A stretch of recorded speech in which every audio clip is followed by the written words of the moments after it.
Yeah. Okay, so for the recap, Mikkel Muna was first, so we'll go over Muna's segment first. What happened?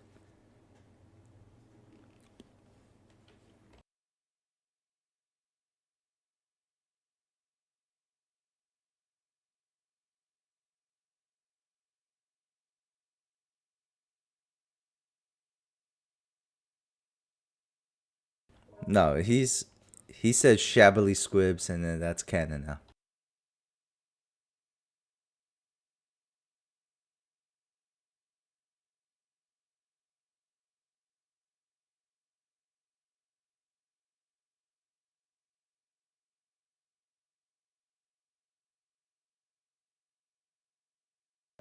What did you describe him as? No, he's no sidekick. He looks like a main player.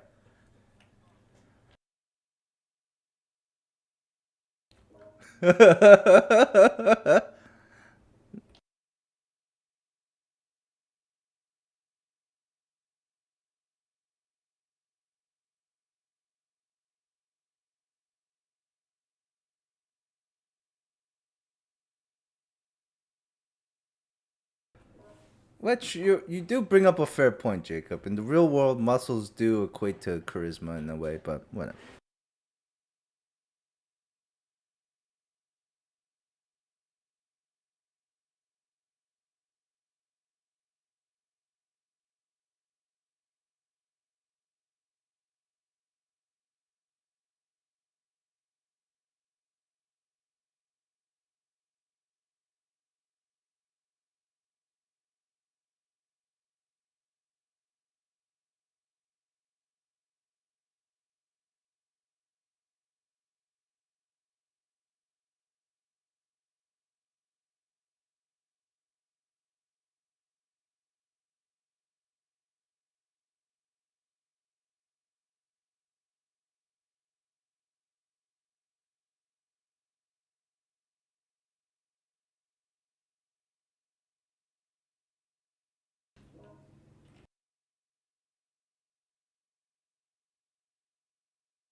Yeah.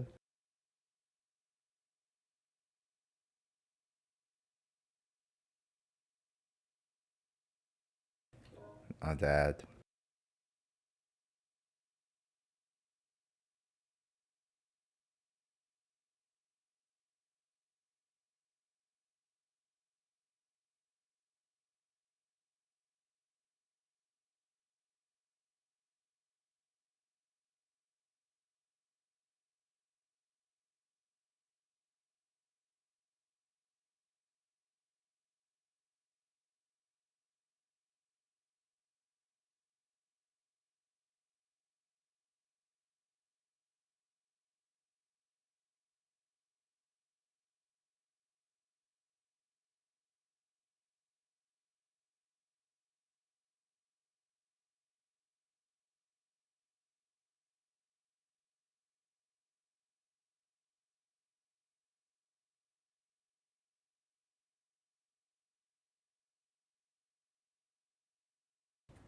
Do you have a Do you have a name?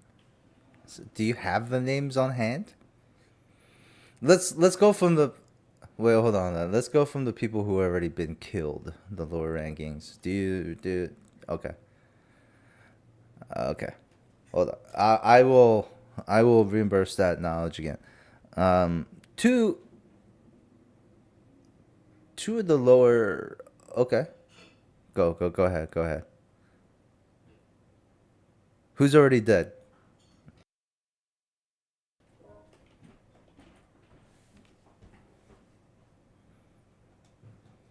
Oh, you didn't write them down. Shit. Okay. No, no, no. Those people are irrelevant. You don't really. Yes. Okay.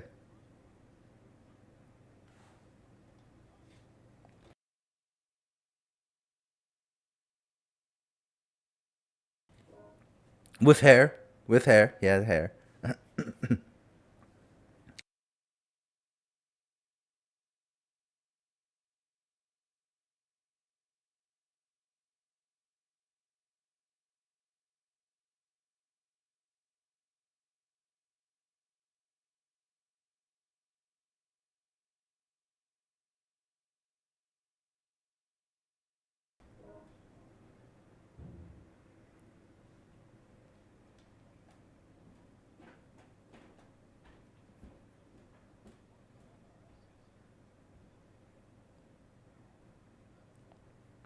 And then the last name.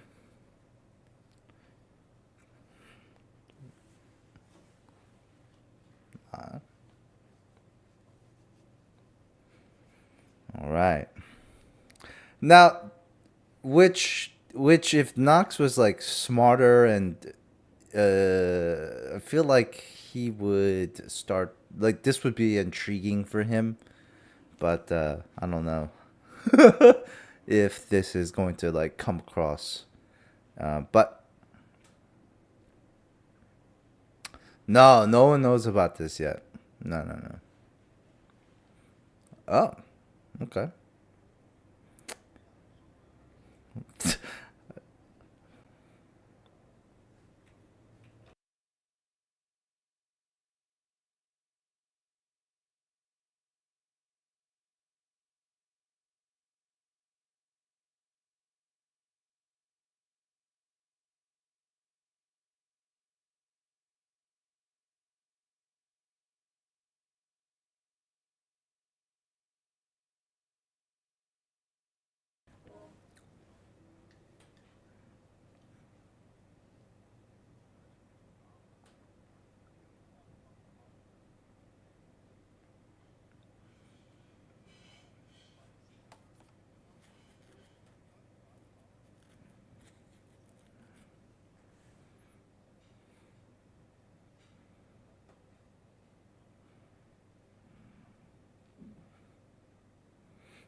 Mm.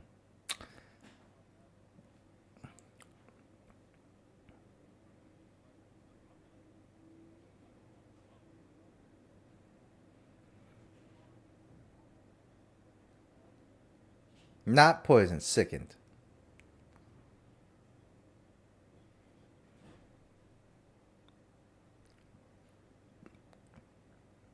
That's one way.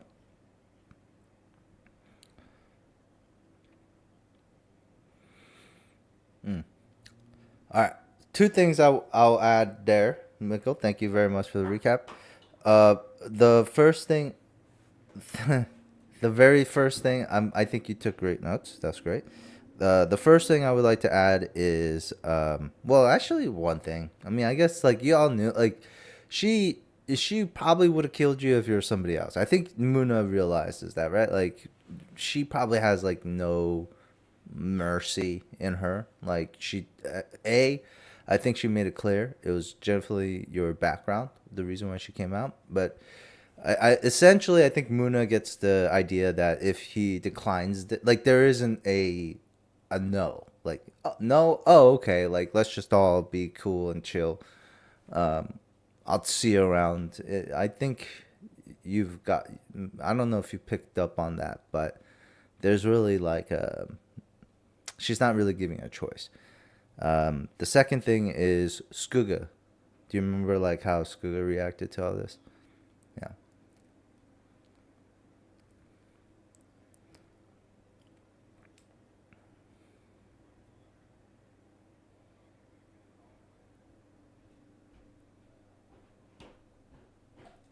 Oh yeah.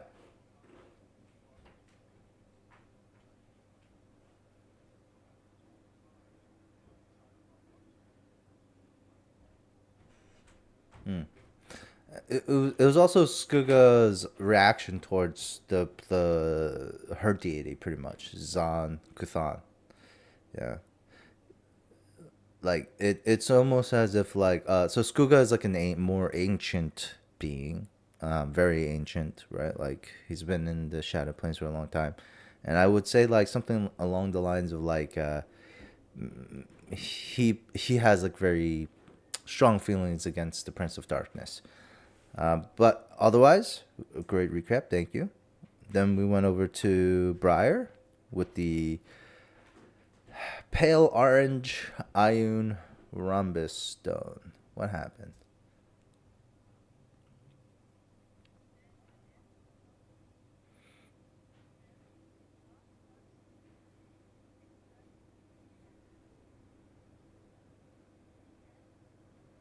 Oh yeah, you recorded the lowest wisdom roll ever recorded. The lowest roll. What was it? -5, right?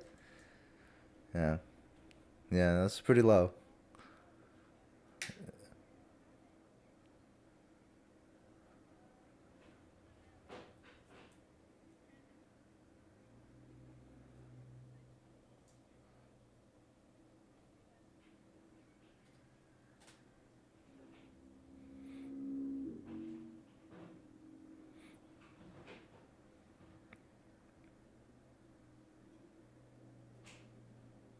There were arguments. I don't know if there was an argument. It felt more like a comedy scene. Um,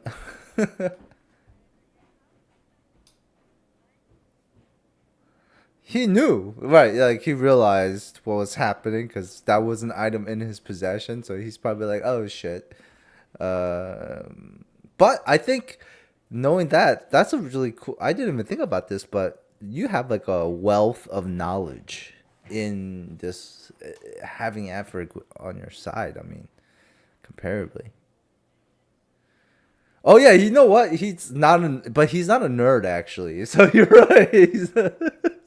He's not a fucking wizard. But at least that is true. At least he can help identify items for you. So that's one of the ways that you guys identified all those fucking items so quickly. Is we can just say, those Afric just kind of told you guys what they were. Um, oh, dead. Yeah, they're dead. Yeah. Was that it? Did we get anything else from that?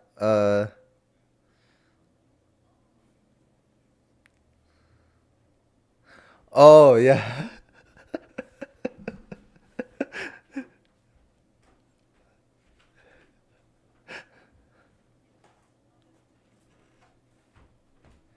Yeah. That's so funny. It's like almost like somebody willingly going into a coma. Like they said they possessed Briar's body and then chucked the stone.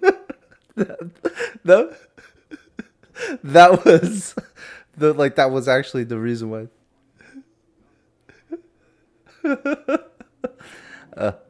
And then we went over to Aaron, and this is where this was probably the most important thing that happened because this is definitely gonna do. So what happened, Aaron?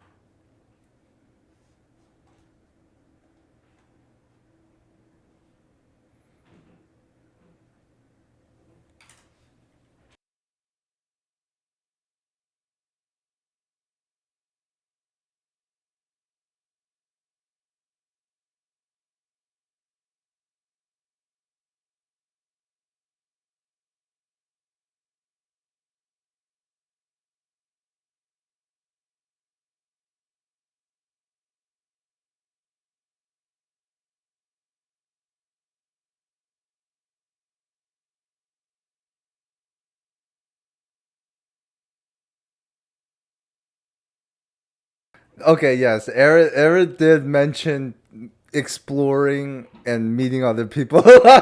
Maybe like a few times. Yeah, like not like that. And but then Aaron also did say, but not like that.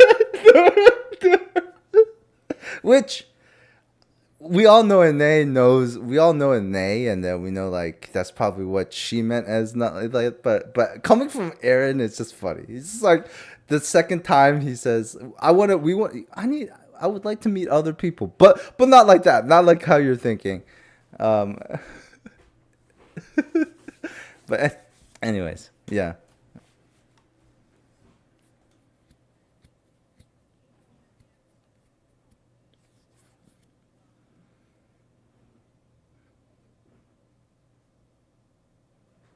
nice. Pretty much. Pretty much. Okay. Um. All right. So I guess we should start with some really quick housekeeping. I'm gonna bring you guys all back to the map because like just feel like we aren't finished here. Um, so let's just bring your characters back here. Do we have light? Okay. Okay. And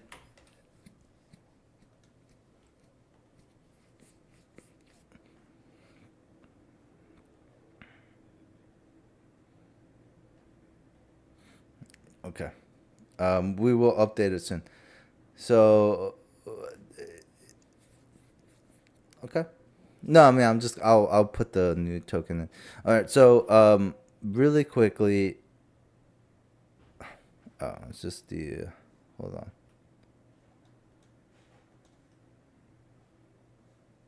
Oh, is that it? Okay, hold on though. Um, let me just make. Oh, okay, cool. All right, so the dynamic lighting is all on. All right, so let's just reorganize where these people are, where you guys are. I'm gonna say you probably brought in the corpses.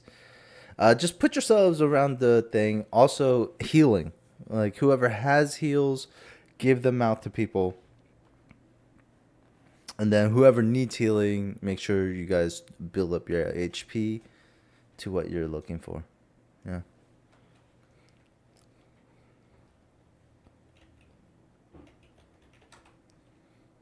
For reincarnation is gives you full.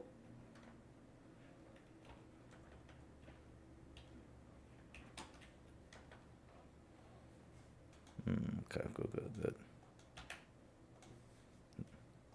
New Knox, baby.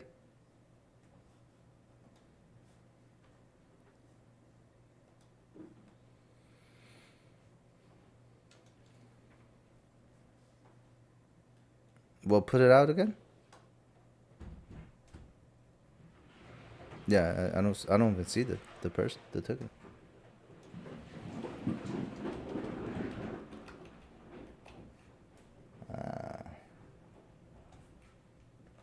So get your get your heals up, and let me know like the total amount of heals that you're doing as well, Dante.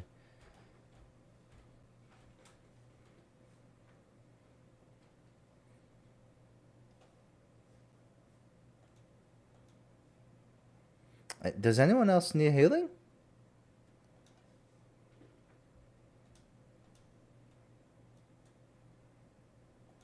You guys are good. Brent, I think you were trying to say, right? The name Brent. Do we have a Brent in here? No, no Brent.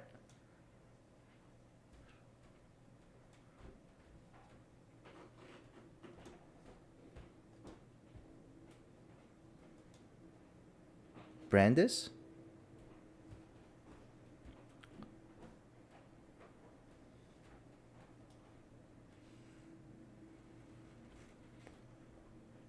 All right, real question. While we still do this, the music. You guys want the music on Roll20, or you want it on Discord?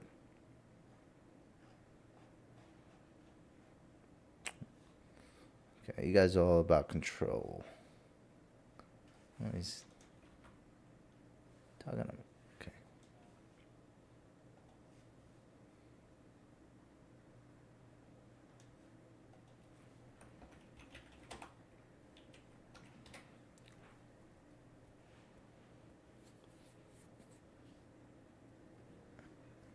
Oh, Owlbear's fucked up. Yeah.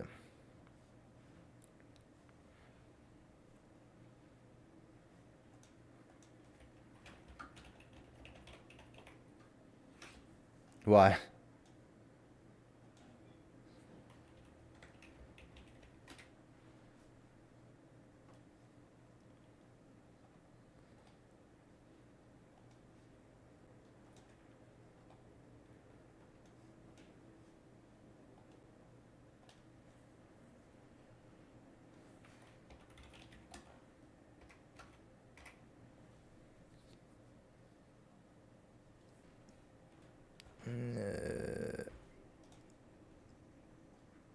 Okay, hold on. How do I control this again? Ah, come on. Ah, here it is. Okay, sorry about that. I'm pausing.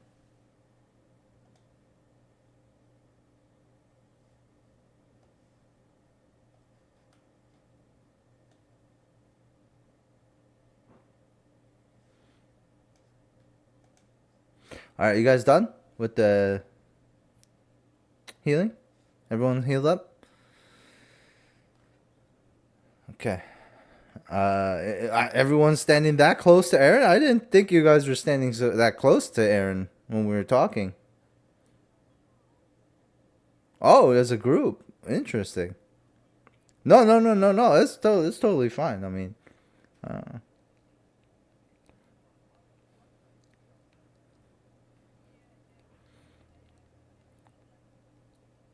no, no, we're not starting at that time. We're still. You guys don't get to just walk away like that.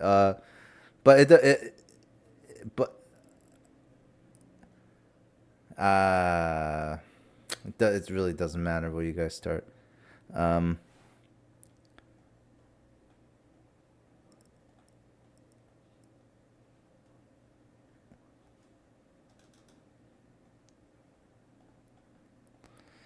okay, let's just get everyone on the grid then. All right, that seems good. Okay, all right. So, as the let's just start and get into it then.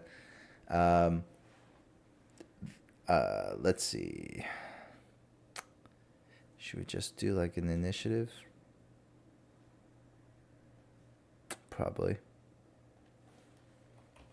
Okay, hold on. There we go. All right, so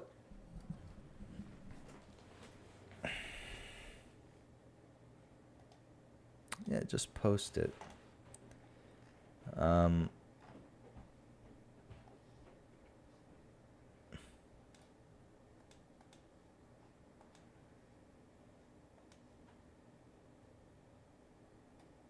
yeah, who does it remind you of?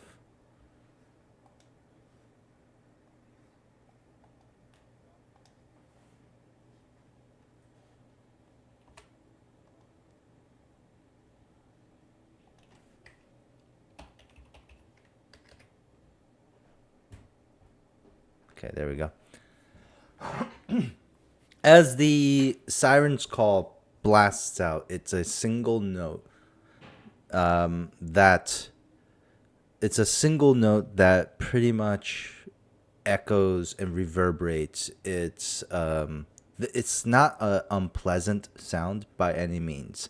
It's like a very clear crystal note, almost like the beginning note of like an opera singer, that just sets the tone.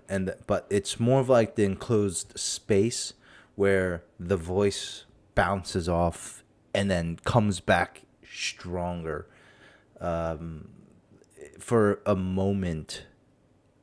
I would say the oh, it's a little bit too loud for me. Sorry, hold on.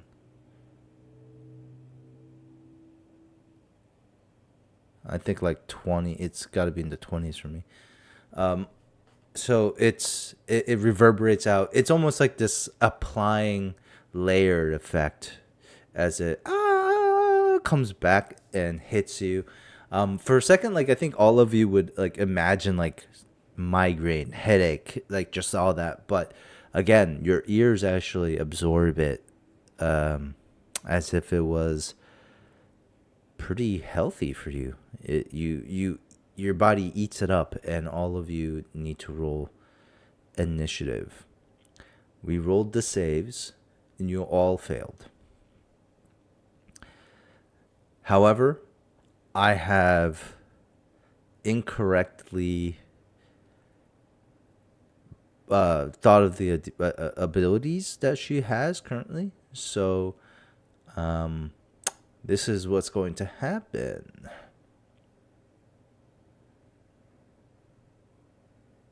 No. Nothing actually changes in terms of like for you guys. Yeah, I don't care. So so I would say that like it just changes the approach. And one of the things that I think you guys kind of skipped over a little bit in the recap was like, why is the Rusaka doing this? It's like you have to realize that this was a more or less carefree nymph, water nymph, who was powerful though in her own nature, who was probably tricked or scammed by a lesser creature, lesser monster.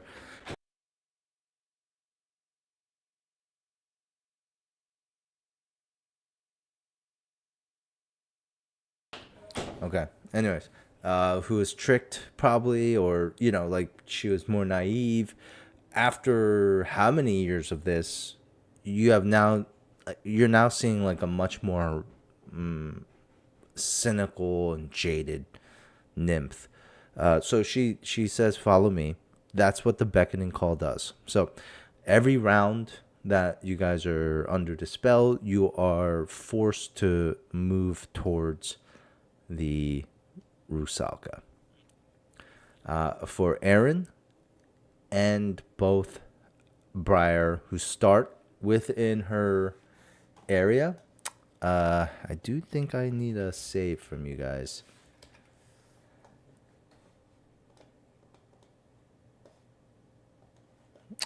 Give me one sec. I'll tell you. I'll tell you.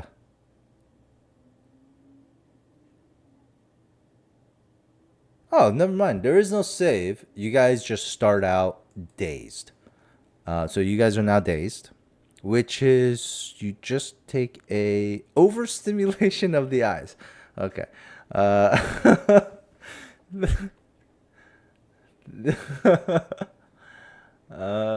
a dazzled a dazzled creature takes a -1 penalty on attack rolls and sight bait.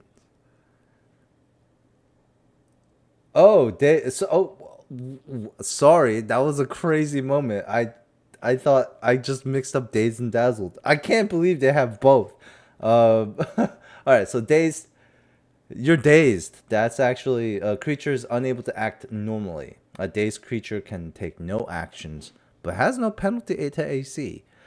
A dazed condition typically lasts 1 round. I don't like how it says typically lasts 1 round. Like, what the fuck does that mean?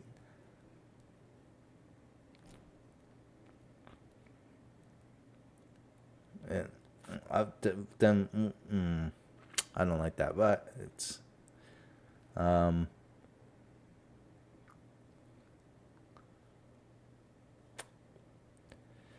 Oh, but the thing is, the wording on this is when an effective creature begins its turn adjacent to the Rosaka, it is dazed for that round. There is no save, because the save would probably be to against the beckoning call itself, which which also says that uh dude, I guess you can technically make a save against the beckoning call. Nothing really tells you you can't. Oh fuck, what happened to the music? Fuck. All right. I thought I had it on loop.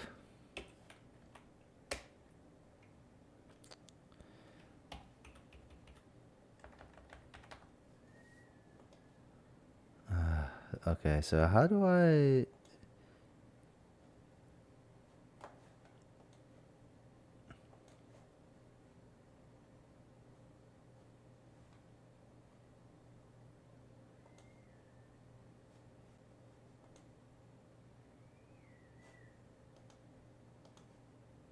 Okay. All right. So it. I'm gonna say this because you get dazed, you're not gonna be able to make a will saves on your turn. If so, the only way you're gonna be making will saves to break out of this beckoning call is on en route to the Rosaka. So, Aaron, you start. As soon as the Rusaka starts to sing, you're right next to her. You're dazed. What's going through Aaron's mind?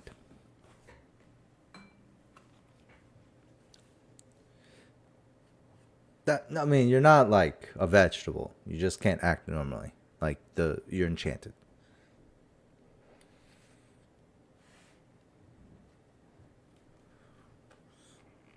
Okay, so Aaron's brain waves just got microwaved. All right. Okay.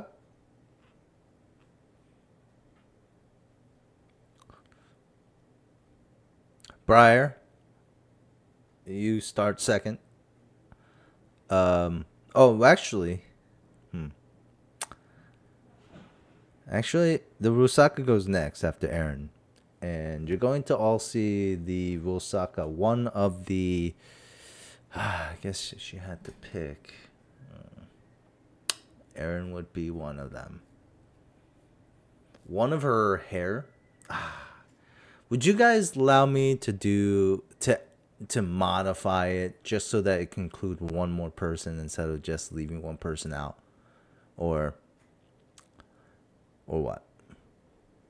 Like it's such a, like I don't want to just leave one person out because I wouldn't know who to pick. Um, it's oh shit! Wait, you know what? With Albert, oh come on, guys. With Albert, that's actually six. I would need another one. You know what? She can leave him. She'll leave him behind. Okay, so you guys watch as a long, like, tress of her hair separates. And keep in mind, the water is gone, so like it's like wet, slopping hair. And it just like a wet snake kind of slithers around Aaron, and you're considered grappled, Aaron, as it slips around your waist. Um,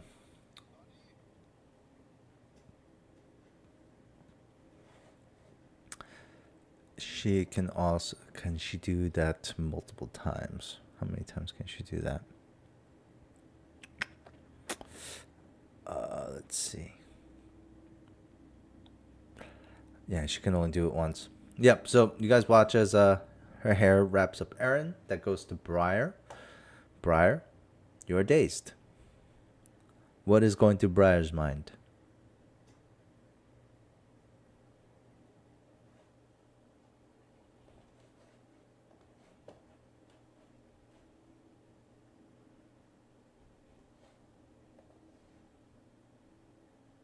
What? Wait. What is Briar thinking about the Rusaka? Because that's what's producing this effect.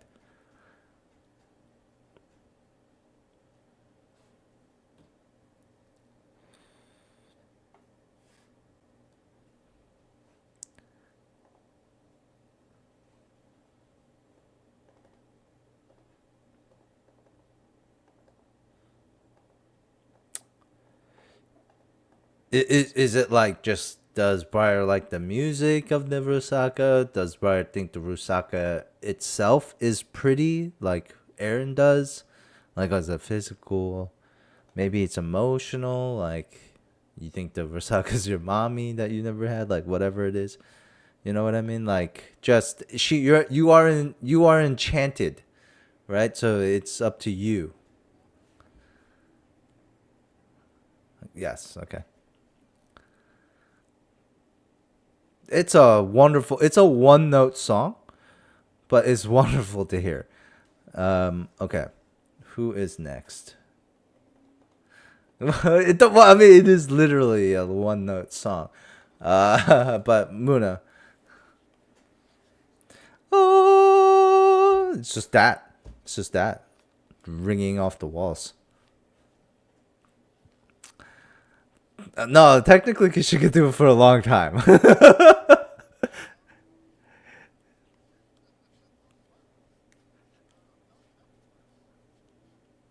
Okay. I mean, like, yeah, make your movements. Sure.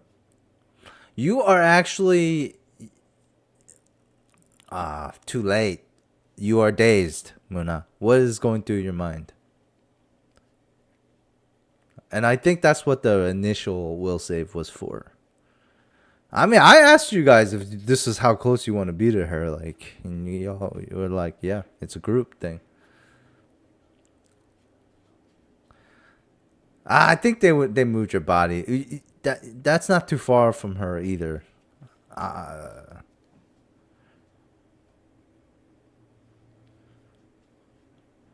sure, sure. It's up to you.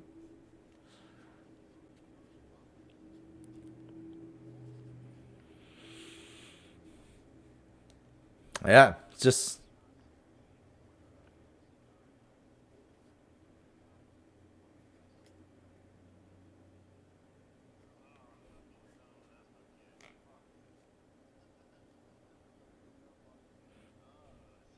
that was a joke. We joked about that, but that'd be fucked up. All right, Muna, it's the magic. This magic. It's almost like you know you're getting enchanted, but I guess you're just like this is good magic, right? Like I can learn something from here. This is kind of like that power that Marie was talking about. Um, and you walk towards her and you are dazed. You are in your mind. You're just trying to get closer to this magic, trying to understand this magic a little bit more. Owlbear also failed, but I didn't roll initiative for him. Somebody please roll initiative. Jacob, you can roll initiative for the NPC. Um, no, but I thought Owlbear was the big bro.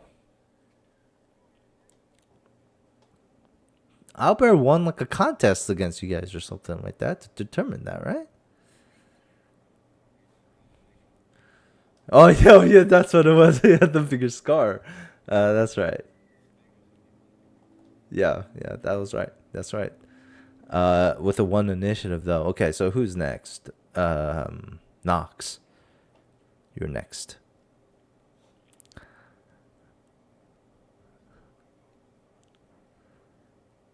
No, no, no. You've gotten helped up and healed. We did skip over you coming back, but we'll go into that possibly once we resolve this.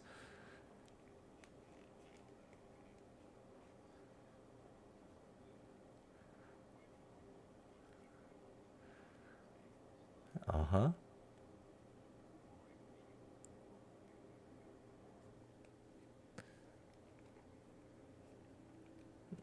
Interesting. But what is it that is moving Albert or not Albert Knox to the Rusaka in the first place?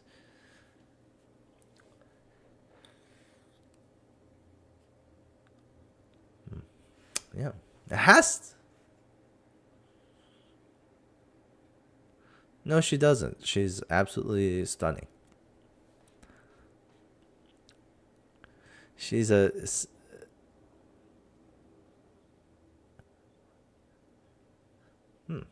like maybe like a messenger from Shaylin, right? In a way, representation of Shaylin. Well, you know, like, or she might be like a follower, of Shaylin, or something like that, maybe. Oh yeah, you did.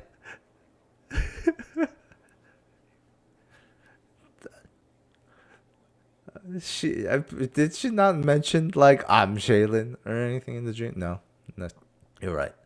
Uh, okay. So Nox just stumbled forward, similar to Aaron, just like.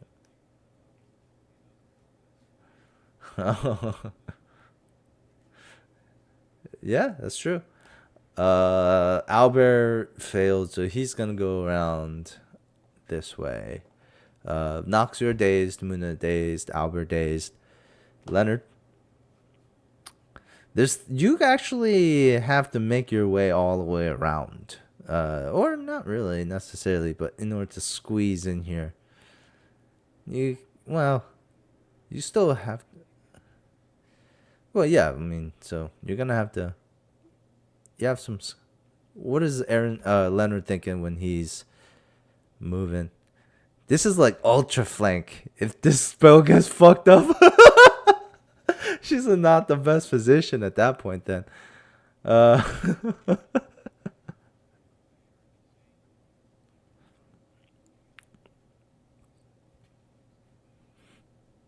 no, you got. She said that primarily to Aaron, though. I don't. You guys didn't have like an open discussion about sinking the island. No, you're not really aware of that.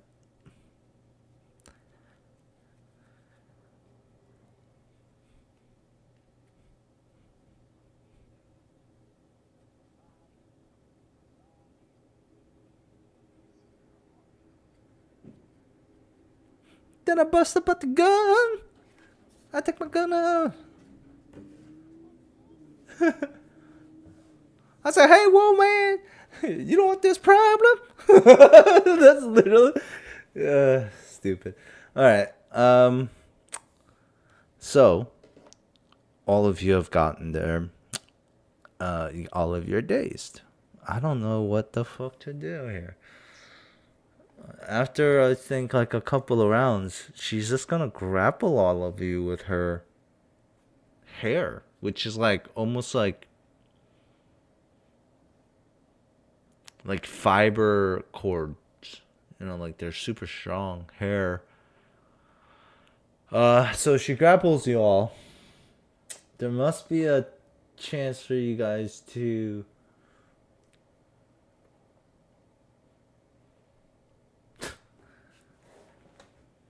Sorry, let me just Google this real quick.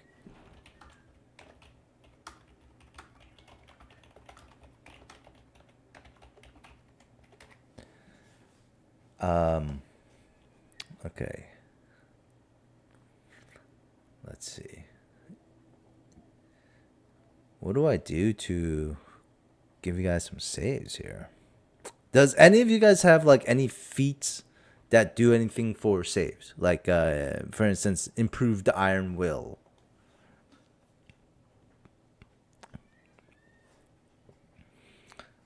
If Skuga has improved Iron Will. Iron Will.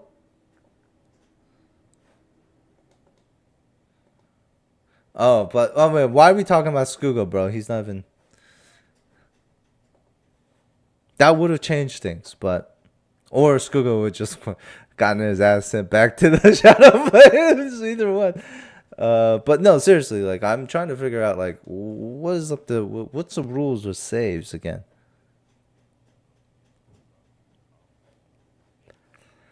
No, it's not a it's not. That was my mistake on this. This is just an ability that brings you to. So she said follow me and love me unconditionally. The love me unconditionally part I just kind of made up. But like it's you can just think of it as flavor. That's what she wants from you guys is like your adoration, your love, your like your obedient love, I guess.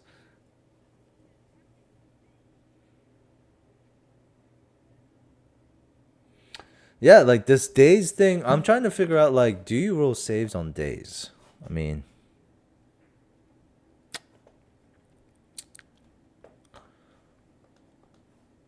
what for Rusaka?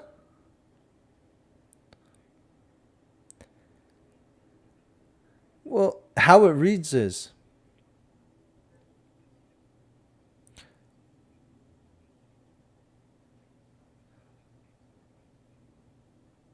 No, I already said this. So it says when an affected creature begins its turn adjacent to the Rusaka, it stays for that round that it starts its turn in that area. So you guys are in a, based on that wording, you guys are in a days lock where if you're like, for some, you guys are just like these crazy like people, like, you know, like when somebody goes out, like a celebrity goes out, like people are like just reaching out to just fucking touch them, which is, I always felt like that was creepy as fuck. But like you see it all the time, like people have their arms outstretched. This is like kind of like almost like what's happening. I'm almost envisioning all of you guys trying to do that, and Erin kind of like as her guardian is like pushing you guys back to give her some space. But she loves it. She's eating this attention up. Um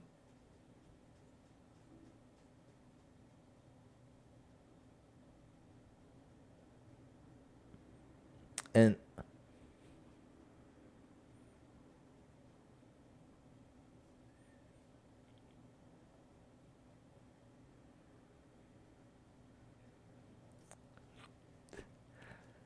you guys are, well, that's the thing. You guys are all now considered grappled as well. So not only can she move her normal speed when you guys are grappled with her hair, um,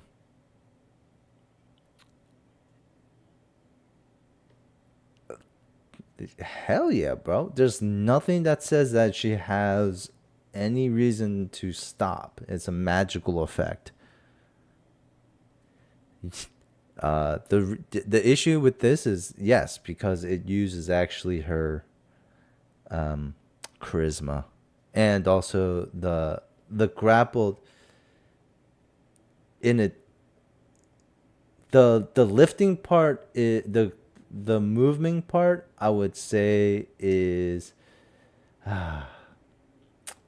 it's not actually her that's moving you though.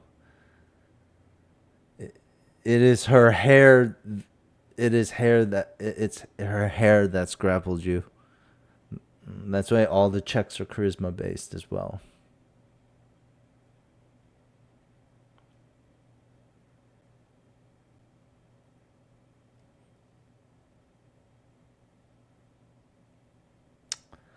I'm gonna.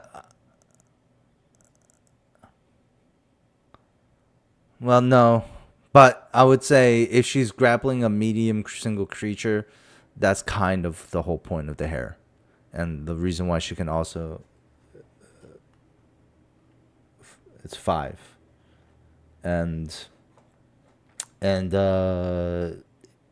it also distinctly mentions that she can walk perfectly fine with having people creatures grappled. Like it actually.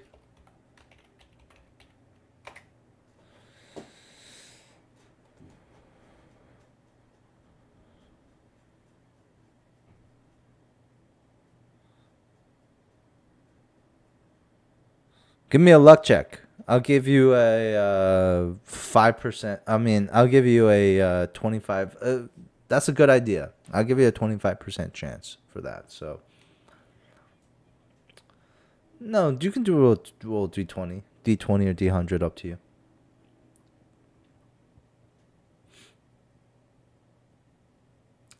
Oh shit! Sorry, we didn't call. You have to call high or low. Sorry.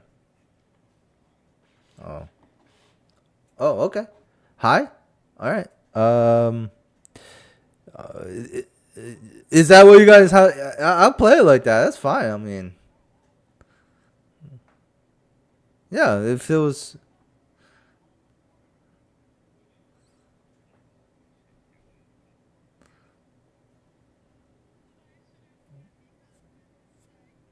so just call high. Yeah, roll and then call high or low before you do that.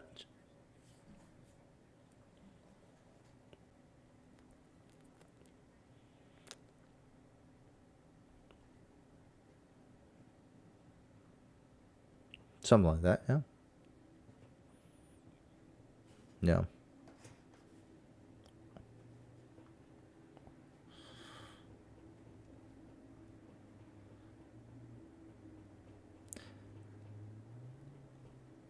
Anyone else have any ideas? Wait, I'm trying to figure out where it says it could move.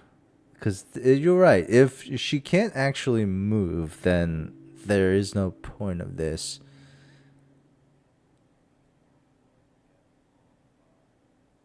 Oh, oh, that's what it is. When a Rusaka grapples the opponent, she does not gain the grapple condition herself. That's what it is.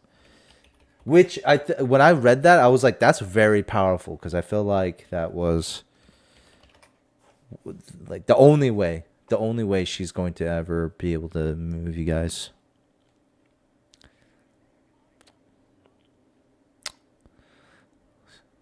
Yeah, so if you're grappled with somebody, there's the whole like you're tempted to like you can't move well, but because she's not considered grappled, I'm thinking like her hair is just lifting you guys up and she's walking. And it's like almost like a, like a superhero scene where she's just can walk and her. Isn't there like a superhero like this? Is that Enchantress or something like that? Anyways,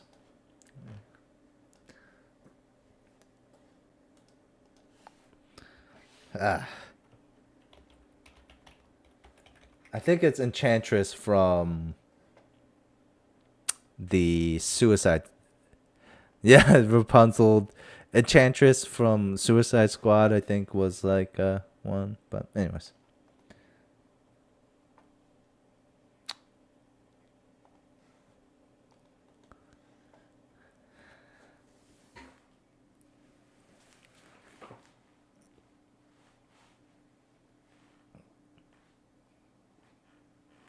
Okay. Let me get a strength check contested from Leonard and Aaron. You wanna lose this, Aaron? Oh, you're too strong. You're like even in a sickened state, Leonard still bumps Aaron, and Aaron just kind of stumbles back a little bit. You guys are trying to get like into the Rusaka's range, and there's a little alpha male thing going on there.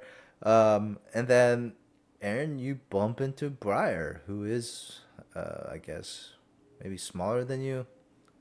So Briar, go ahead and I'm gonna reduce this time down to a 15% chance now.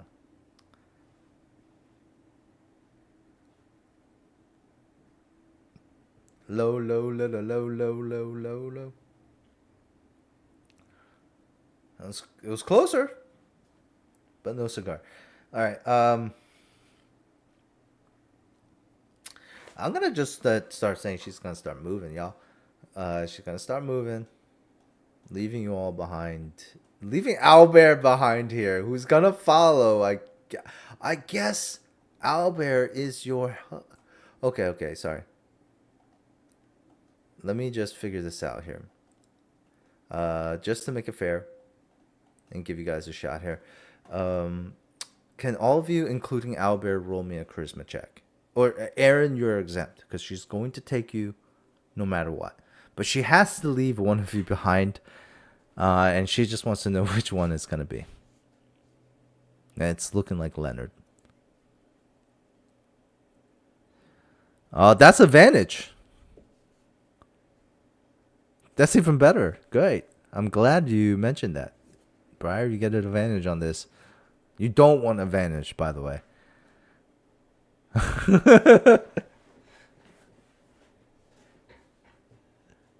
Yeah, Albert, Muna.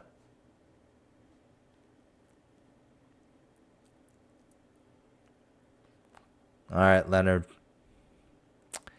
How is it that? So why is it that she leaves you behind, Leonard?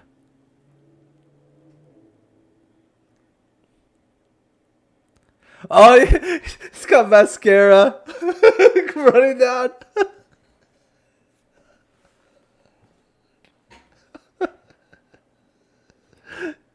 She's a mess. You're a mess. Leonard's a mess.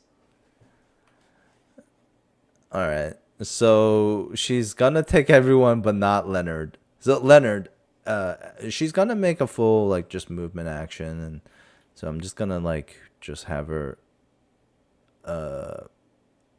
Yeah, you love her. Um, she's like your new Sandara. She's gonna replace Sandara. All right, and then so at this point, I think Leonard, before you start moving, go ahead and roll me a charisma save, or was it will save here, or else you're gonna just keep following her. Like even though she's not taking you with her, you're following her. The range is 300. Mm-hmm.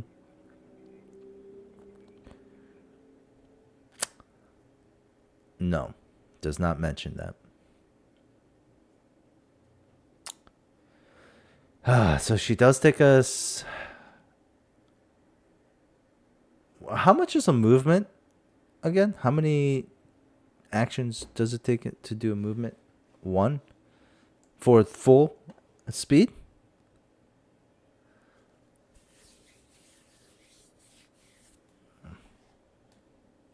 No, no. So right now, so you guys know, she has to take two actions. She has to take two actions every turn to maintain this. So I guess if this was regular Pathfinder, wait, no, you could still make a movement and a standard action, right, on your turn. You just can't do a swift after that, or can you? Oh, you can do a swift after that. Okay, never mind. Sorry, I was okay. I was getting confused. Okay, so then she would have been able to do this in the regular system as well. She's used the standard to maintain that, and then she's using her movement. Leonard, you fail, so you're obligated to walk up to her, 30 feet. Go up 20 feet as okay. You're dazed. No, no, that was on the this that round that he gets dazed. But when the round now you're dazed again though. So she's gonna walk another 30 feet. 5, 10, 15, 20, 25, 30. This is the exit over here. She's about to go off the edge. Go ahead, Leonard, roll another save. She's leaving you. They're leaving you behind. This is. Oh!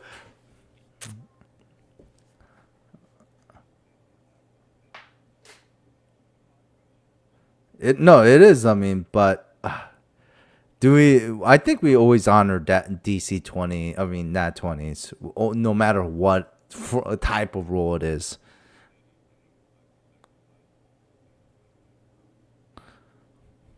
Oh fuck! No, but no, we're going to honor the D20. So take those cookies back, please. Leonard, you break out of the spell, and you see your five friends leaving you behind, like lifted up, but they don't look like they're like struggling against her. They're like floating happily, with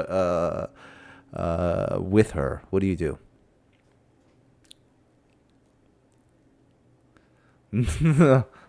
Maybe I just don't remember. It's been so long. It's probably really similar to that. That's a really old one. Leonard, what do you do?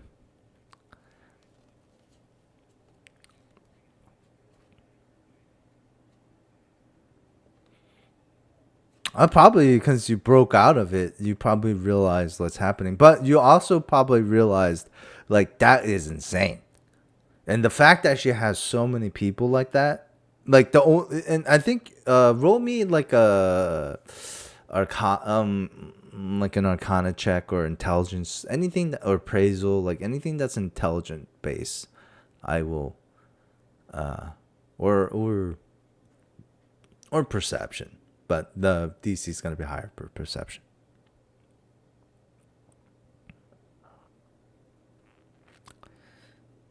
Any intelligent based skill, just rock one out.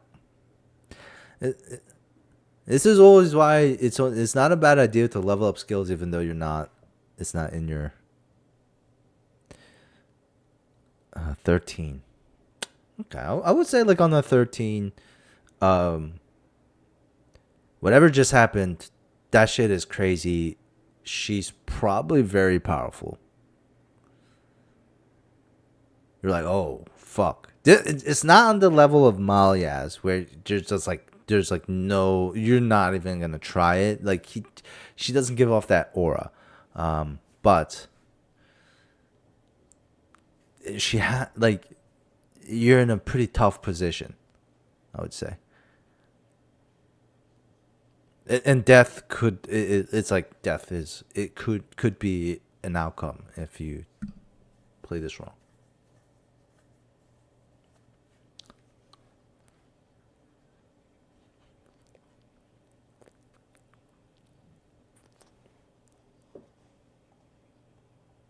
Probably. Oh, like that's like, yeah, that's actually the reason why it can't affect you again for 24 hours because it's just like oh, and then like you're like Jesus.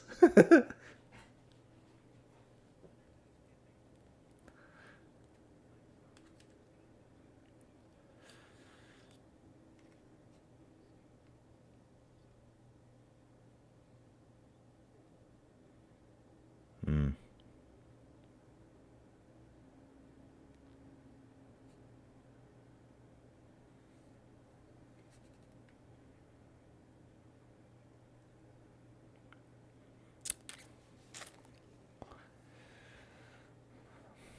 Oh boy.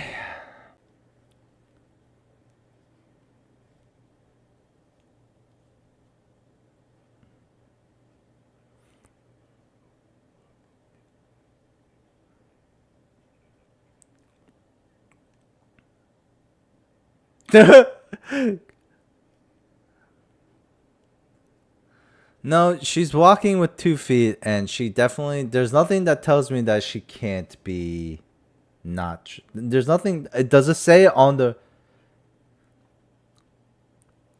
Wait. Where does this? Does it say on the stat block that they can't be tripped? Where does it say that?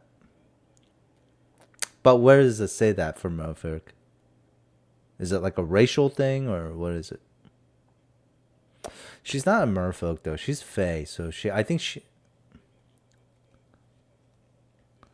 But because she. Oh, my bad, bro.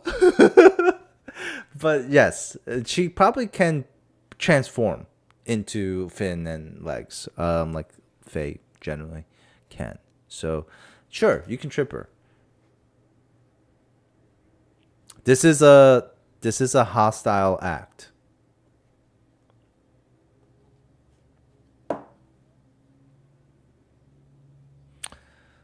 Okay, words also work, my dude, but it's okay. Um, Go ahead. You made your decision. Roll your trip. Hey, man, that's.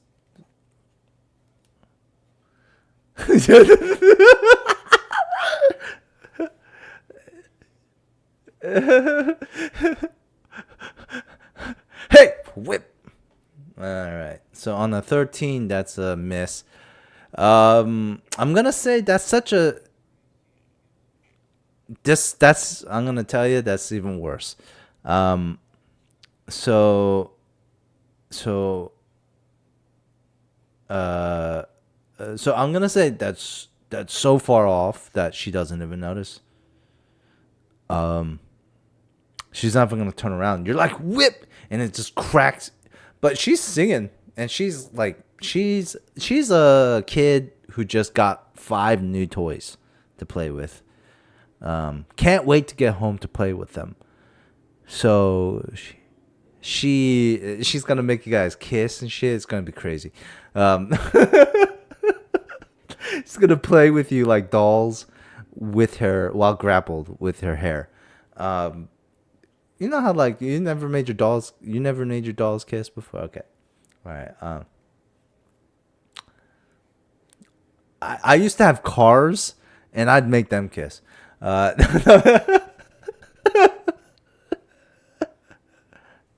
oh, did they do that kiss in the Cars movie?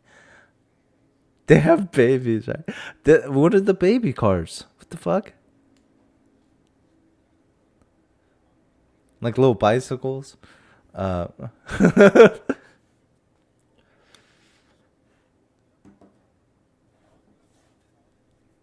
okay.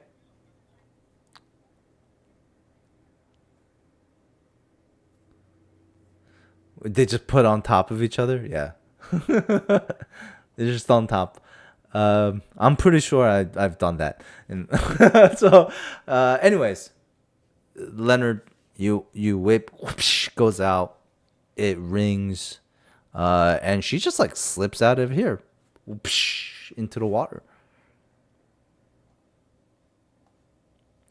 I'm gonna actually gonna bring you guys to the map now, because like, pretty much like what just happened was she just dropped out of here, and maybe like 15 feet into the water. At one point, like if the water's at its highest tide, that cavern actually does flood. That's probably you would like realize that, but you're on the edge of the cavern, and you watch as the Wosaka splashes into the water, and that's the end of her movement. So she's just kind of like right there hovering on the surface of the water. I'm gonna move you to the edge. What do you do?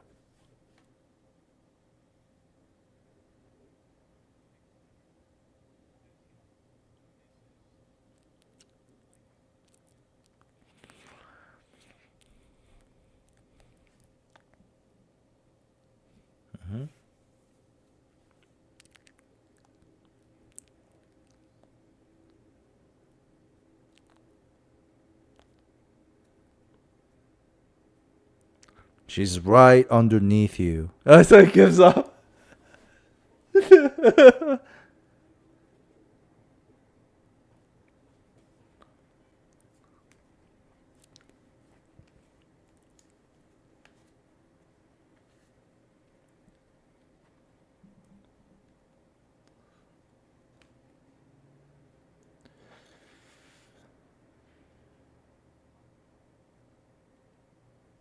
Let's skip all of that role play, because that's gonna actually happen all before this. Yeah, yeah, sure, sure. And just to refresh your memories, everyone's memories. Not for me. I know exactly what this chime does again. Let's just look up what this chime does again. For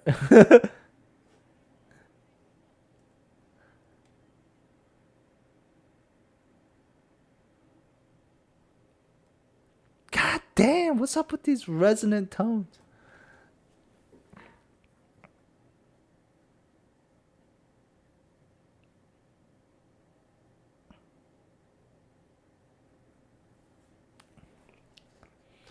All right, so technically, it's not necessarily affect something that's already in effect, but I will just say fuck it. We'll just make her roll a concentration check. Still, I'm gonna allow it. The DC. What's your spell level here? There again. Oh, the spell level of the spell that is trying to be cast. Uh. Well, I'm just gonna ask you for your spell level.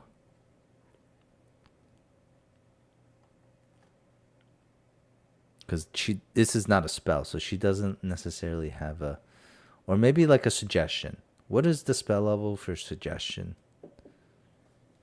Second level. So let's make it fair, then, and just do it's a DC 17 concentration check for her. If the chime is wrong, and then if it breaks her concentration, even though this isn't necessarily a spell, I'm gonna allow that because like it's almost like another one note, like like vying for your attention along with hers, like and it might not harmonize with her note. it's gonna clash with her note. Like it's a flat of like the same note that she's trying to sing, and so it's going to distract her for sure. Uh, Give you guys all another chance to either break out or roll again.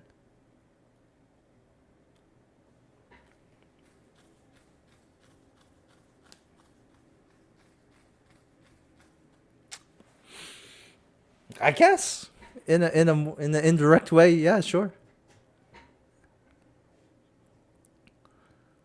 Uh,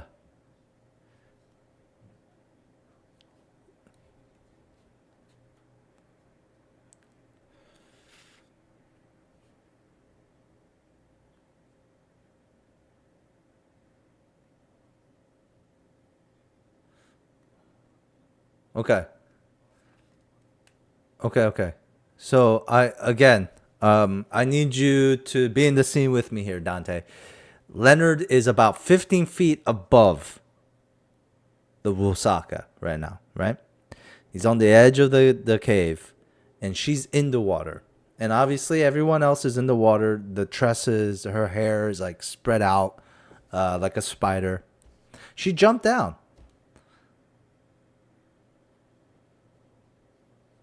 She's just like jumped down, but then like they don't get hit because like she can control her hair, right? So think of it like as a superhero that's levitating, I guess, charmed people, right? Like just she goes into the water, but they don't ever go into the water. They're like above the water.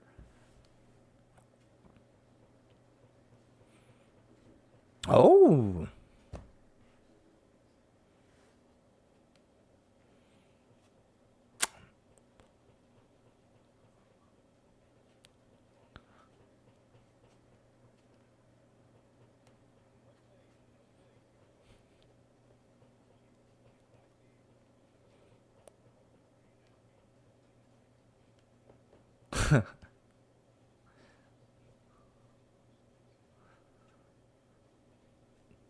it's like an anime. He's just gonna make scissors out of two fucking swords somehow. Um,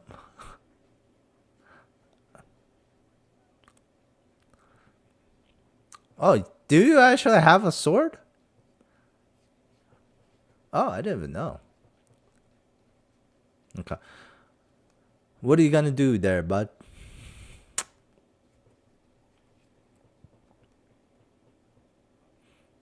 Yeah, I know.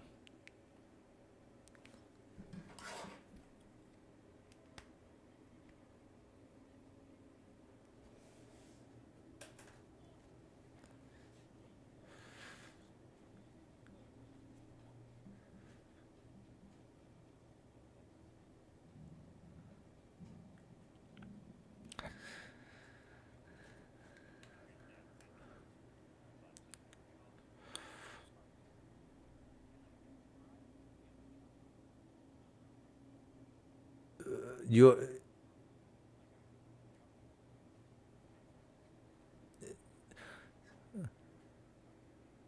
so essentially that's what I'm trying to say. Like you're going to be jumping on somebody, right? Like you how you described it was I'm gonna go to Briar and then take it out. Like how in the world are you gonna be doing that? But that's the thing. You would jump on Briar. That would be like you jumping. You would have to land on Briar essentially, right? Just so that you can take the item out. Or you could land on the Rusaka. Um, I mean, it's or anyone else, like or land in the water next to them, or talk to her, or like whatever it is. She left you behind.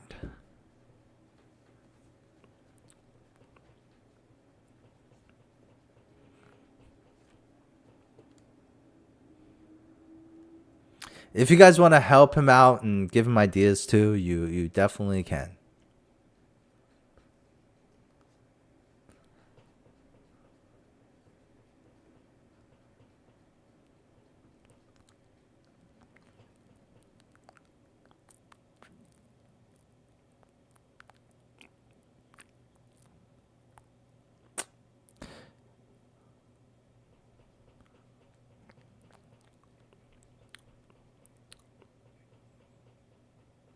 Exactly. I mean, what Jacob is saying is that, like, I was saying, you land on people, you can land in the water just next to Briar, but I would probably, but they're not necessarily in the water, with her. So the Rosaka is like in the water. You do see that your companion's kind of levitating a little bit above the water.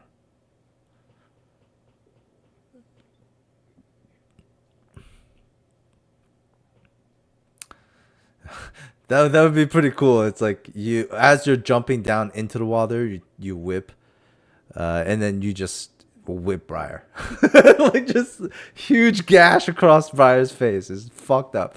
No, just whoosh. Just a nasty fucking whip attack.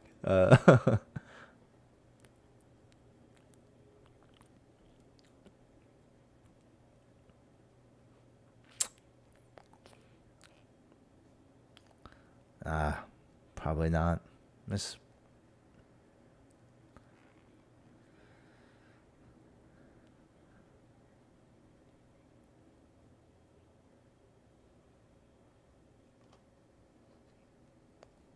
Ooh, I didn't even think about that.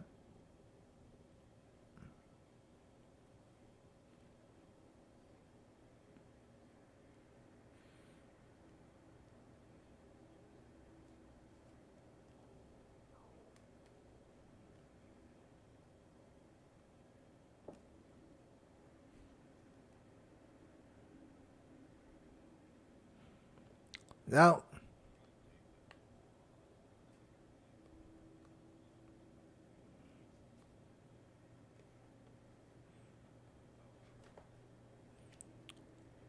well, it was, yeah, no, not necessarily. Unfortunately, yeah. Like I think Aaron's standpoint was like there's too much world for just you and me to be like together, which is a good valid point, but it was just a couple of low rolls that dictated it.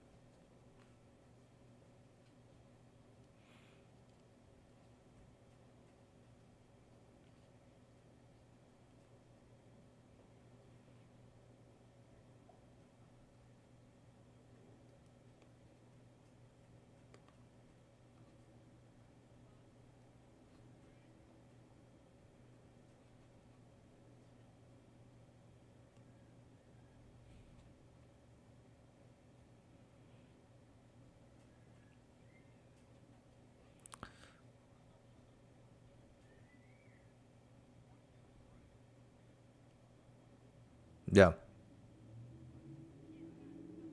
Yeah, she did.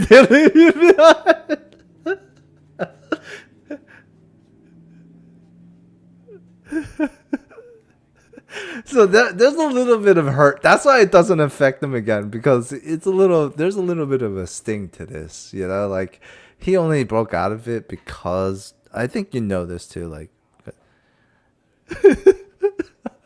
have you seen his eight pack? It's an impressive specimen. So she's got one of everything. She's got two kitsunes, you know, one Aaron, of course, and then Owlbear, and then a pale dude, and she's like very excited to see what she can play with you guys. Oh, maybe not. Oh, then even better.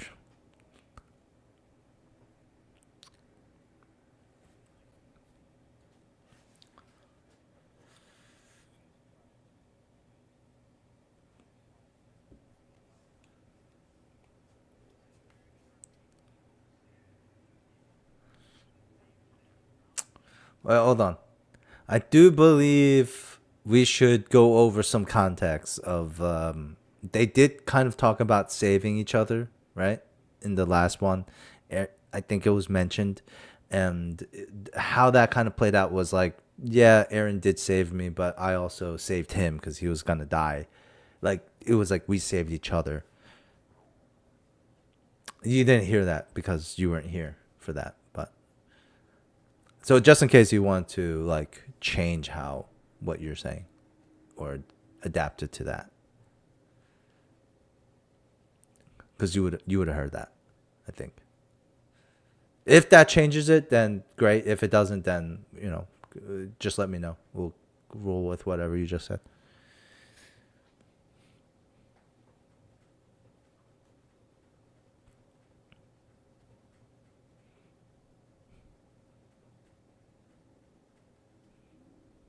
How does it always fall upon Leonard?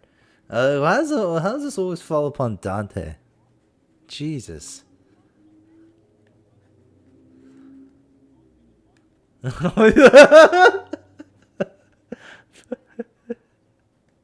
Shit.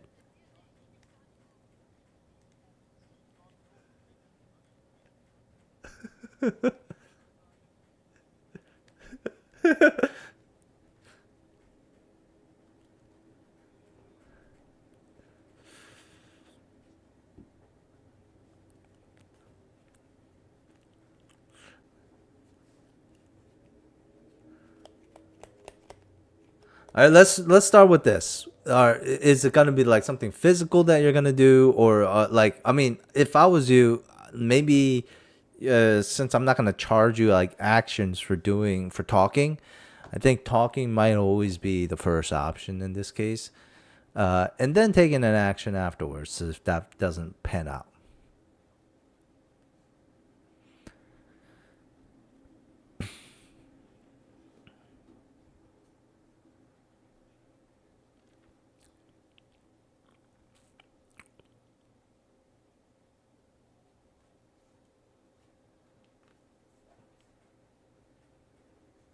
Hey, Ligma.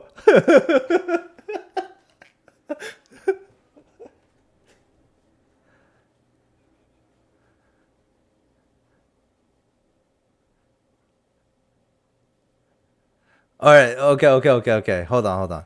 Here's a suggestion as well from another player who doesn't want you guys to get TPK'd. Um, she's like I did mention that she's almost like a child like in terms of like how she thinks. Like think of like a traumatized child, right? Like, no, don't think about that. Actually, just um, so like think about it this way, like she's probably unstable. All right, instead of going the appeasing route, you can also do the thing where you mock her or make her upset.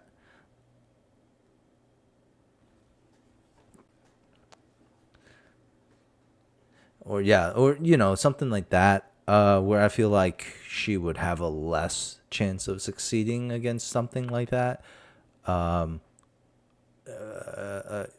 or like making you inferior enough to try to like come back to you, because like now you're in a position where like it's gonna be hard for her to try to get to you again.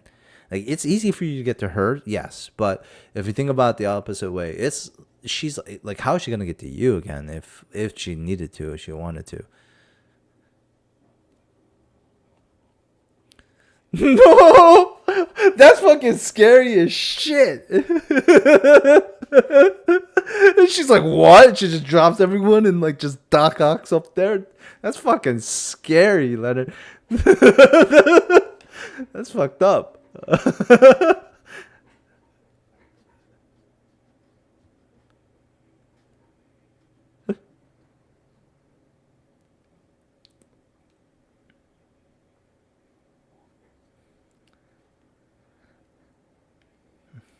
Oh,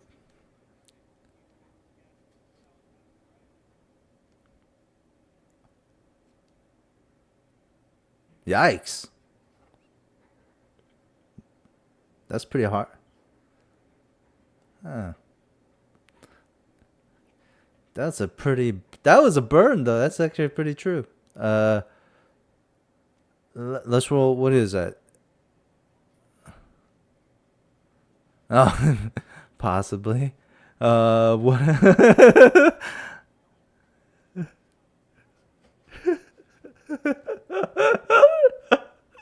Okay. Yo, if we're gonna go that far, that's a fucking hell of a story. All right. So I guess when you say that, what do you want to roll? Like I feel like this could be a performance. It could be diplomacy. If you want to do intimidation, you can do as well.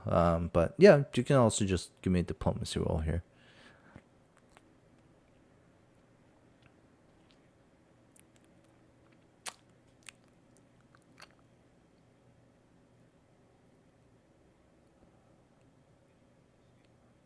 Then if you're casting this, then you might not have the movements that you're looking for afterwards. That means you're kind of going more all in onto this one. So it's up to you. Because like if the diplomacy fails, you always have the option to just physically do something. But if you're casting a spell, then it's gonna really hamper that second part. It's probably going to be, yeah, it's probably one standard action, which is technically 2 dots out of 3. So then that means that if you cast this, then if your diplomacy fails for some reason, you gotta do something physical. You only have one action to do it.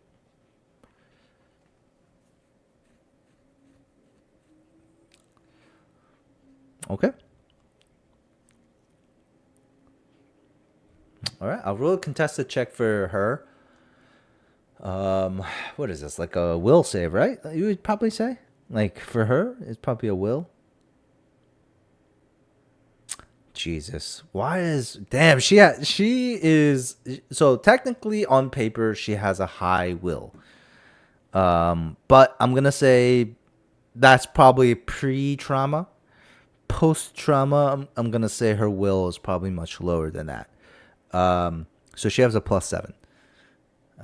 Let's see. NA. Roll a d20, add 7 to it. If it beats the 22, I would say you guys are gone. She's going to go underwater. She's going to take you guys with her. As soon as you guys start struggling for air, I mean, as. Okay, 14. The Rosaka snaps back and she narrows her eyes at you. She doesn't stop singing, but you have her attention. I'm gonna say she looks upset and she's not like submerging, and she's probably sitting like swimming there, treading water, thinking about what to do. And then goes back to you, Leonard.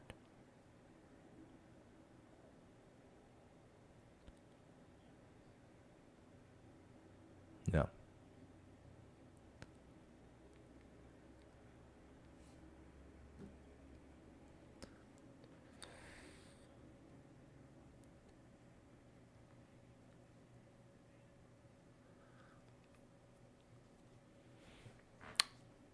Huh. Okay. All right. Roll me another diplomacy check here. And if you want to, I think you can do enhanced diplomacy on this one. But I mean, I don't know. It's up to you. But I don't think you're like, you clock that she's probably not running away anymore. Yeah. And yeah. She's like staring at you.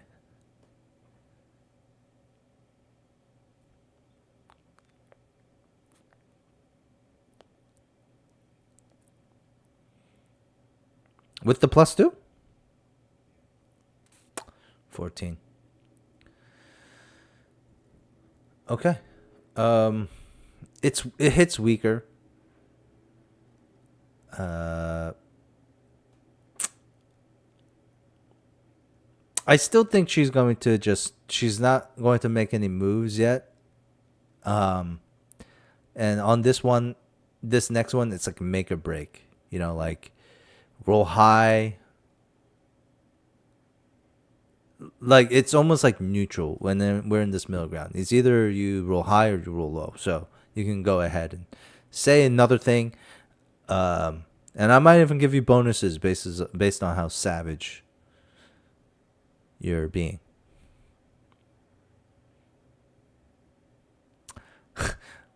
Google, yeah, Google insults to fish people. Yo, mama's so fishy. No.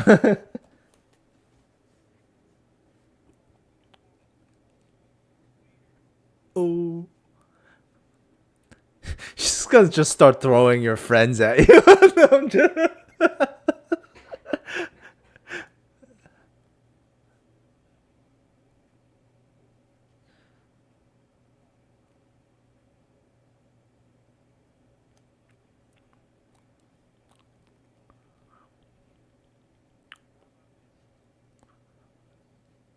No. Hold on. This is already. Aaron already said this. Try a different one. Sorry. I'm trying to help you out, but Aaron already offered this, and then her answer was like, "What? I'm like a powerful Rosaka." No, dude. She's like, "I'm a powerful Rosaka. You guys should be joining me, not the other way around." Yeah. She wants to play with you in her fucking underwater castle.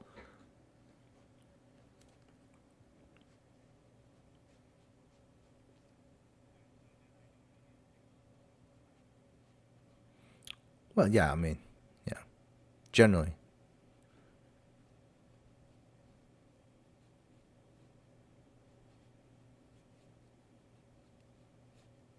Not like high and mighty, but it's not like she's like she doesn't have like an ego. But it's almost like as if like a tiger knows it's more dangerous than a fucking like, gopher.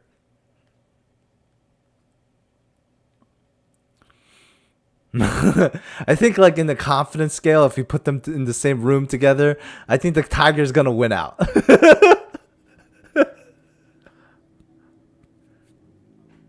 Yeah. Oh, like it just even if you just put those two animals in the same room, that gopher's gonna be like, oh fuck, like, and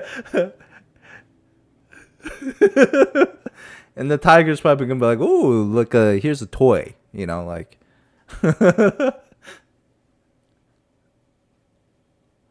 All right, Leonard.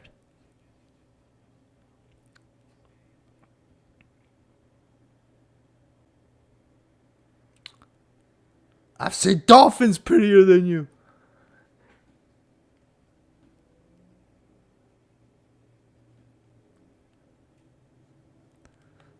Just, just make it up.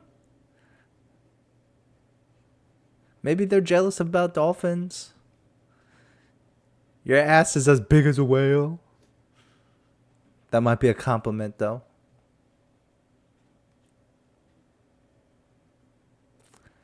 I guess it's always a hit or miss, right? Just depends on the other person. Yeah. Maybe in the water, your ass as big as a whale is a compliment.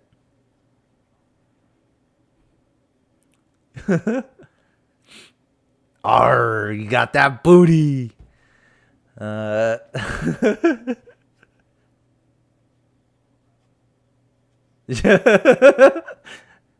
or she gets upset. Hey, sweetheart. No.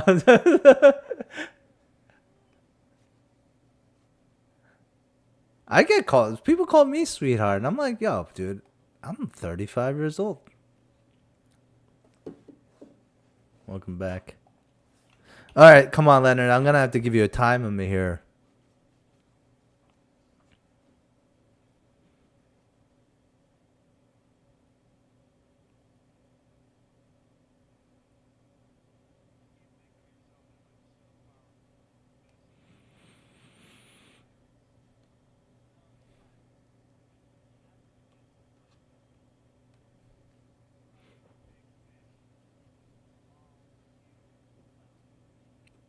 Oh, all right. You can add a plus.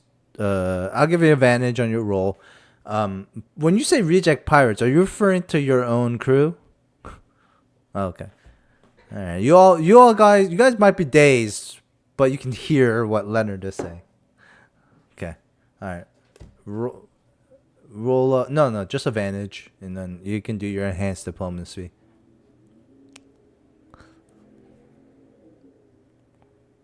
Mm-hmm. With your enhanced diplomacy bonus. Oh, ho, ho, ho, ho, ho. Shit. That would have been bad. All right. Well, here we go. An A. Roll a d20. Add 7.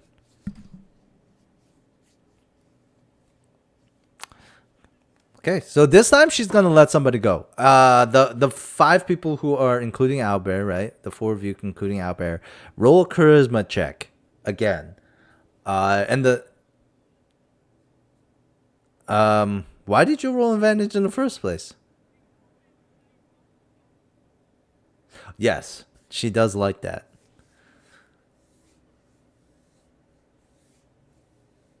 Oh, that's not enough. Uh, okay, and then Aaron, you don't have to roll. She's not gonna let you go. You're like the Prince Charming. You like if you think about it, she has a dollhouse that she's gonna put you all in, and you gotta think like Aaron is the yes, Aaron, Aaron, yeah, exactly. Um, but she's gonna look at all 5 of you and from her tresses.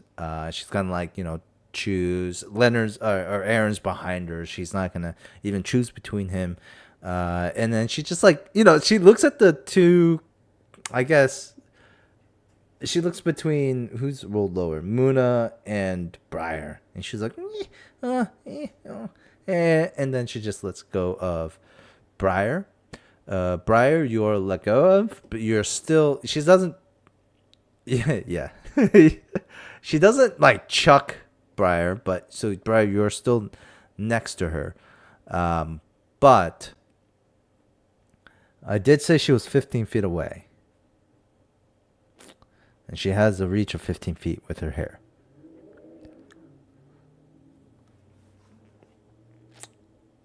So she's going to go out and try to attack you here with her hair, Leonard. That is going to be a 21 to hit.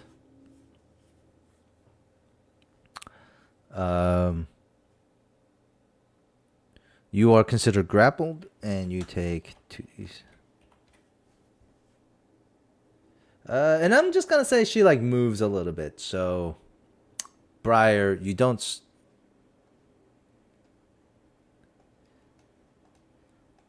This was for Briar. I'm just gonna say like maybe the waves naturally just break Briar away from her adjacent. So that Briar doesn't start their turn adjacent to. Unless you want to say no, then we don't have to. But natural wave movement. Okay, okay, cool. All right, so okay, so Briar, you actually float a little bit away from the side, my wife, and so let's say you just kind of float a little bit 5 feet away. So, Leonard, you take 13 points of damage. The grapple thing, does that when it says plus grab, do I have to roll for the grab or like how does it work? Again, you guys have to remind me. It says plus grab if I hit the AC, right? Oh, I'm not a check, but they automatically get grappled, right? Yeah, yeah. Okay, okay. Okay. So that's what happened, Leonard. You got grappled after your turn. She went, and then Briar, it's your turn, and then Leonard. You're not dazed. You're no longer dazed, but she is maintaining the uh thing, the beckoning call.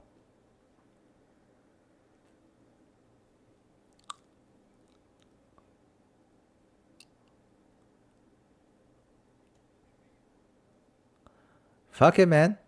I don't know what to tell you. Like, you gotta.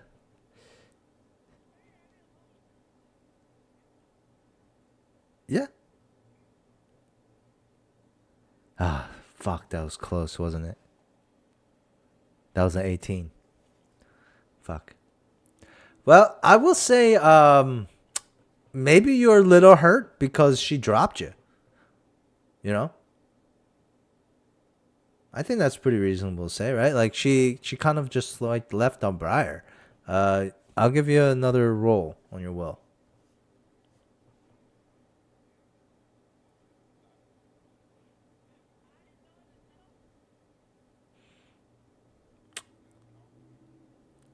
But you desperately need her affection. So you make your way back. So Leonard, here's what you see. You see Briar swim her way back and become dazed once again. Now you're swinging in the air, Leonard. Just like flipping around here. What do you do?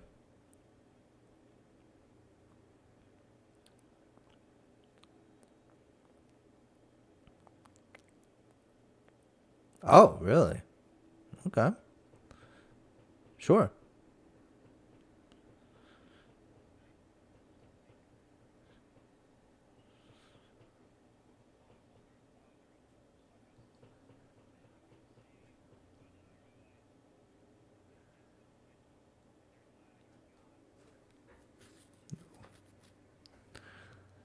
Yeah, roll advantage on that diplomacy this time. Yeah.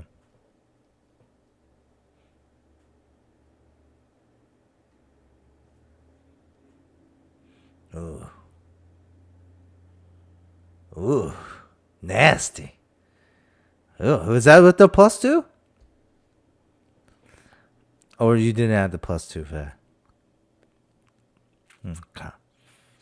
Let me get another D20 roll from the Rusaka NA. We'll add 7 to this. 25. This is like the first time where her actual whale butted up against with Aaron, like, or Leonard, like, significantly, and she failed. That last one's probably is gonna do it. So what's gonna happen now is, Leonard, roll a. She has how many of you guys? Why is it only 4? Am I missing somebody here? Oh, what is it? Yeah, yeah, yeah.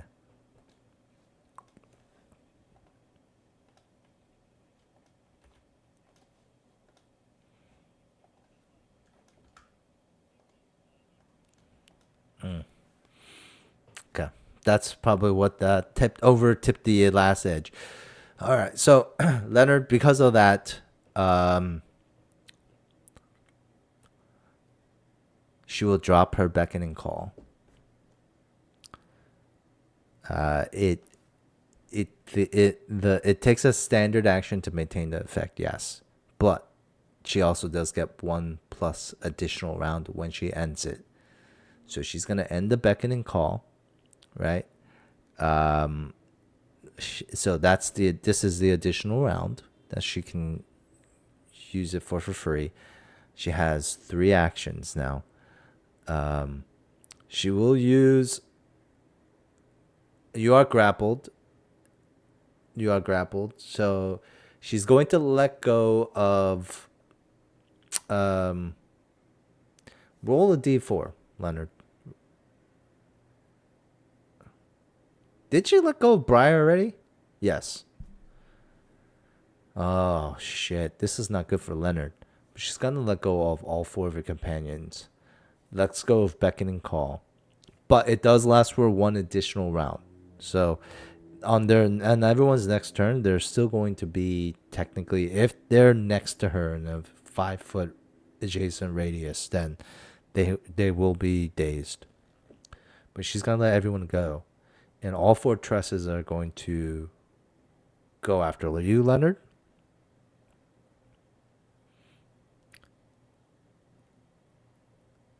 Um, she has 3 actions. So she's actually going to grapple you more with 2 of them.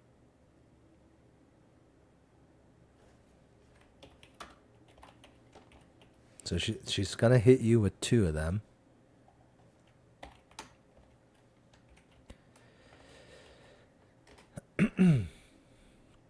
Um, 6 points of damage for that one.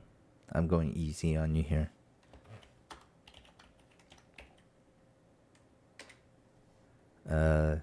I'm gonna actually add 8 to that, so that's 6 plus 8 is 14.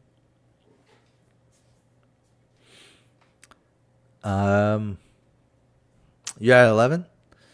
Okay, so here's the next rule here, and then after so you watch as you have one around your rib cage, but it wasn't gentle. It was tight, and then 2 more globs of hair, one around your head, one around your neck, and they start squeezing, and then she just starts squeezing with all her might. That's gonna be a 2d6 plus.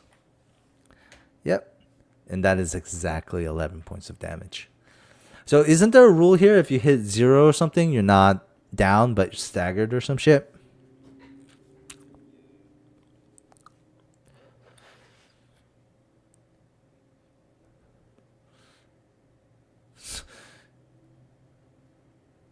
You have scoliosis now. No.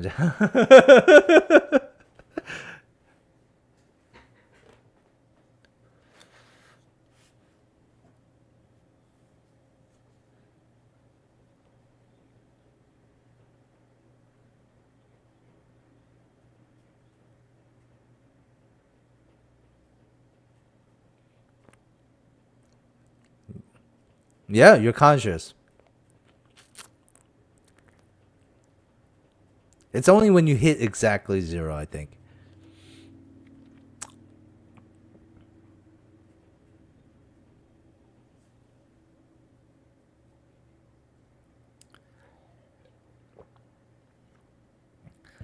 Oh, but you can still heal yourself. Then that means you can heal.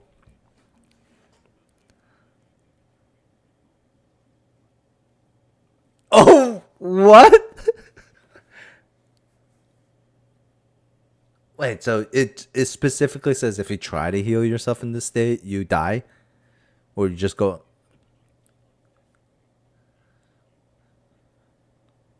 Oh, so you have to heal yourself. Gotcha. Gotcha. And then just stay disabled. All right. Gotcha. Okay. All right, Leonard. You probably want to play possum. As she's squeezing you, you feel your mind slipping away.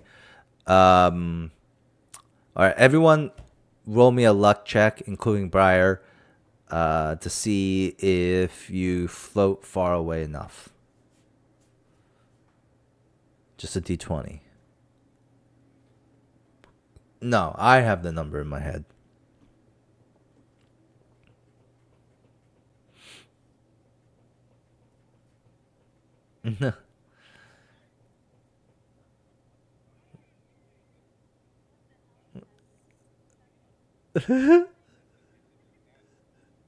How is this? How are you able to roll so fast? What is? It was damn. It was a. How are you able to roll this many at so?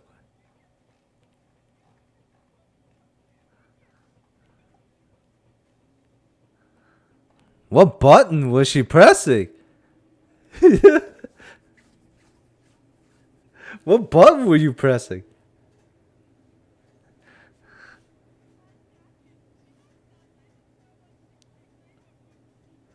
So I don't know.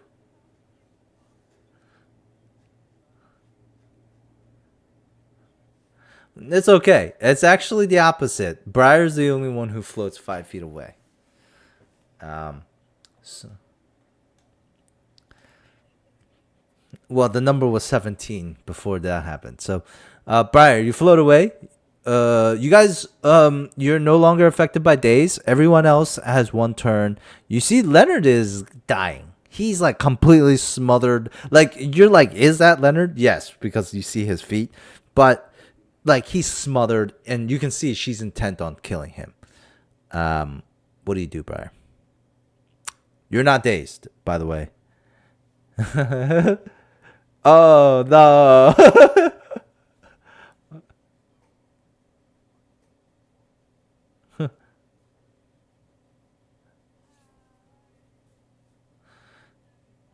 So here's a couple of suggestions if you're up for it. I mean, are you sure? No.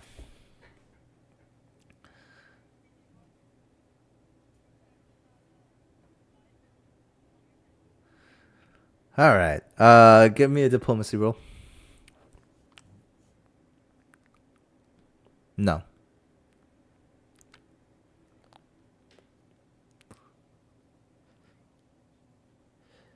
Um, on a 28, she. Damn, how did you get a 28 where you're fatigued and you have an energy drain? What the fuck?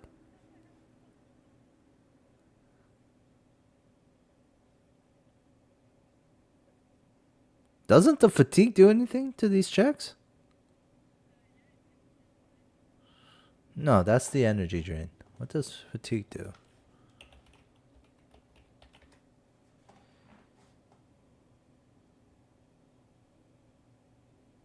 You have a -1 mod. Yeah, that's the energy drink, right?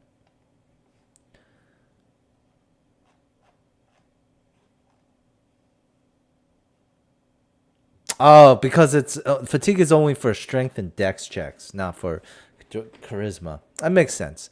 I mean, not really, because come on, man. Being charismatic takes energy. Yeah, yeah, I gotcha. Okay. Jesus, that's really high. Fuck. All right, take 100 XP for that because what did you say? Wait. Do you want to kill? She looks at you and says, "Yes, it's okay." But you stopped her from killing him though. The next round, she has to stop and like look at you and do that. So, um, I am gonna pass over to you, Leonard, to see if you want to do something. You don't have to.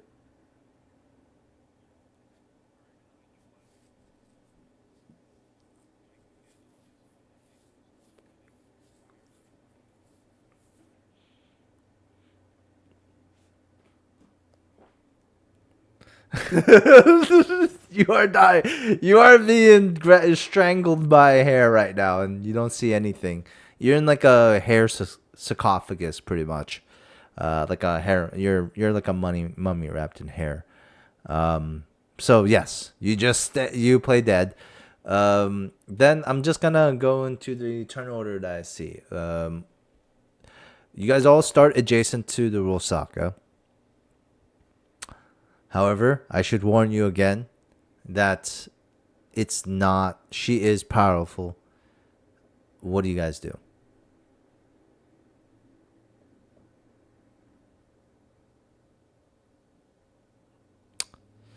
No, the effect is worn off. Thanks to Briar's distraction, she didn't get that extra turn that would have been there. Most likely to just kill Aaron and then grapple you guys again. Oh wait, sorry. With her act with one action, she is going to just grapple Aaron though.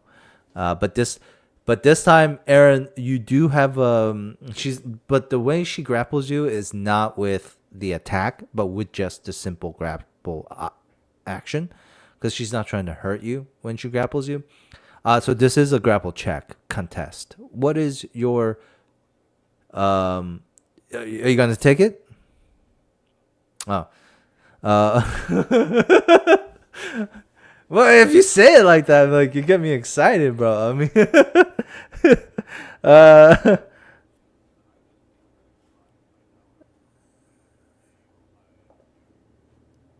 okay. Yes.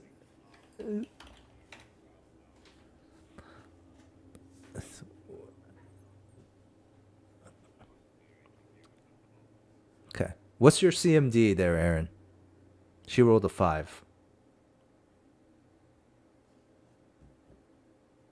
Okay. She still succeeds, and grapples you. So you have the grapple condition. You're not dazed. And then I will ask you guys to go in order: Muna, Aaron, Knox, Albert, and Briar last. Leonard has already gone. He has skipped his turn. Muna, you're at the bottom. Yeah, I see you first. We'll just go Muna, Aaron, Knox, Albert, Briar. You are in water. Yeah. You're treading water now. The swim in. You're like on the edge of the like cliff. So I mean, if you could start climbing, like so where you are, you could probably just start climbing, if you wanted to get out of her range. So think of yeah, I would say like think of it like this right now. Are you going up? Away, away, and up, away and up. Okay, attack of opportunity. No, I'm just no. I was just okay.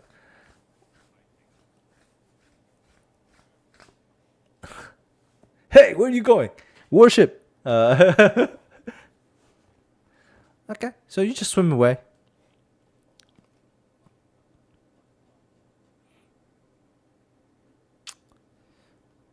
What is your swim?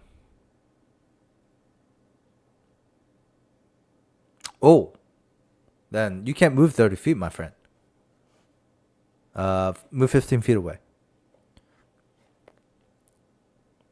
In any direction, though. Or you can roll a climb check to try to go directly up. 15 feet will get you to the edge of the cave.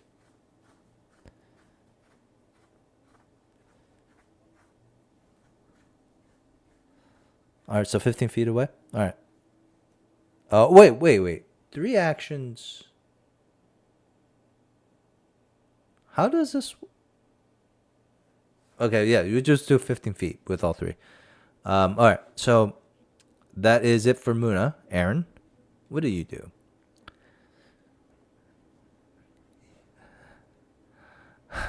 You're trying to break out of the hair. Okay, that is a escape check. Escape artist check against I guess her CMD, right? That's the thing.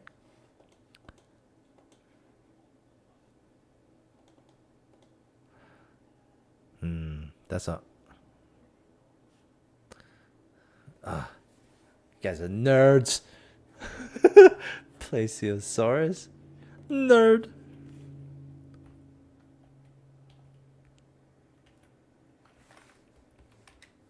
Oh yeah, it is the Plesiosaurus.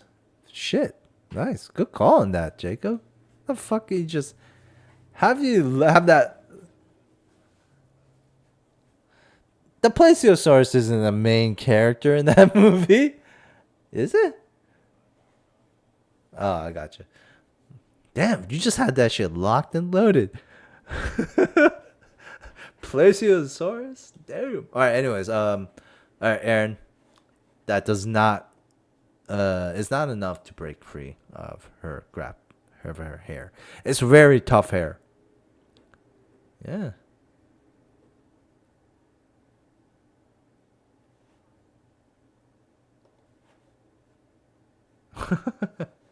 You're gonna I think I've given you enough chances where now's go time.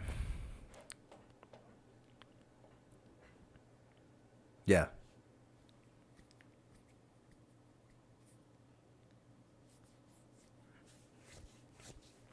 Yeah. You can skip the rest of it.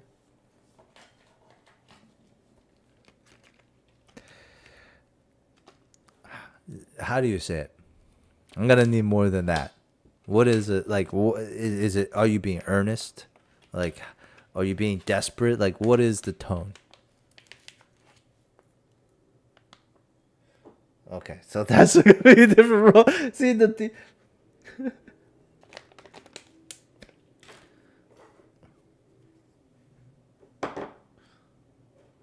she looks at you and says, "Why? We will eventually fall in love again." I will never let you die. I will save you, like I did back there in the cave. We're going to have a lot of fun together. I'm a Barbie girl.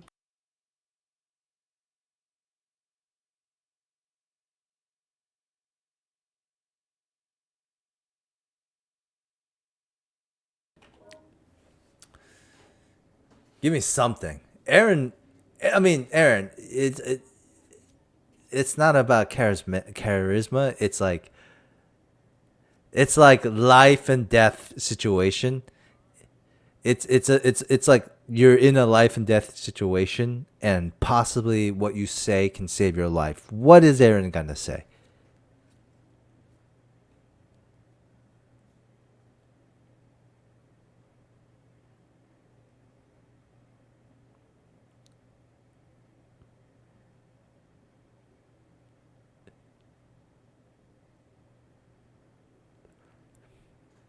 All right, go ahead. Roll me a diplomacy check with advantage.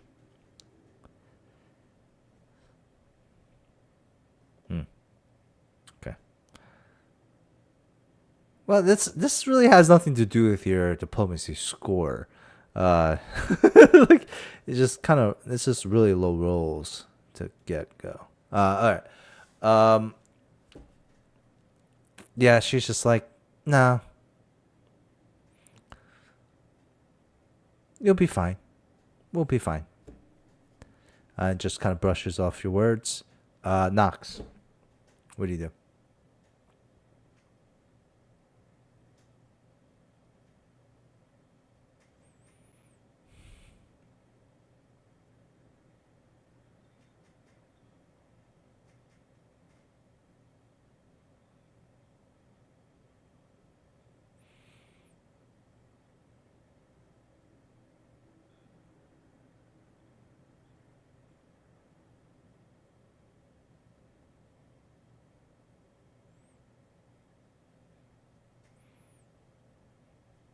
He's like Knuckles now. He literally is like,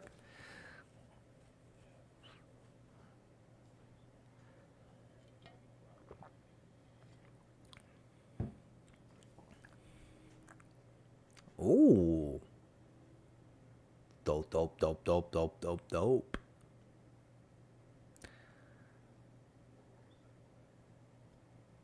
Plead for mercy.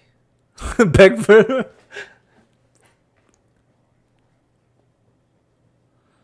grapple. Interesting. She is slippery. Go ahead and make your grapple check.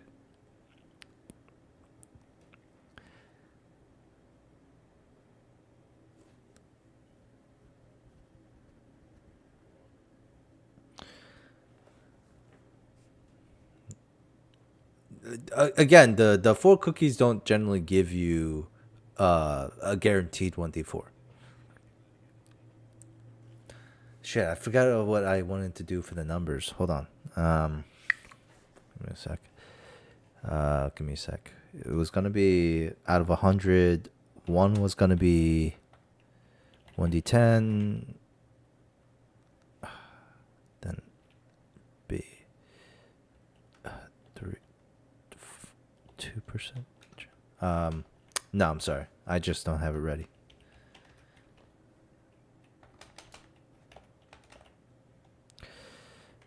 You grab her and damn it, Nox. As soon as you touch her, it sends shivers down your spine.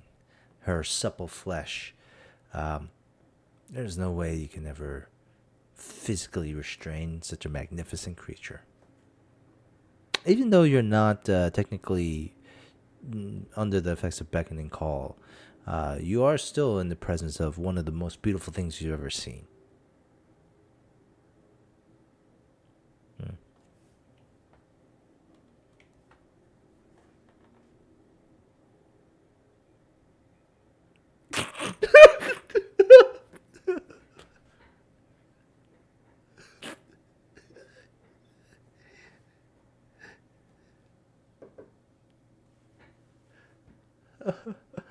All right, roll your diplomacy with advantage. What? What the fuck?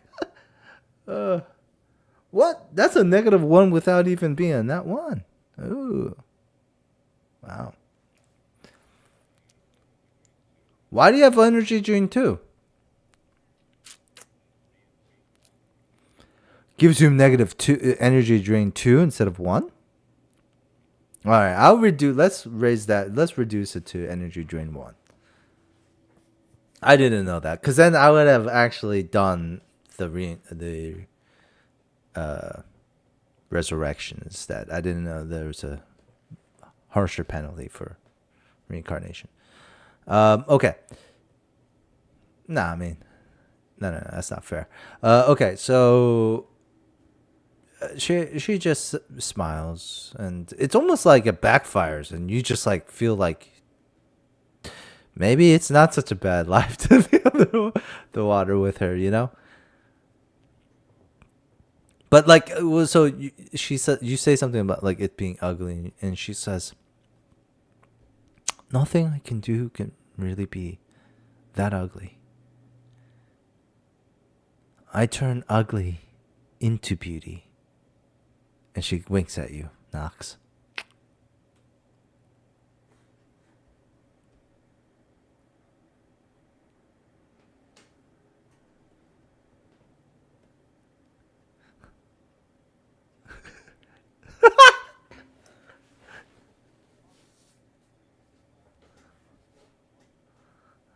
Owlbear gets to go next. What does Owlbear do, Knox?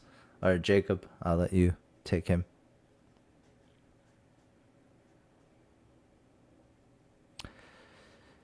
Well, I mean, I'm gonna tell you, he's dumb. So, and Leonard's in trouble.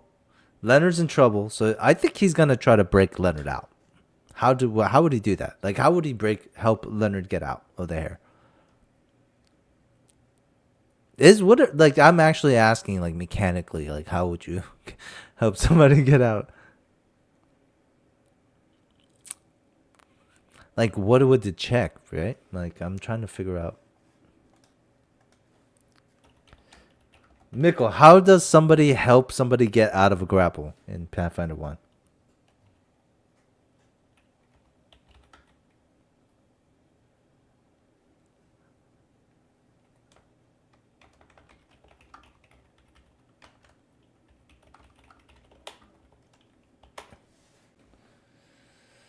Uh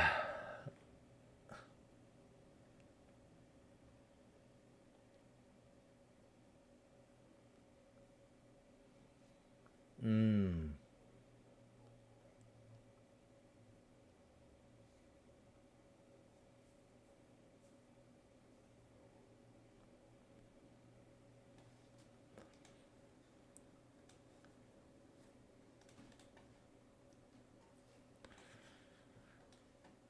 So give me and well, he's still gonna try. So give me a strength check for Owlbear, and based on the strength result, I will give a appropriate bonus.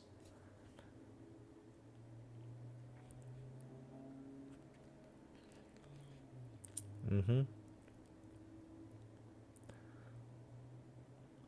Okay, I'll give Leonard a +4 on his next attempt to break free from her grapple, or anyone's combat maneuver check.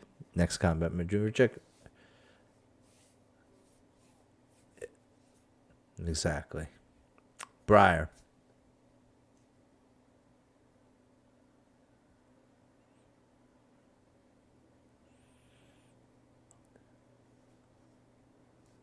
No one's under suggestion now. If anything, just don't you guys have another death file? Just suicide right here. just just like take her down with you.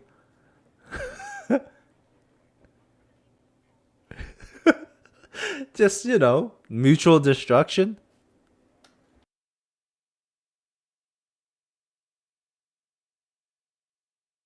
That is fucking hilarious. Be like,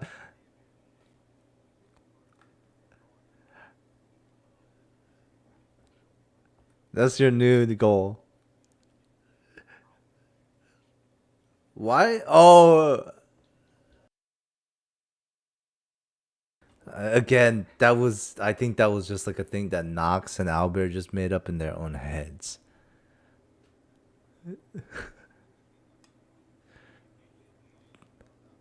I don't. I know that, but I don't know. Okay, there's a line between magic and well,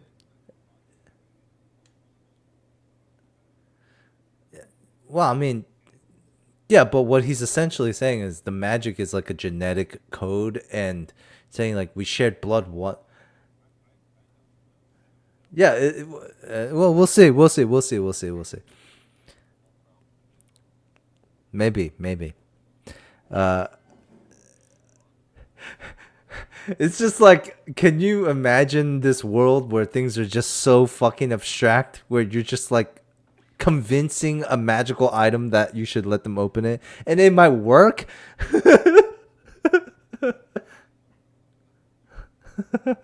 uh, technically,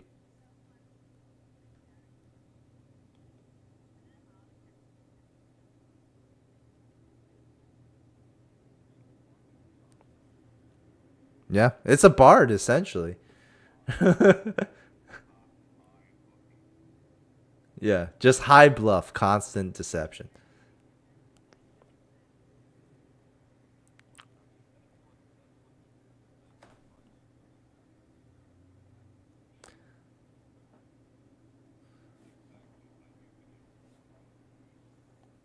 That's pretty cool, actually. That's a pretty cool. Yeah. No, it's cool. All right. So neens. We have here Briar. What do you do?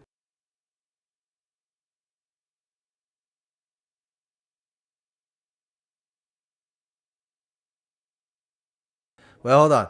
Just to let you guys know, if this does end in TPK, we're going to start like a magic only, spellcaster only thing. Okay, that would be. If you guys don't do acapella at one point, I'm gonna be upset.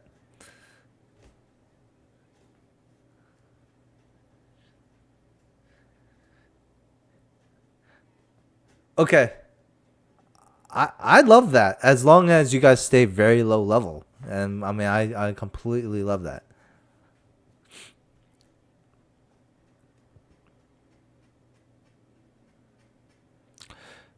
You can fascinate her, yes, but there's nothing to counter suggest.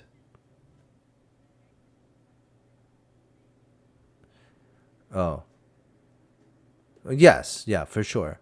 No, she doesn't see you as danger. She's just attacking the people that are attacking her with right now. Oh, yes. Well, you attacked her verbally. And sometimes, yeah, sometimes words hurt more. Yeah. Isn't that's the yes. But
Roll diplomacy check here.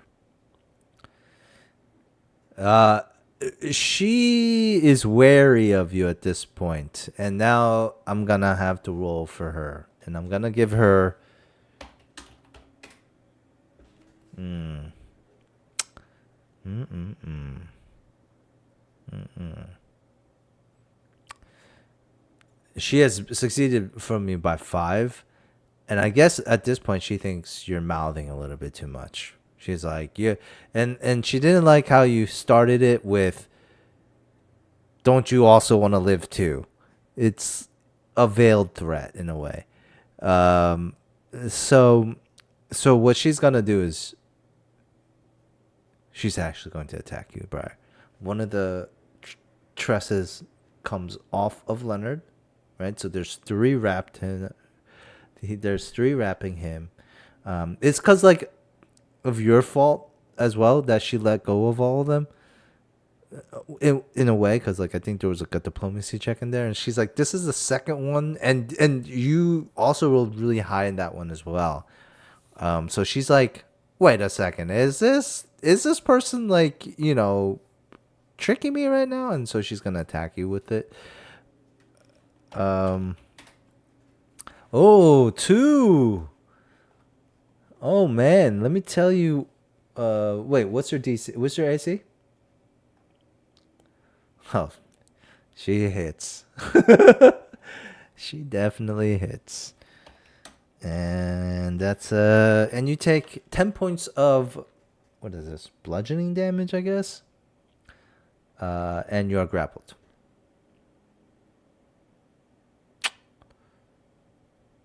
Owlbear also was trying to help Leonard, so she's gonna attack Owlbear too because she doesn't like him now. That hits. That's 14 points of damage for Owlbear. He is now grappled. She has one. She has 2 tresses on Leonard, 1 on Owlbear, 1 on Briar. Briar, that ends your turn. Leonard, what do you do? So, Jacob, he can be in this state for as long as he wants. Okay, cool. Leonard, it's your turn. What do you do?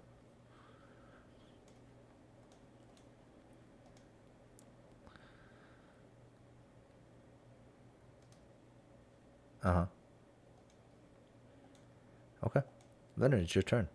You're just somehow barely alive, and like if you feel like a snake thing where like if you move, she might detect it and kill you.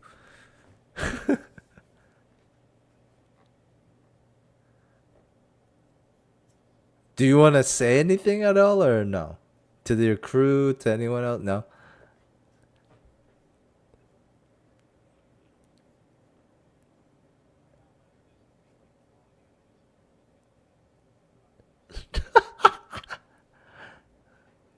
Okay.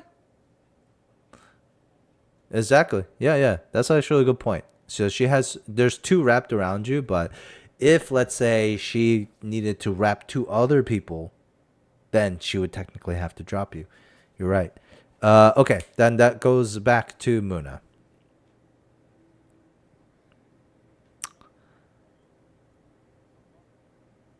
15 feet.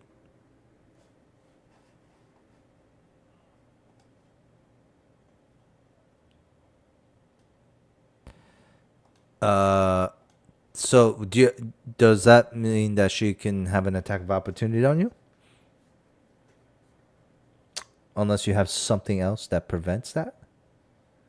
Because she does have combat reflexes.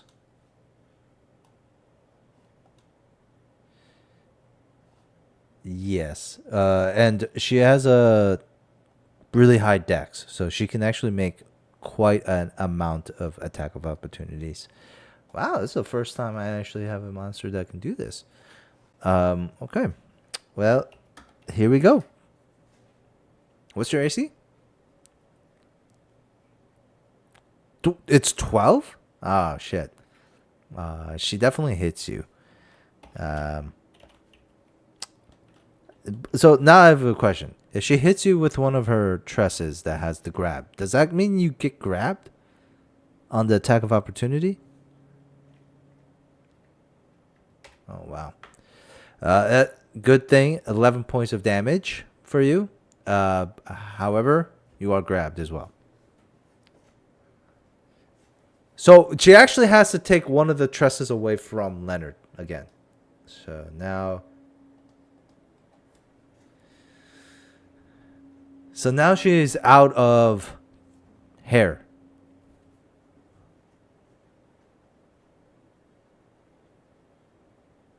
Special.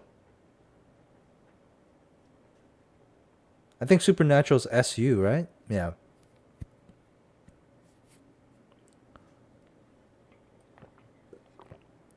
Oh, spell. Oh, shit.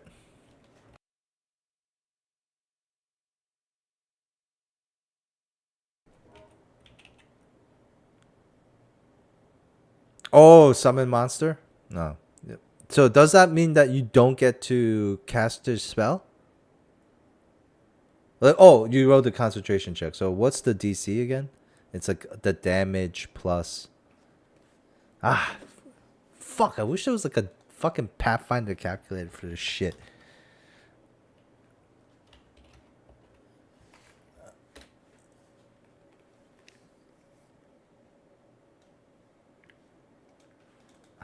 DC, right?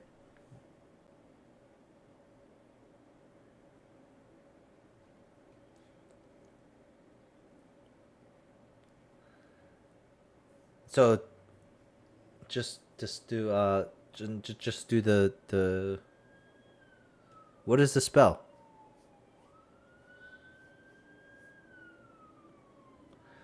But I'll just say the DC is 21. Let's just do it. Um,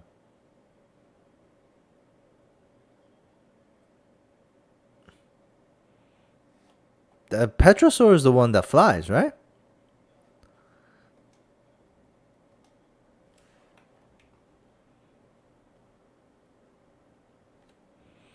So it's a Petrodon that comes out. Here you go. I'll give you access to this.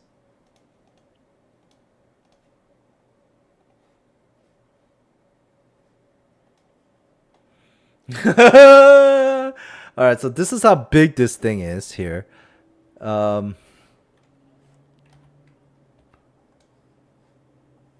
actually pretty cool. Hold on. Let me just get the... I'm going to get this token out here so that you guys can see the...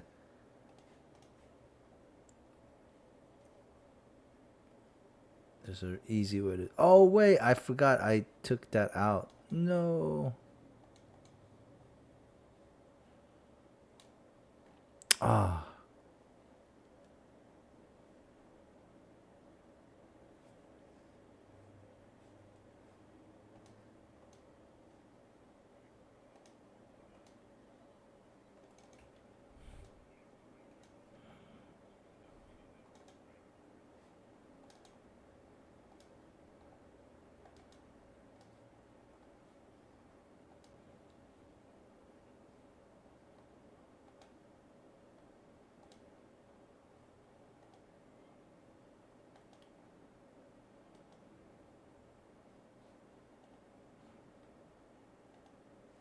Hmm.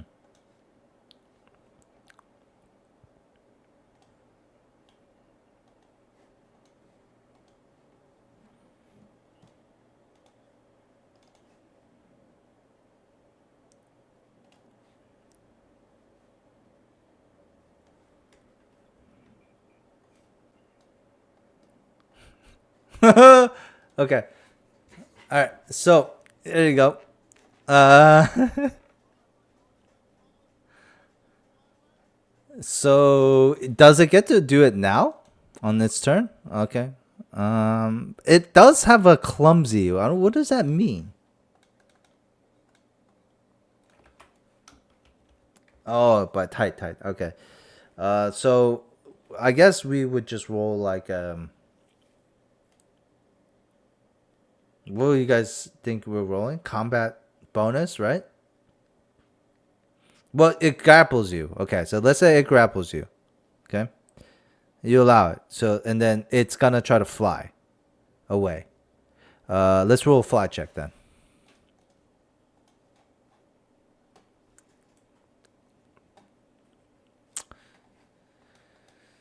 And then this one is going to use its to fly.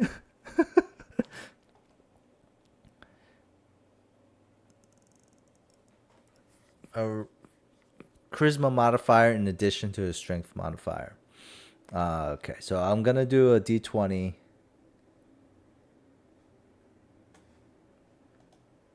Okay.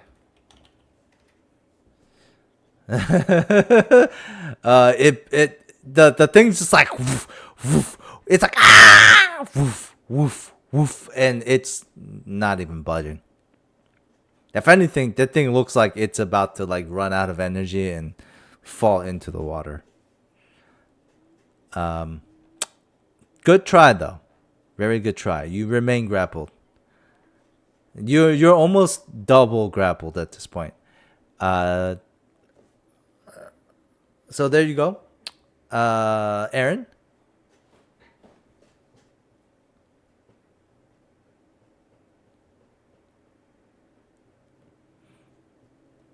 Ooh.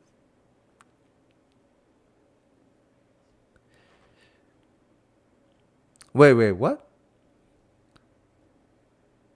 No, you're not.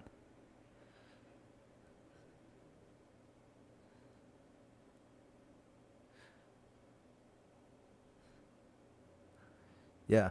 You and Nox are currently not grappled.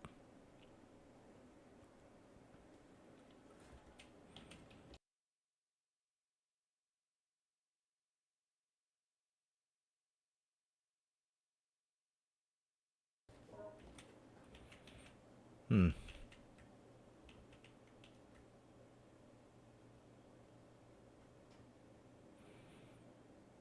Oh, okay. Uh, so are you using because you are in the water, so you don't have your full movement unless you have a swim speed, and also uh, there's a chance that if you don't disengage or like take a 5 foot step back or get out of her range first, um, I think Aaron would like in this situation.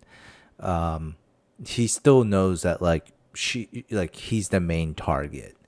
If anything, if everyone dies and he's remains, so that means that she's probably not gonna let you get out of her sight.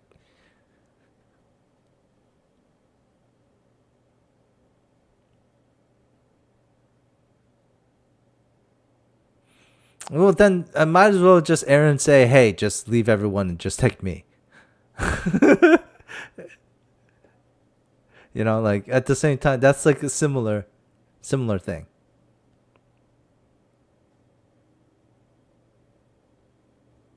What'd you say? Hello?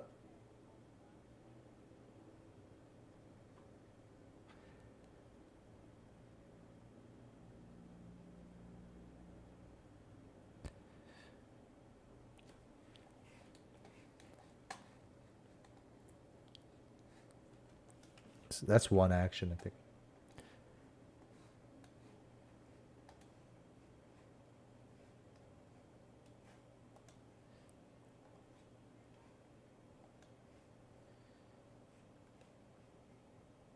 It's one action.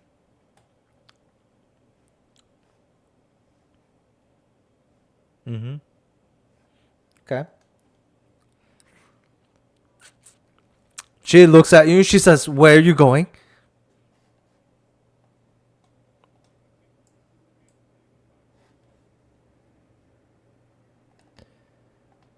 We'll also homebrew that. I mean, no, we didn't. I didn't know that was a rule, but we'll say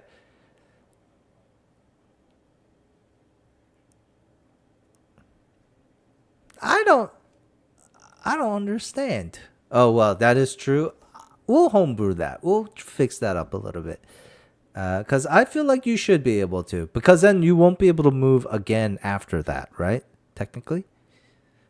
Because you. Right, but if you only have 5 feet of movement left. Oh, I see what you mean.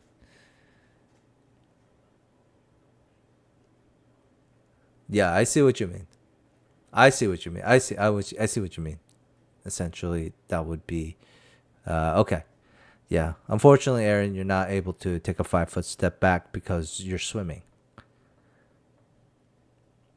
Unless I would say, unless you have a swim speed, maybe then. But then your movement speed wouldn't be 5. Okay. Yeah.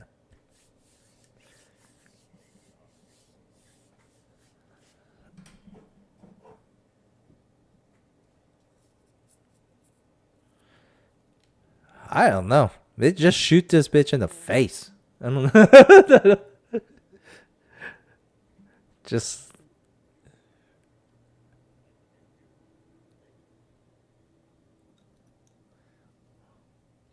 I think you could have, but at this point, no.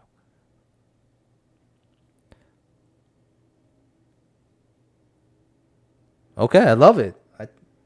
Yep. Oh no.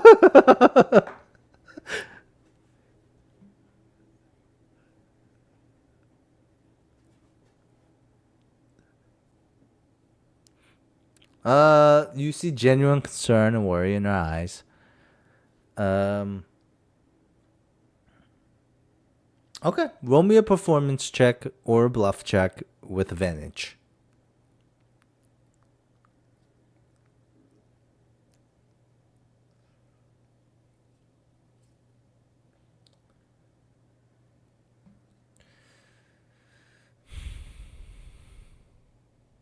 Okay. Somebody roll me a d20 twice. We'll take the lower one.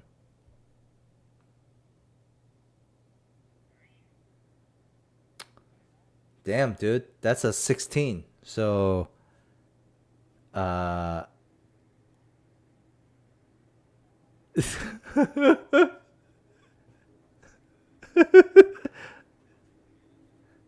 hey, we could push it with the tie if somebody has a +1 for an ace perform. Damn, dude, I see like there are 27 cookies out there right now.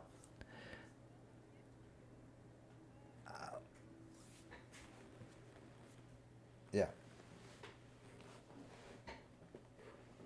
Oh yeah, you're right.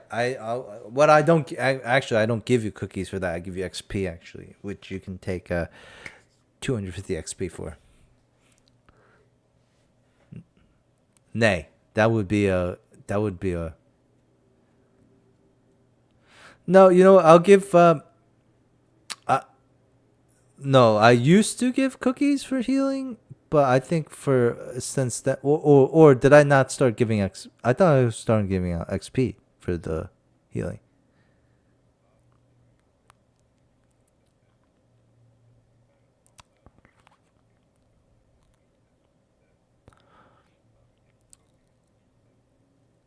No, no, this was just specifically for Leonard because I realized that he was the only one healing in your party most of the times. In the beginning, Briar did.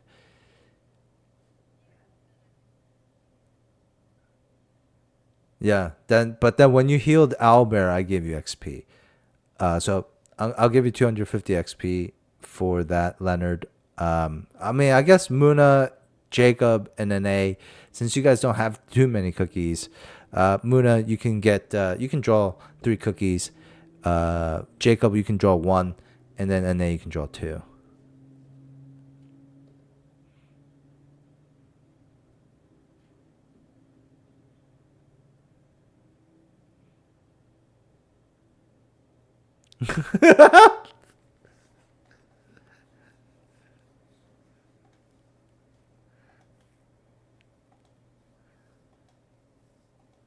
Okay.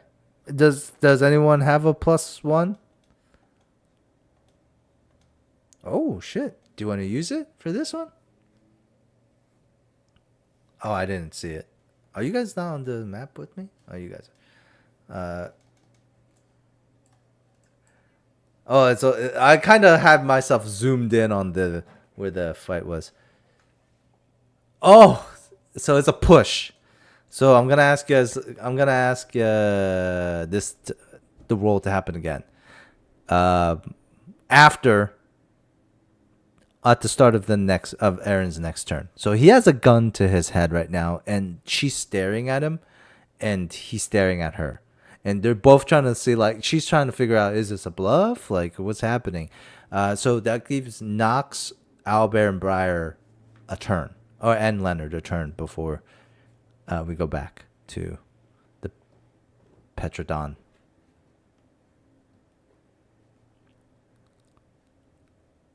Knox.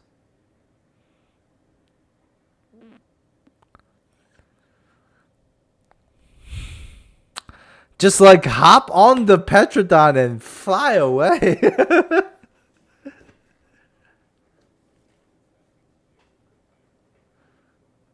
Oh no.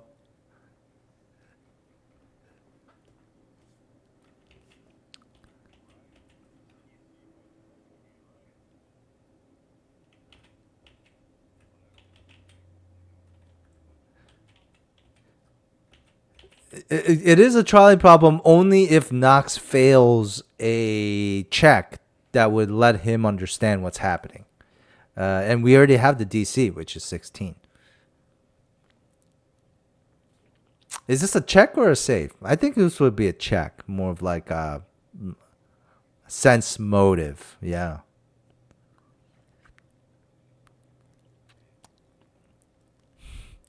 Ah, well, shit.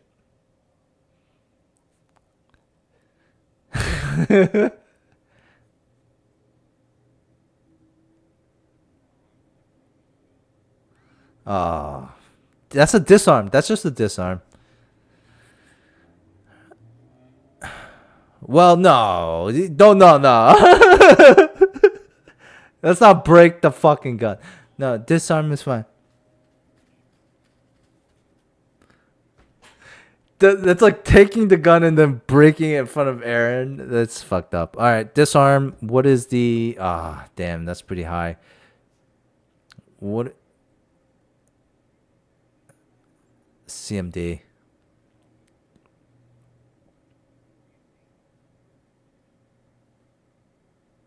Oh, shit. What? Don't use the cookies.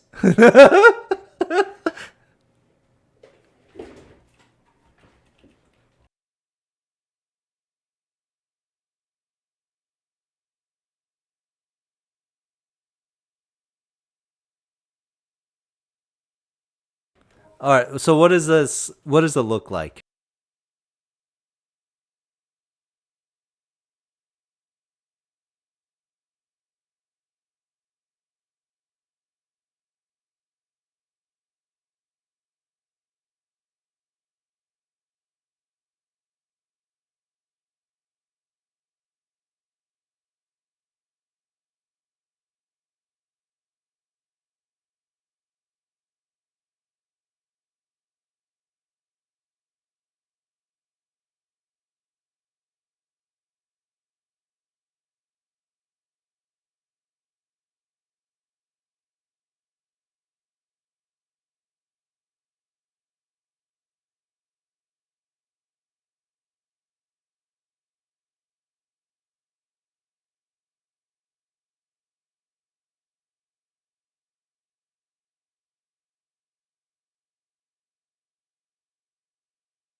That would be disturbing, watching teeth grow in real time, like really quickly.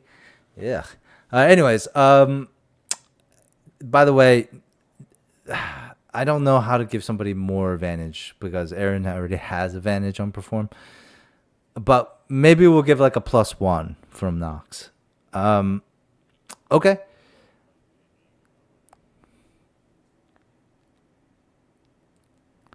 All right. You really gonna nickel and dime me for that other +1? All right. So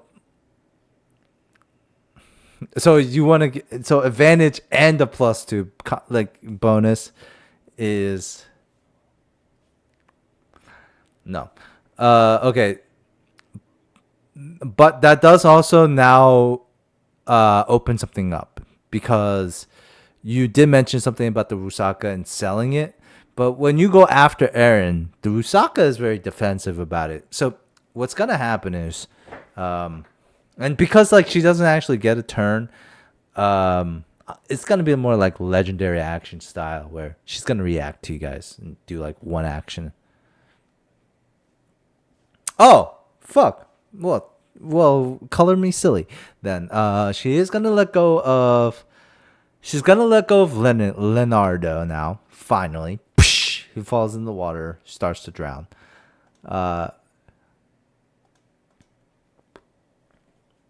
No, but she thinks he's dead.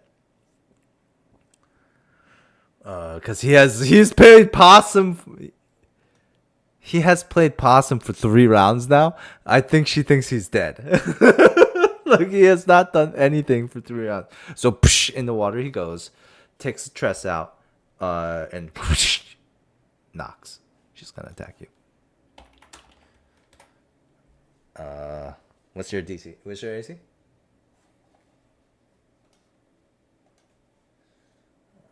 And that is a hit.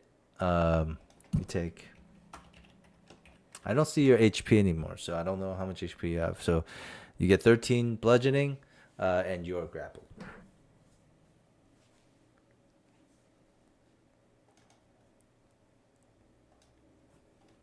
Okay, so it was damaging for you. Good.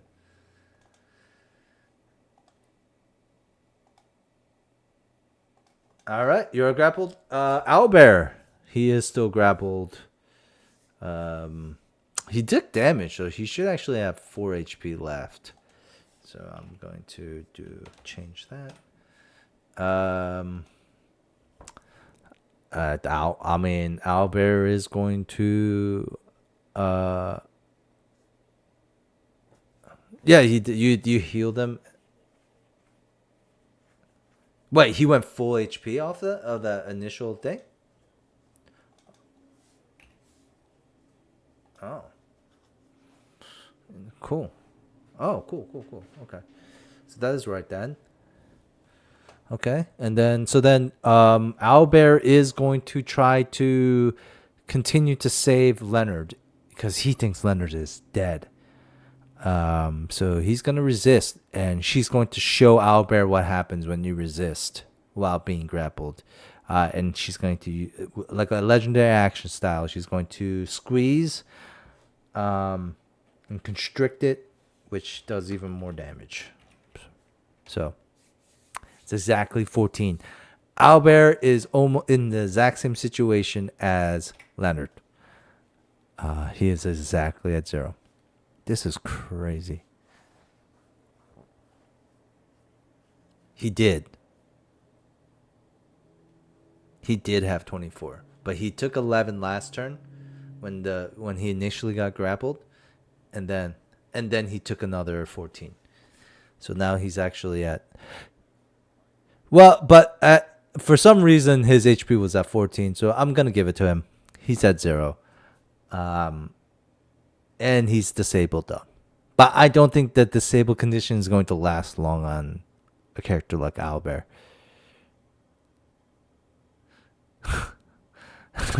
All right. Calm down there. Don't twist my words.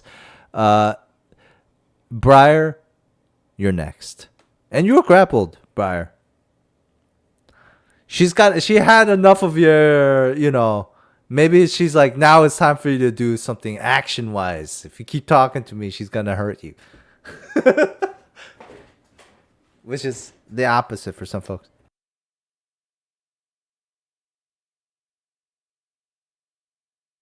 If you're going to say something though, you get the same results. Like she will roll for it. It's not automatic. So, but it's riskier now. If you don't roll as high as you did before, you might be risking.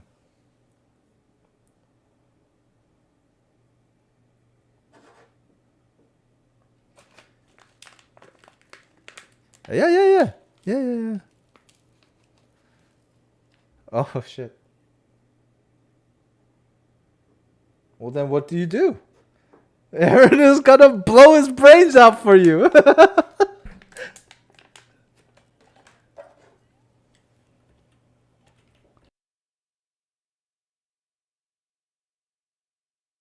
It's not worth it. All right. Okay. Hey, fuck it. Another +2 to Aaron's perform, I guess. Okay. Not a bad.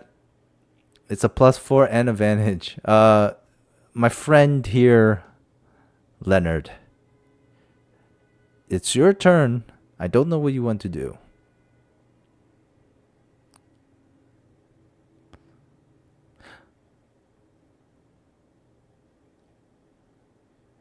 Do you have any like healing potions or anything like that?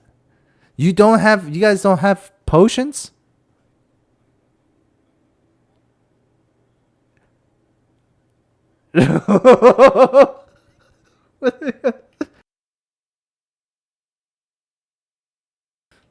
Yeah. This is not the time to take random potions.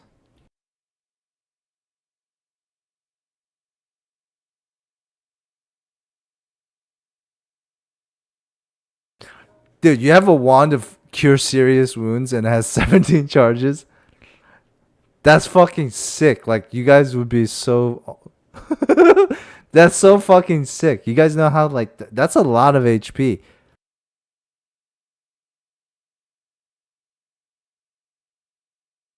46 charges? Get the fuck. Cure serious wounds?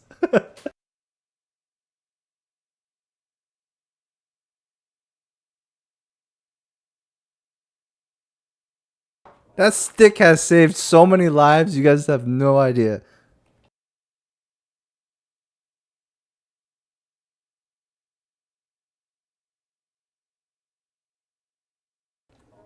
All right, so skip.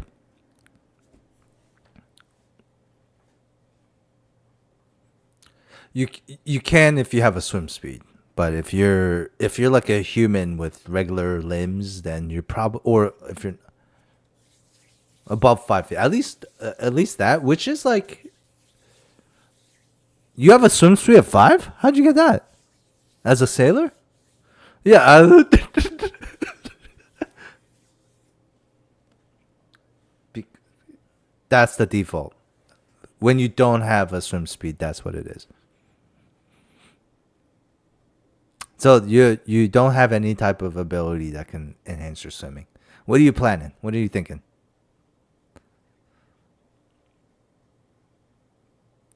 Well, not the ones who are grappled anymore. But I guess Leonard, yeah, you should. But I don't want to complicate it. Like, and then he's at 0, and then what? He starts drowning. That's silly. You guys are all right. But what are you gonna do, Leonard? Talk us through it.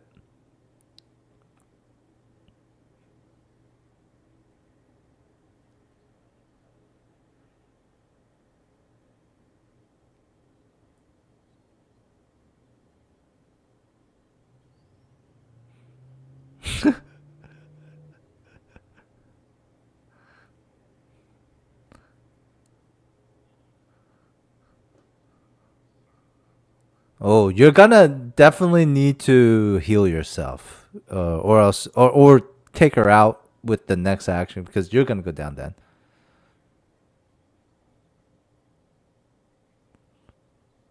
Well, not kill you, but you be, yeah. So it's gotta either be like a really good one or you should heal yourself. Does a heal check ever heal you HP ever? Like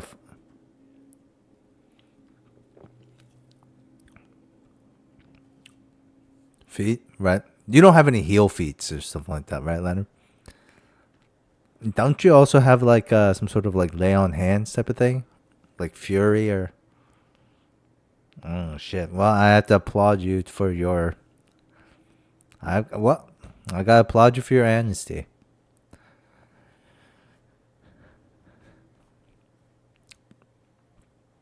Just float. Okay, you can skip. You can skip. Uh,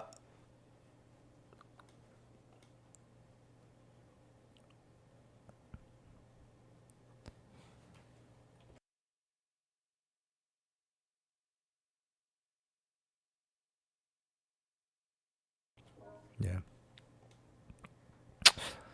All right. I'm not gonna give her turns again. She's not reacting to you guys like legendary actions. So like she has three during all this. In one round, you could say. Muna, what do you do? Are you still gonna do this? You're just gonna keep doing this? Okay. Uh,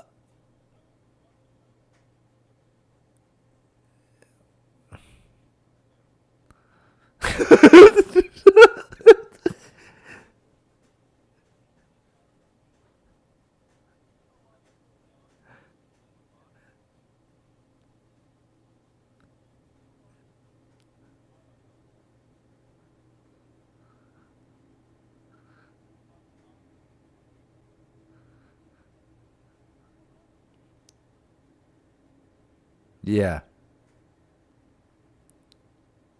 So keep in mind, you if your Petrodon comes after Aaron, there is a chance, there is an attack of opportunity once it tries to fly out. It does have a chance. If it misses, it will be out. But I mean, ooh, shit.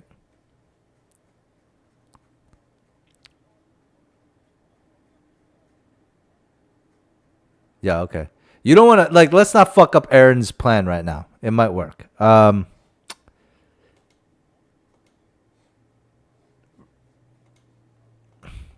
fly check here.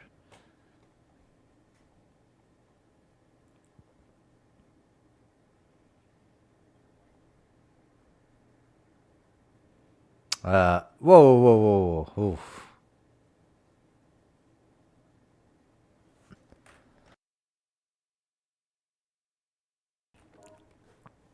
Bless this Petrodon and its mighty poor soul.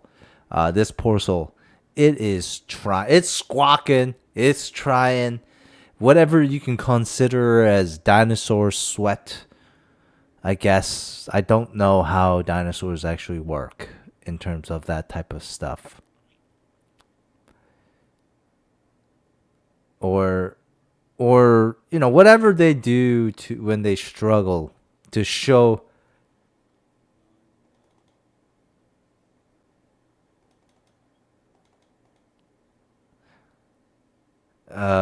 Is yeah, well, nice.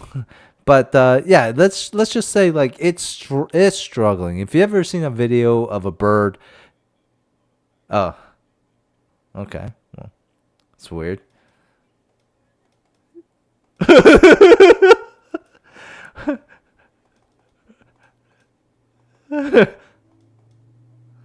I just took his word for it. I don't know. Um, like maybe, shit, maybe they thought decided that that's how they did it. I don't, but okay, so this Petrodon, bless his soul, poor soul, is really trying.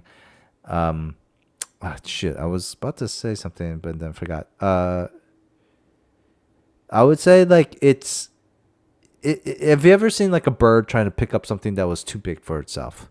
That's essentially what it is. It's a futile struggle. Aaron, is that it for Muna?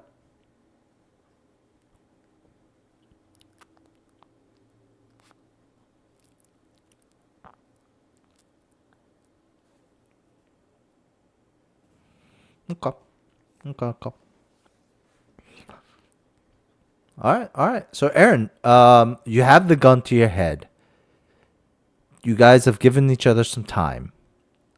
Your friends have gotten like I mean, what does Aaron think when he hears like pretty good performances? Like, oh yeah, in the background, obviously you have the Petrodon and Muna in the side. They're doing their own thing, But you also hear Nox trying to disarm you, and Briar saying, screaming and pleading at you to not kill yourself. What's Aaron's thinking? Is he like, is that a smirkable moment? No. Oh shit. He's serious. Okay. He's not gonna break at one point. It's just like pure. He's locked in. You get the advantage. She gets the disadvantage, right? That's why I was like, there's not much more we can do with that. Besides, you also get a +2, or +4 now. So, roll your perform advantage. I'm gonna roll for the Rusaka.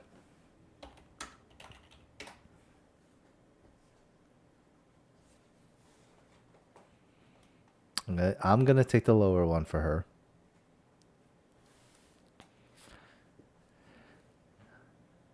Um,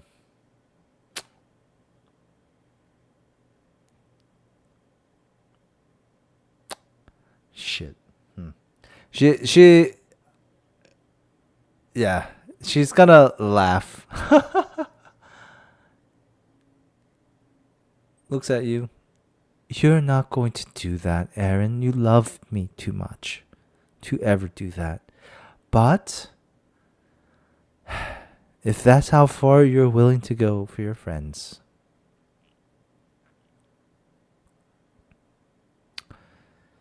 I will let you convince them to submit.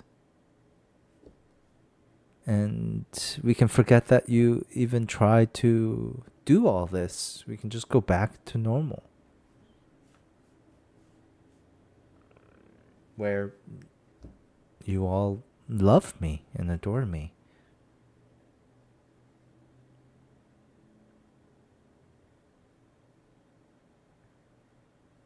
I couldn't hurt you.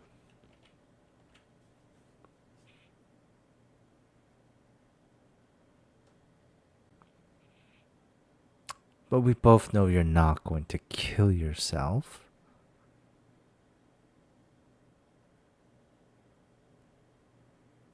Shall I let them go?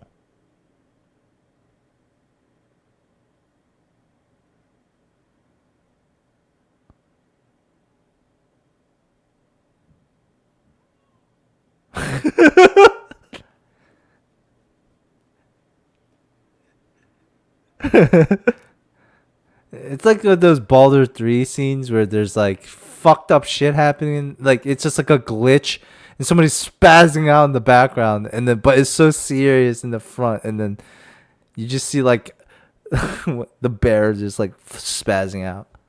I forget what.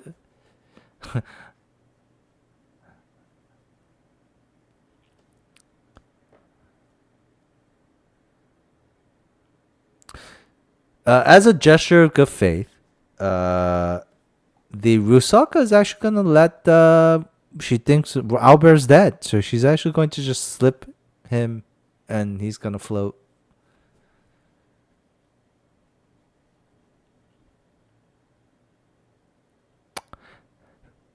Aaron, I love you, and I would never intentionally harm your friends. She's even going to go ahead and this is how crazy this person is. She's gonna just heal Leonardo.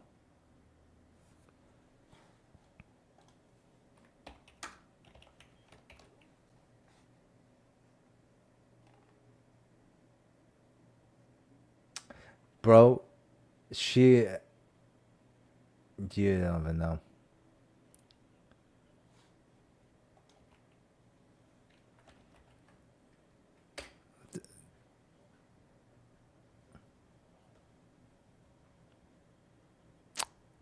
16 points of HP to Leonard. Heals him. It was actually up summon ally nature 6. But I chose to use the large one instead. Or else that thing would have been like the entire size of the map. which would have been like stupid, I think. Uh,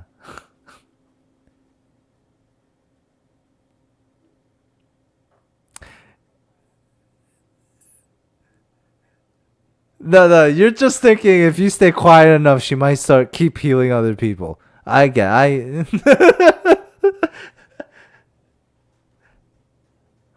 It's not a big deal. Whatever happens, happens. No, it's not. No one cares here.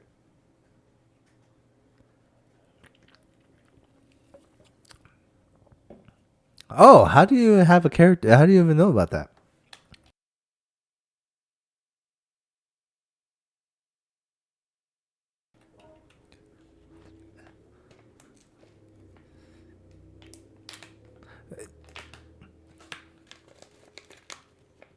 You guys have been preparing for so long.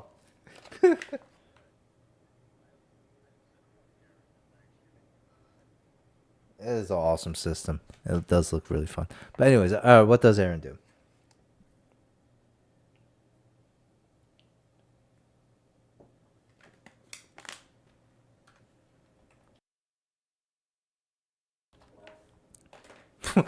Well,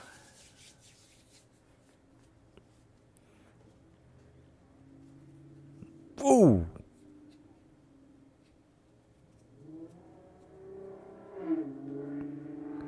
behind your head, like the old like fake drink a shot.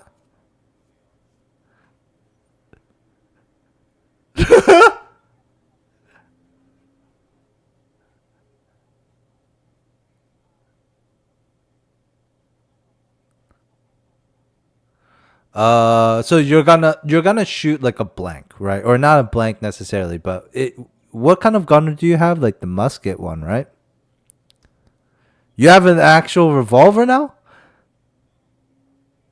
Don't you have? Do you also? Do you only have one? Do you have another regular one shot pistol? Okay, I think it'd be easier for you to like to pull this off with that, but um, I don't know how you would fire a blank from a revolver.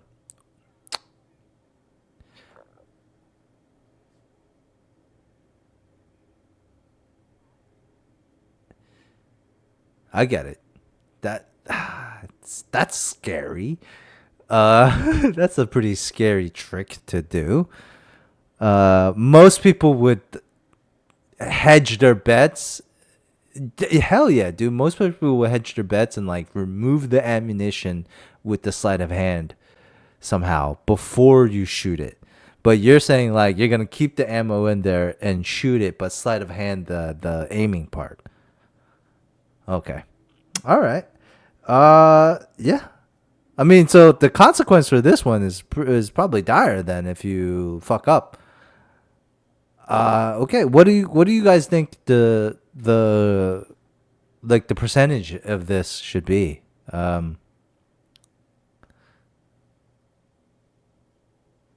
don't think this is too hard. It's like there's more empty space than Aaron's own head.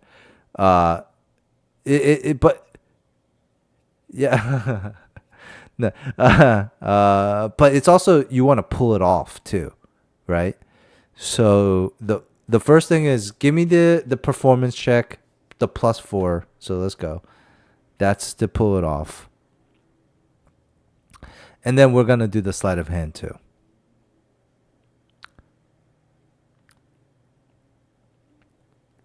Okay, and the sleight of hand. Oh, you can roll advantage on that. Oh shit, great. You can also roll advantage on the performance check too.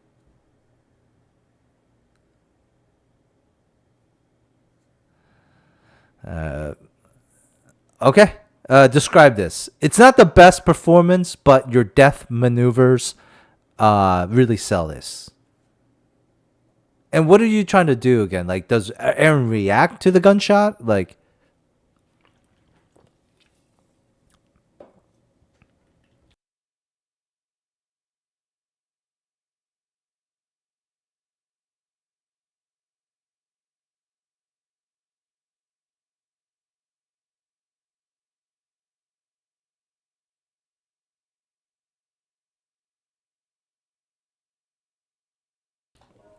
What is the final warning? Like, what does the final warning look like?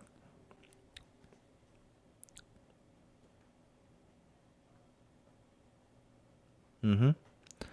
So, like, is he shooting the gun at himself? Did the gun go off? Like, what's the?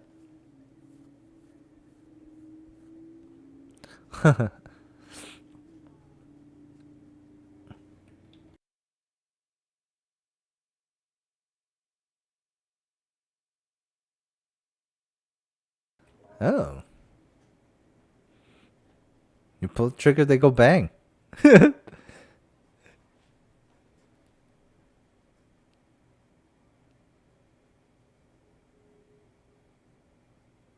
Yeah, no, no, it's fine. That's Hey, that's fine. That's perfectly fine. As long as it's not like you put the barrel in your ear and then the bullet comes out the other end. Uh,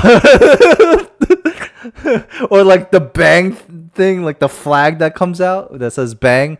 Like as long as it's not just gonna execute you in real life, like it's fine. So like you I'm gonna say there's a parlor trick that you could do where it's almost like you maybe might have even emptied the bullet out or something where like it looks like almost irreversibly you're going to shoot yourself, but for some reason it doesn't work. Like Aaron puts the barrel in his mouth and it goes like bang, but then like the bullet like is caught between his teeth. What a great sleight of hand. Nat 20 gal. It's incredible performance, Las Vegas. And the Rusaka just kind of looks at you and says and smiles and she's just like, I knew you were special, more special than on any of these. What can I do? What can I give you for you to come with me?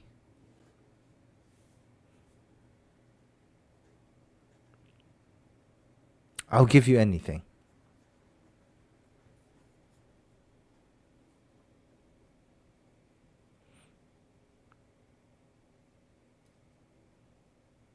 Done. She drops. Muna, you fly off. Uh,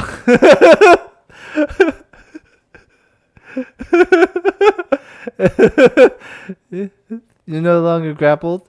No longer grappled. I'm really surprised this thing is still trying though, but that's a long time for something to try to really effort like just put a lot of effort in trying to pick something up. Ah, now see. Mm-hmm. You don't know.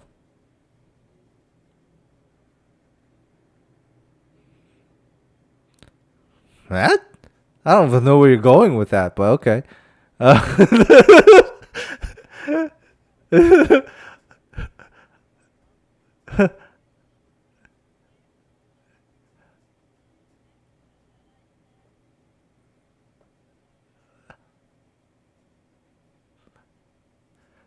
oh man, what a weird.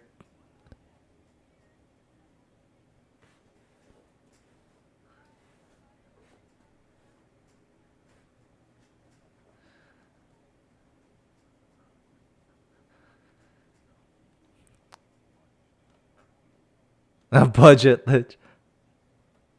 None of the powers, just all of the extra stuff.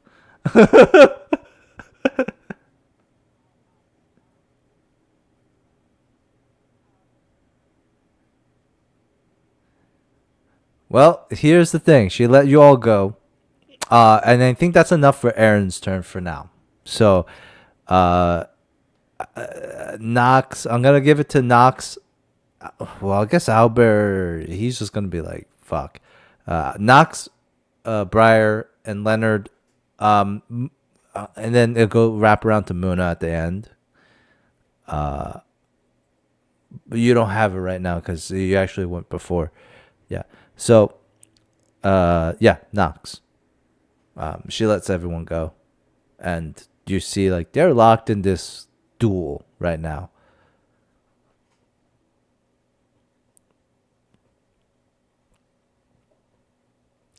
It's crazy. This is actually how real relationships work, guys. There's two partners, and they're really not willing to admit love for it. No, I'm joking. And like it's like they both want something, and if to them it's both very logical, on their perspective, right? Like for Aaron, it's very logical for her. Like it's like Aaron in Aaron's shoes. I would assume like he's thinking like, what the hell? Like, why can't she let me go? Or what is Aaron thinking in this particular situation? Like, what is it? Like, is there any like?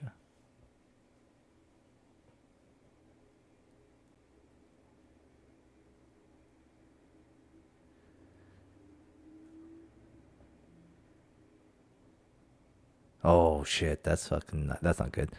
Uh, okay, so let's think of Aaron as like an eligible bachelor who's now horrified at the idea of spending their entire life with this fish person on the water in a castle he doesn't want to be in. All right, Knox, what do you do?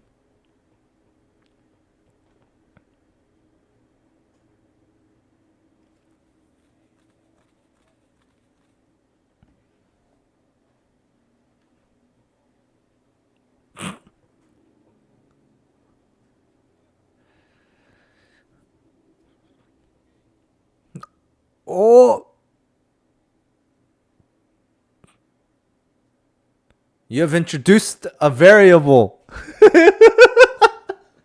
that has not been explored yet, and now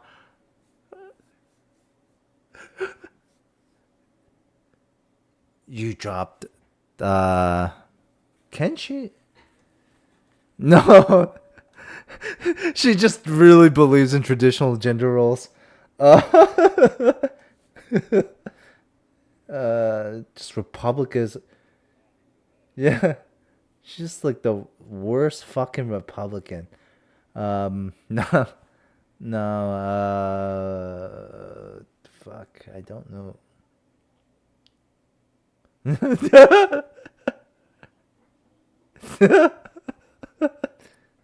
I don't want them influencing my children. Uh, and thinking it's okay.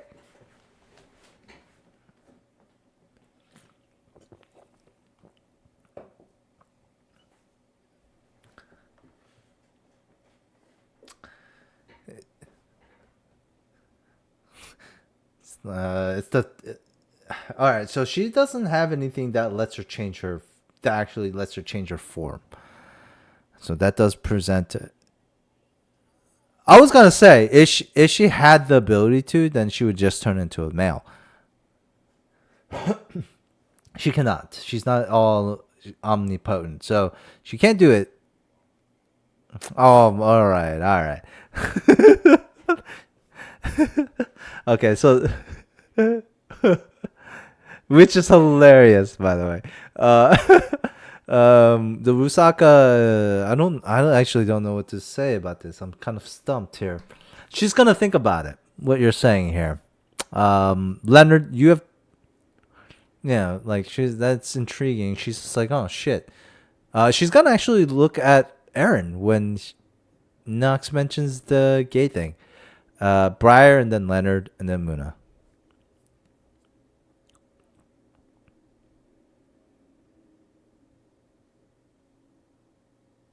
You know what? It's actually going to be a will save for her. I do need give me a d20. If she fails this, pretty low DC, she's actually going to just attack Knox. Yeah, a little bit. Like I mean, it's almost like okay. She's really considering that. She's like, "Are you gay?" And like her facial expression is like, "Huh?"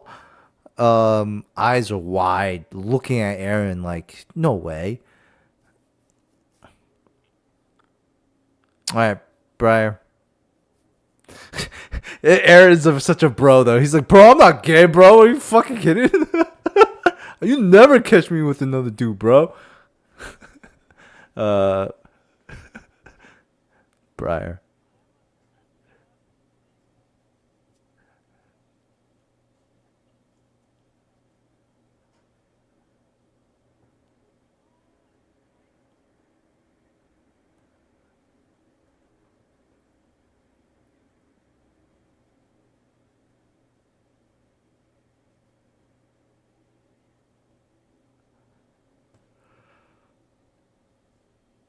You have a swimsuit? You may move. You may move 5 feet away.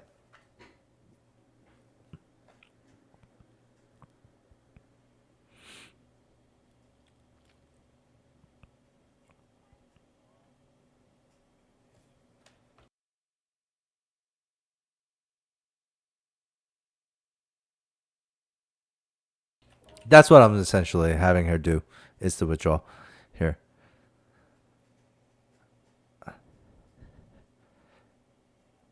If you try to go too far, she will react. Hell no. She's not stupid. Like she's hell no. Hell no. But if you get flown away from a Petrodon, she'll let that happen. But I mean, you know what I mean. If she's just gonna jetpack away, that's a little bit different. If you're gonna try to swim away, she's gonna grab you.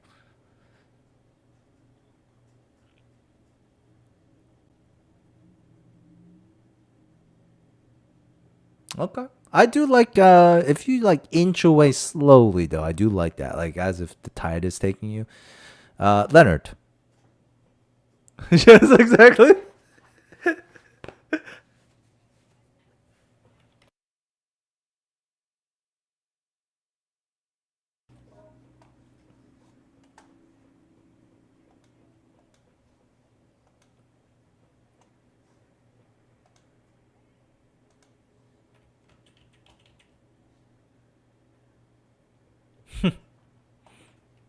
Bye. Bye bye world. Wow.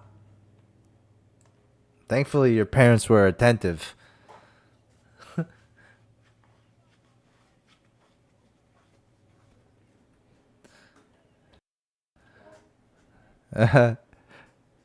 If I was on that beach, I'd look at your parents. I'd be like,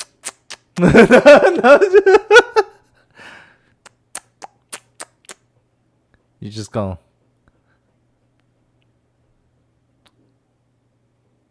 Maybe put some orange something color on your kid if you're just gonna let them. No, I'm joking. All right, what do you? So Brian, you're just gonna watch Leonard. What do you do?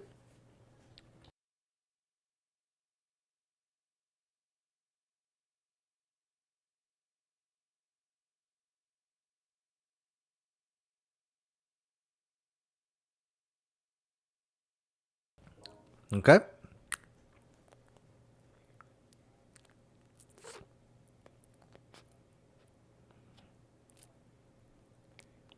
Hmm. Maybe he doesn't even hear what's going on because of the water in his ears. You know how you're floating on your back? It's like the like water sound. Maybe that's what he's going to.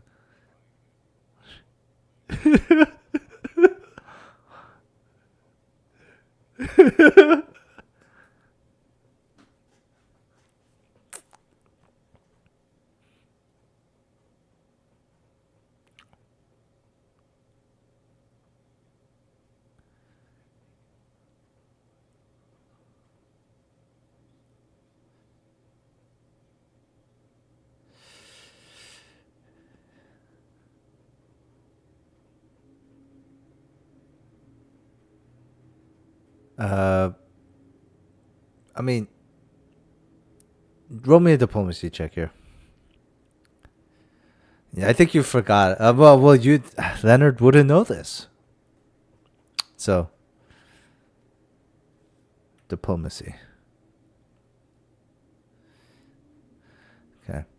On a 21, she's gonna look over at you and she says, You didn't see what we saw. You didn't feel what we felt. And she was gesturing to Aaron.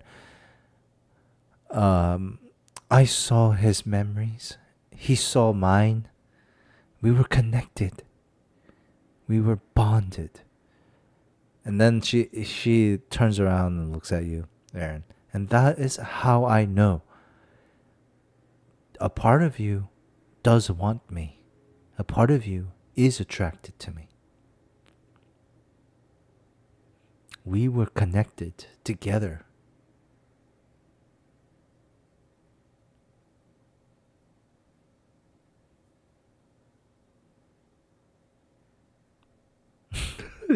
Trying to really push this gay narrative thing. Uh, but so she doesn't outright attack you and lash out you Leonard, for that, because mostly because of your pitiful state of you kind of like talking. I don't know what you guys think that looks like, but it definitely is not cool laying on your back, floating and talking out of the river. Um, so she's just like gonna let you float away a little bit. Her eyes obviously still locked with Aaron. I will give you like a physical action you can do, Leonard, but if not, you continue to float. Muna? No, that's I gave you that. All right. Muna, the Petrodon just all right, you guys just fly. Do roll me a fly check though. Do roll me a fly check, please. Still.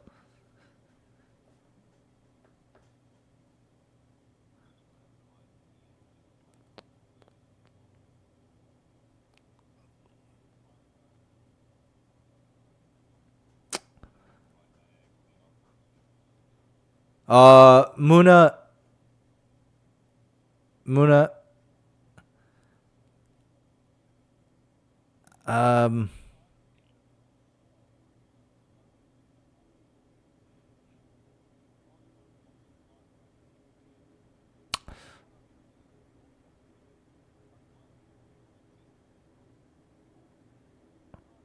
no, no, no, that's not what I'm saying. No, no, but these birds hunt that way though. You know, like they don't. Well, no, I mean it's okay. Like I'm pretty sure Muna would weigh around the same weight as like prey for these creatures, unless they're like, because like I mean, if it has talons, right? It's like a predator. So and I do believe these birds, these dinosaurs were like pretty vicious predators, right? These flying ones, the petrodons, they have like really jagged teeth. Was it for fishing? I don't know. I don't remember 100%, but I do believe it can carry. No, that's not what I was saying. I was saying, uh, I don't know. Right now, you're 15 feet away because you didn't. Wait, how did you get 4 squares away? Okay, so you were always in range. So that means the Petrodon at one point was in range, uh, albeit above you or not. What would you guys rule? I mean, I'm just thinking like she could technically just reach out and get you because that's you're still leaving her attack of opportunity range, right?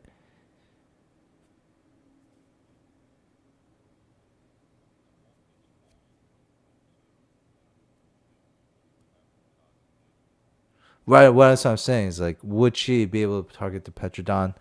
I would say in this case, yes. But would she? But would she? It's like that's what I'm guessing.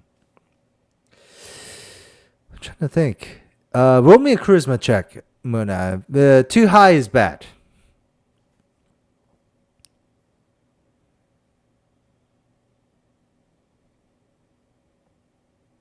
Hmm. Why didn't you?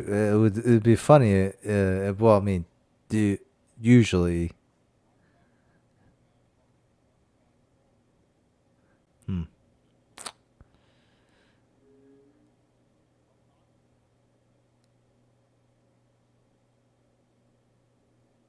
There's just only one for me.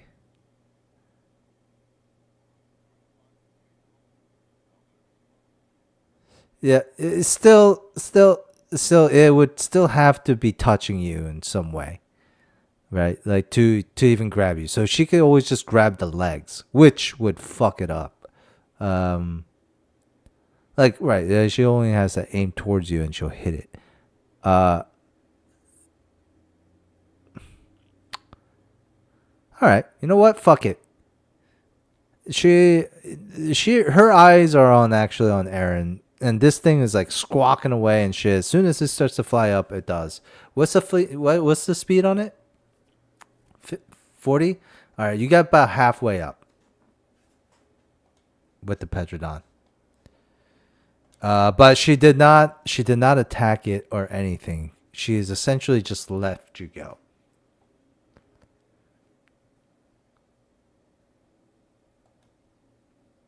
Okay, we'll go back to Aaron here. Um, I think before it goes to Aaron, she's ultimately going to say, "I've asked you what you wanted, and you have not given me a good answer. Um, so I'm going to think that you think that these people are more important, and that's one of the reasons why I love you, is because you don't put too much value on yourself and you think about others. But I didn't.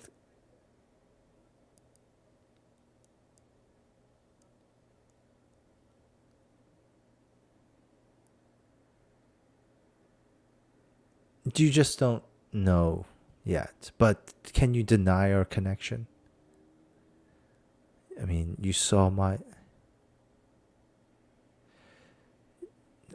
Well, you took the rope. You were the only one. I saw you and you saw me.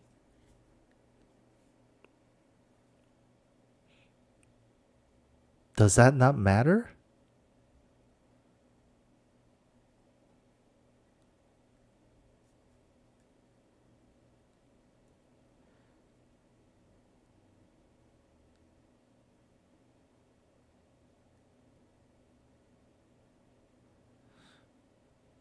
I saw I saw that like I saw who you are.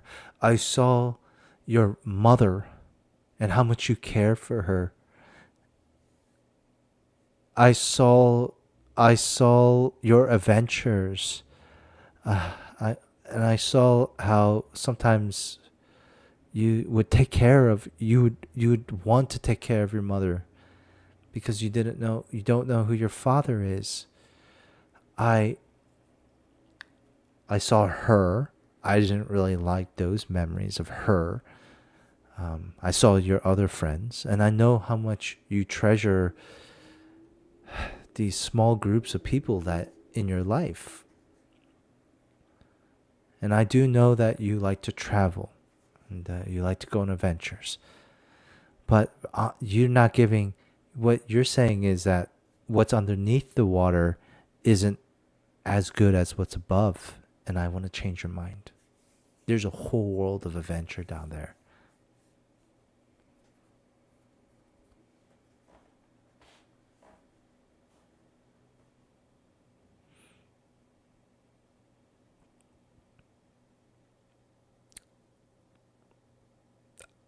If you tell me that it's not for you, then I will let you leave.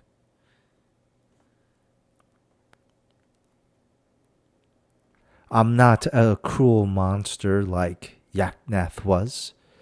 Do you see any chains on you right now?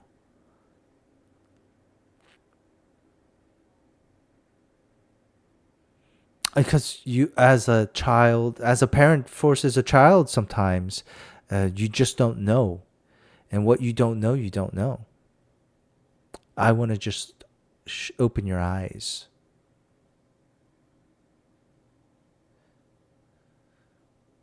I mean, that's a parallel we can explore if it entices you. Oh, Well, to each his own. Don't yuck other people's yums. I know that's generally a more a proud yuck, but or yum, but I, maybe fish people have different conventions than you. You know, you humans.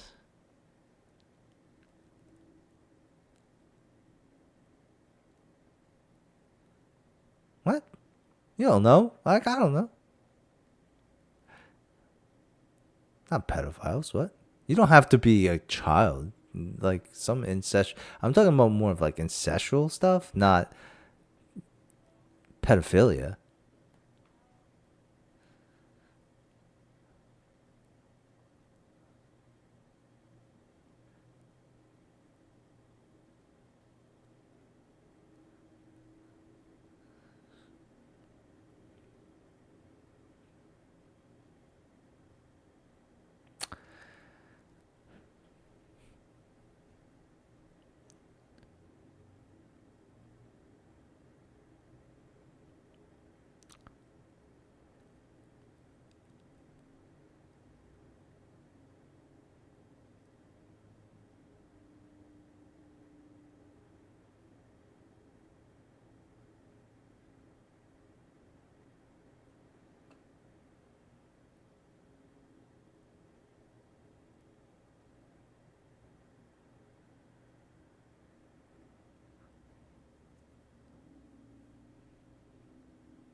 Okay. Uh, the Petrodon, for the sake of time, Petrodon takes you up. Um, should we just say the Petrodon just one by one flies down and brings your companions up? So who's first?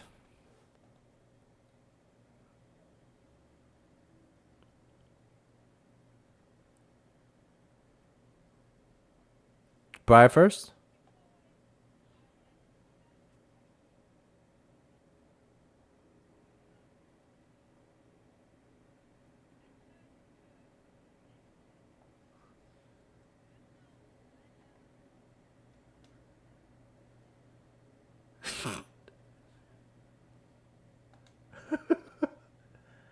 Uh, she looks at you. It's like, no. And then you fly off. Uh, what? You know?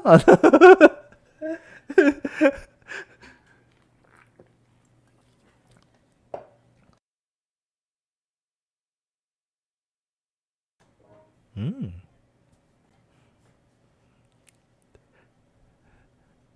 mm, it's true. All right.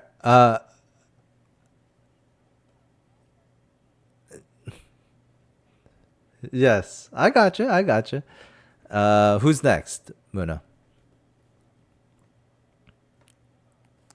All right, Leonard goes up. Do you say anything, Leonard, before you go? Essentially, you guys are saying goodbye to Aaron.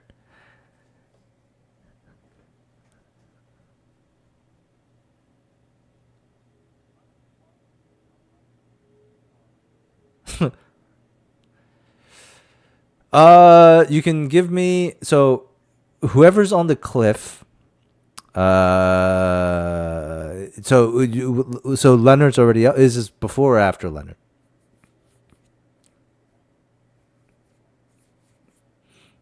So before Leonard. All right. Uh, so anyone on the cliff can give me a nature check for the creature or perception check. One or the other.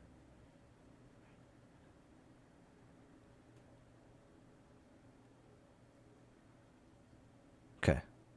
No, no, no, no, no, Leonard. You're not up there yet. But we're gonna keep that roll, sucker.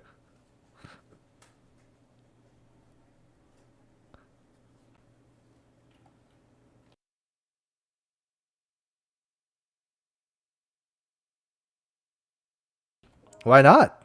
That's part. Oh, but you can take a 10 though. But once per day you can take a 20. I mean, fuck it.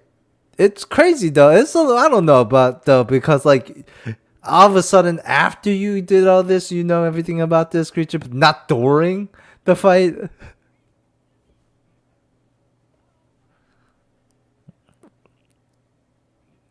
And look at her. Okay, you know what? Fine. That's good point. Good point.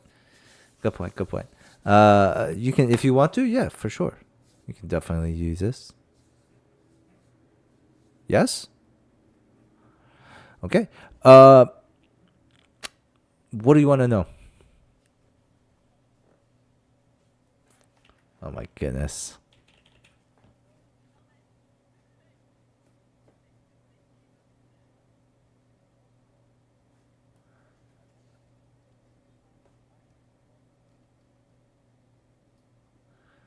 All right, Nina. What does Briar want?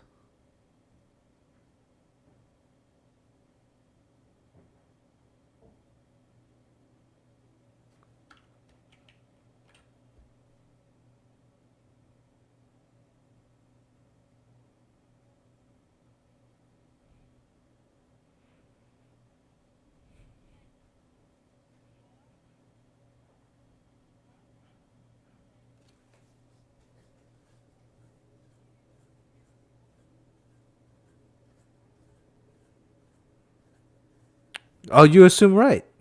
Congratulations. So,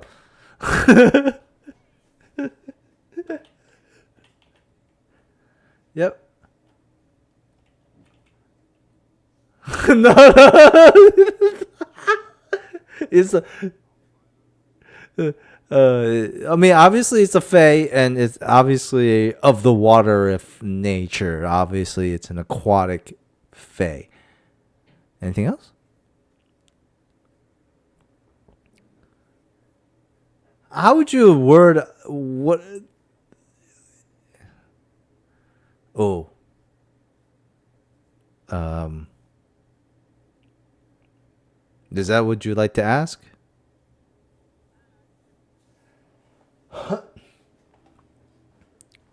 Yeah. Mm, okay. So generally, uh, you Briar's heard of creatures like this, um, sirens beckoning sailors to their deaths, uh, and or like or creatures that lure you with like beauty only to consume you. I forget what creature that is, but there are some of those somewhere. Succubuses as well. Um, so just these creatures, and Rulsaka are known as one of these types. Not all of them. Most of the times they keep to themselves, but they are very powerful creatures, and they often do keep pets, and often they kill them and take new ones. Oh yeah, for sure, for sure, for yeah. Has she not displayed that by now? I don't know if. I mean, she might, have her reasons, but she's definitely not a good aligned character from her own actions today.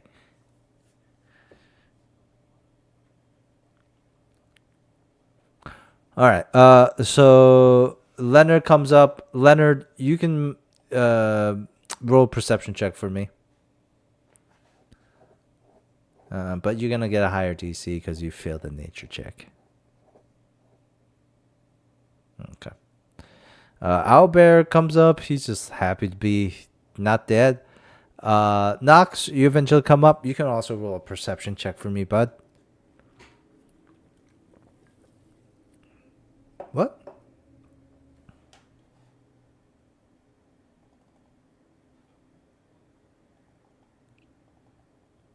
Okay. Roll a perception check for me as you come onto the hill on the cliff.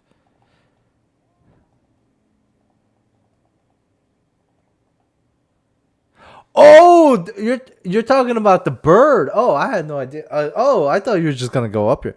Uh, Um. Oh, okay. So the what happened to the Petrodon again? The fuck is it?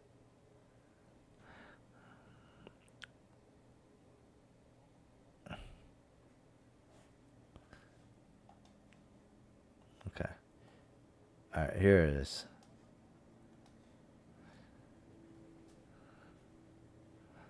I don't know. Yeah. Okay. So the rules. So you're actually going to resist the grapple?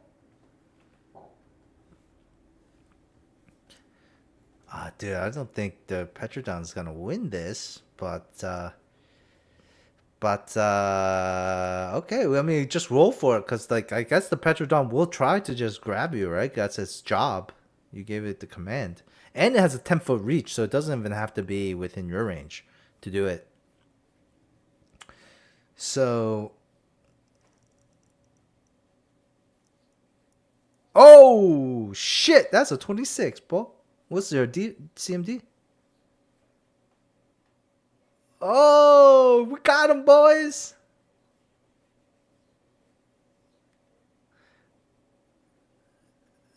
We got him, boys. We got him. Yeah. So Nox is like swinging punches, but surprisingly, his arms are shorter, not as much reach, and you can see the surprise in Nox. I know, I'm just trying to flavor it. Um, so, uh, or it does feel like you're in a different body. Let's say it that way. The Petrodon. Yes, the Petrodon drops you off. Nox, roll a perception check for me. What a clutch Petrodon roll. 11. Um, yeah, but after Nox has a chance to look out, Nox, you notice something in the distance. 3 letters. TOM. It's like, that's... Muna, your turn. What do you do?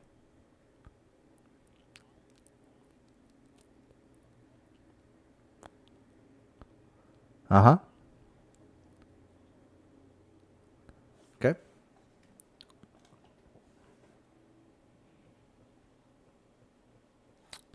All right. Does it have the ability to act right away? What does it do?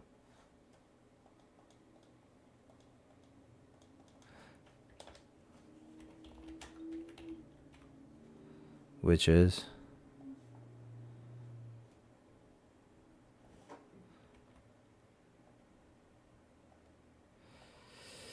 and I'm gonna say this, right? I definitely know what you're trying to do, but if you're going to snap off and this is going to start to be combat in any way, right? Then I will let you know that it's not gonna be good for Aaron as well, essentially. Like, right, like if you're thinking of attacking this creature, uh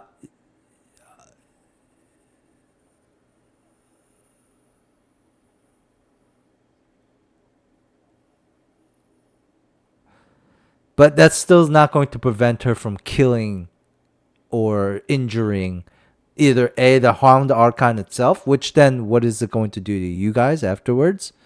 I want you to really think about this decision, right? Because you're also Aaron is also going to be in the crossfire of that. I'm gonna tell you right away, as strong as it is and as eager as you are, this thing is not going to kill the Rusaka. If at most it will restrain, it will like control it for a small amount of time. And when I mean small, I mean small.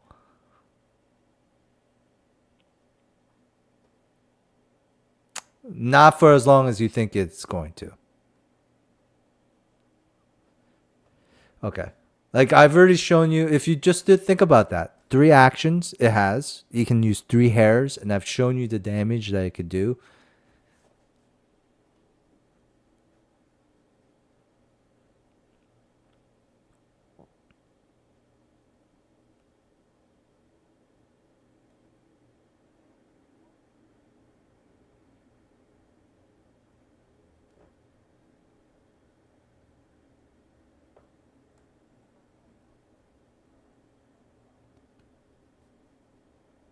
Okay.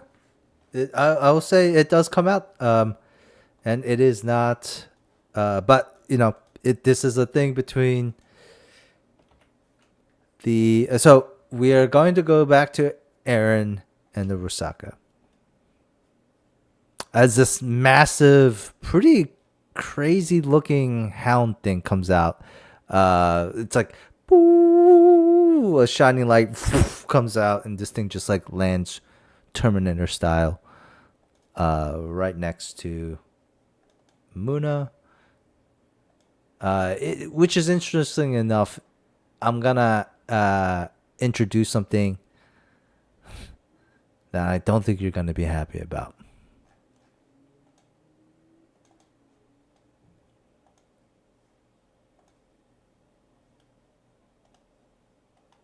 It's not. Uh, yes, that's what it is. That's what it would be.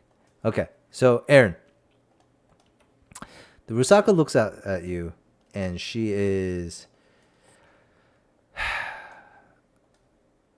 finally smiling after all this. She's like, finally, I can show you my world, and you and I can live happy together.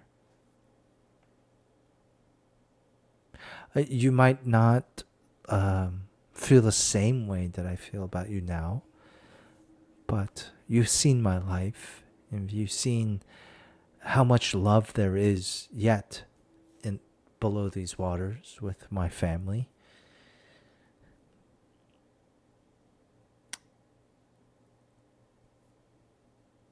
She holds her hand out for you.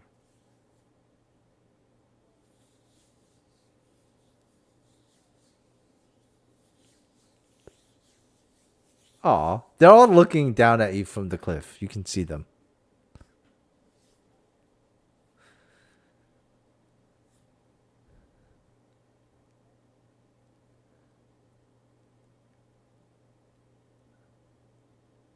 You take her hand. All right, you take your hands, and one last time you look at your friends on the cliff. Uh, all of you guys can roll a perception check on the cliff as you see Aaron kind of give a final salute in the water. Also, if anyone actually wants to do anything as well, they can. You want to climb? I mean, I would say jumping would probably be faster, wouldn't it?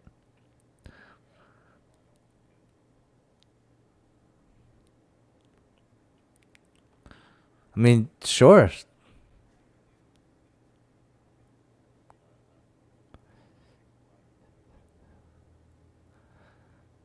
All right, roll me a climb check then. Uh, okay, not bad. You do move about 5 feet down because climbing down is probably much harder than climbing up.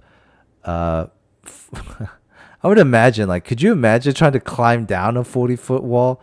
No, let alone like somebody asking you to climb up to save your life, but climb down to save your life. Fuck, that's fucking sucks, dude. I'd take climb up any day. Uh, shit. All right. Anyways,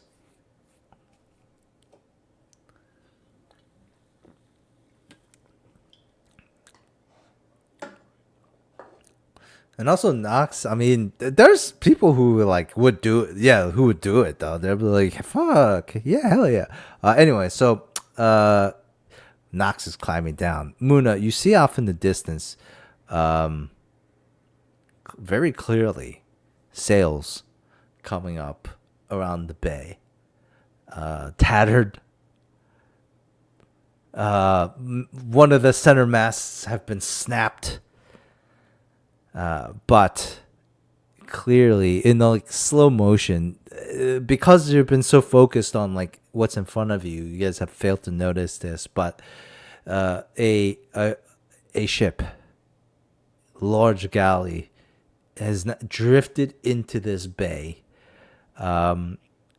almost, yeah, like pretty injured, battered, or limped into his bay. Several of the cannon slots have opened up, and Muna, you clearly see the silhouette or the shape of one fancy Tom Wall staggers. And in the distance, you see him pointing directly at you all. Like spyglass you catch the spyglass being put away, and then orders being shouted. Before Aaron, before you hit the waves below, you salute, and as you salute, it's weird. It's almost like in perfect coincidental harmony. As you salute and you're ready to take this final dive to who knows where, you hear as three cannons shoot. Muna screams, "Take for cover!" as cannonballs smash into the side of this cliff, shattering rocks and boulders down at Aaron and Wosaka. Nox, you're fucking climbing.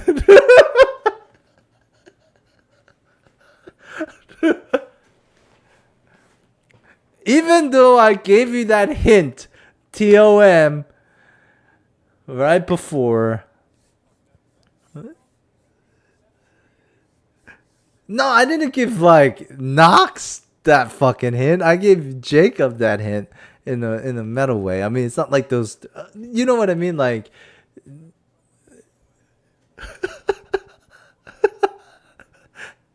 uh,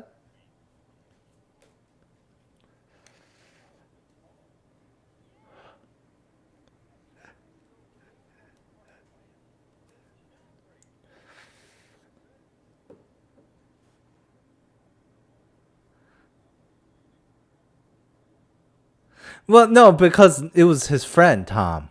Like that was the whole thing with the friend. Like his whole friend was Tom. Uh, yeah, his old friend Tom. I thought like you would have connected Tom with the pirates, but hey man, you climb down this. That's fine. That's how it goes. Nox is climbing down.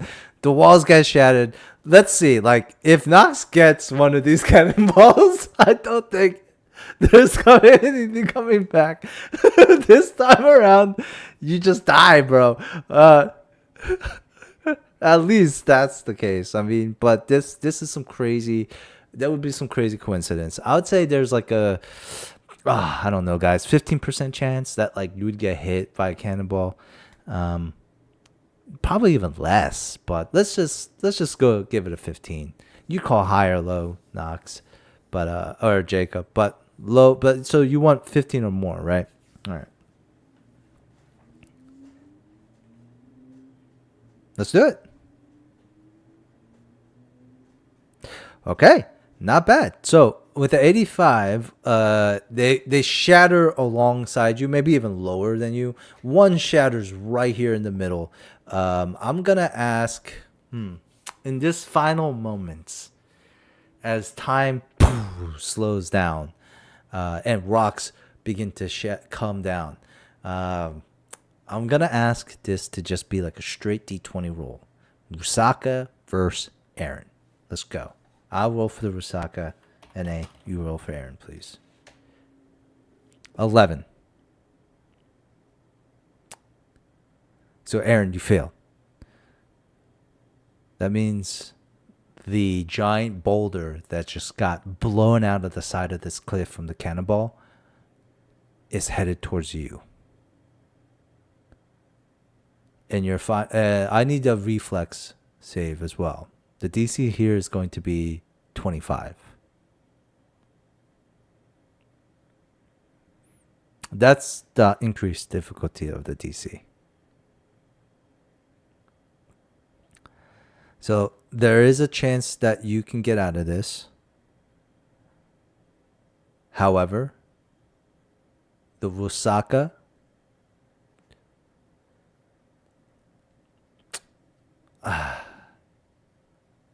I would say this. With a 26, you can start to make your way.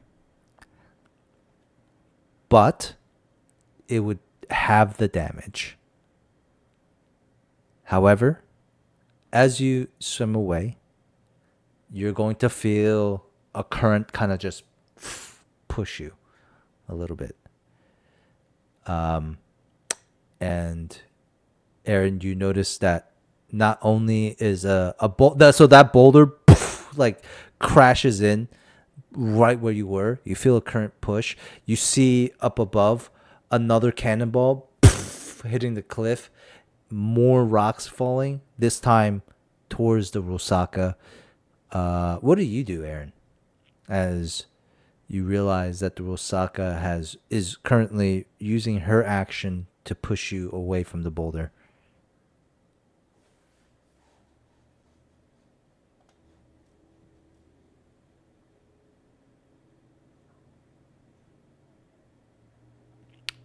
Jason. She's like pushed you closer to herself.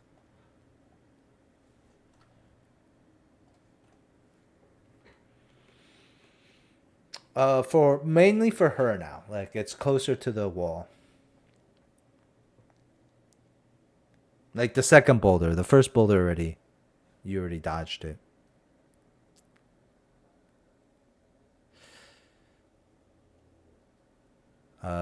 You pull her, and she's surprised for a second. You see it in her eyes, her face. There's surprise. There's defense. Then you pull her closer to you, and it's an embrace. As the second rock crashes into the water behind you. There is a moment where she realizes that she has saved your life, and or partially saved you, and you have also partially saved her. It does kind of bring you back to that one instance in the depths that like maybe an hour ago that just had occurred. What does Aaron think about in this moment?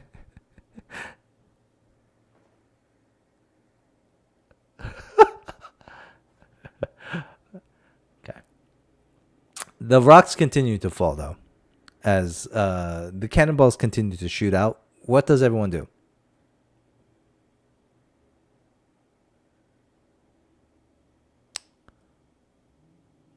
Okay, Muna retreats with the hound dog.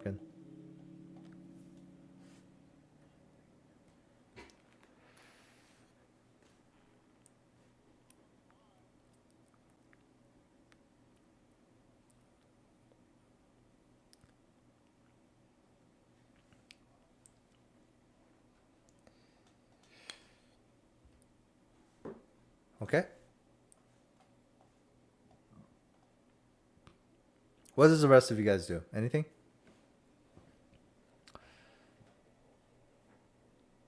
All right. Knocks into the water behind you. That's gonna interrupt this scene.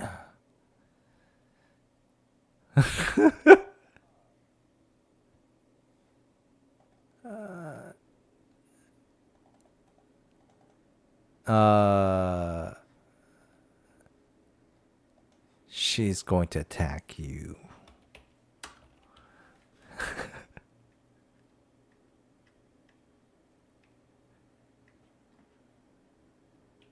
No, she's just gonna ignore you for now.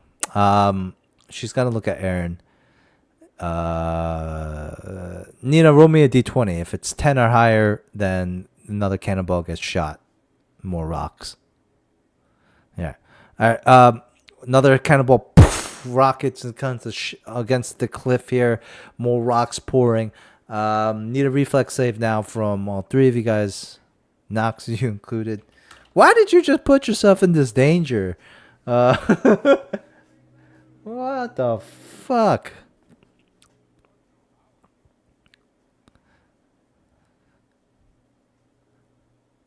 All right. Can we? Why is Muna rolling one?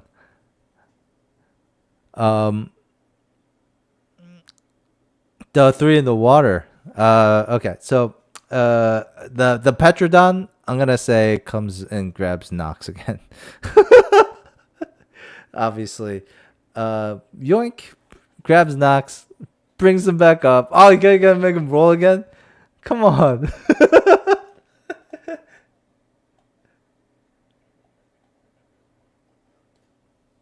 Yeah. Yeah, he resists. The fucking thing takes him again. Uh, and the rocks are pouring down again. Aaron, you fail with a 14. The Rusaka succeeds. Um, she's gonna take the brunt of it for you as she's covering you. Rocks pounding on her, and you can see visibly she's getting pretty hurt as these really large rocks are shattering and breaking up against her back as she's covering you. But she's, for some reason, still can't let go. She says, "We don't have much time. How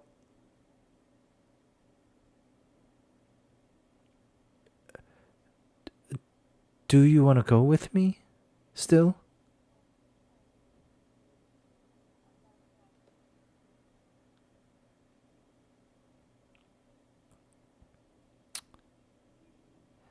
But what do we, yeah, what do we, like, how do we get out of this? What do we do? Yes, I'm asking you, what do we do? But those people,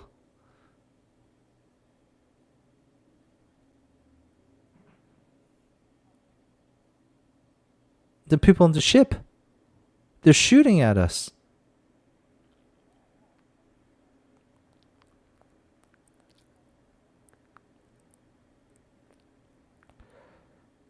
I mean, shouldn't we?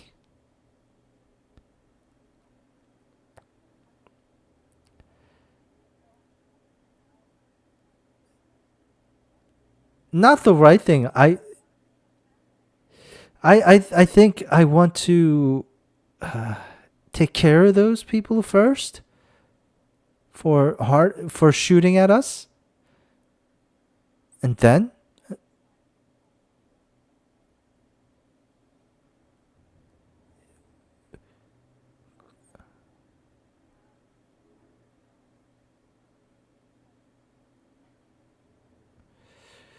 uh, will your friends help me kill them, and then maybe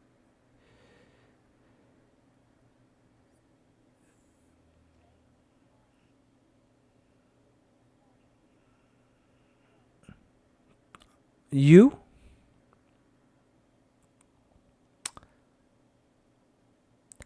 Okay, I got a better idea. You wait right here. I'll be right back.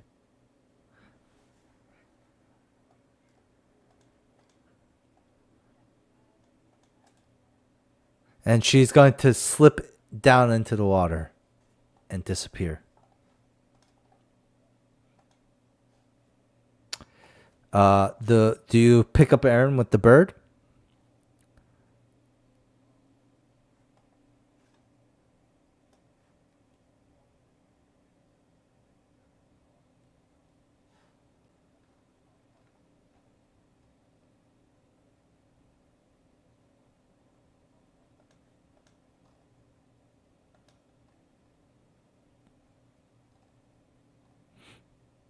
Yeah, she's. You don't see her on the water anymore, or on top of the water.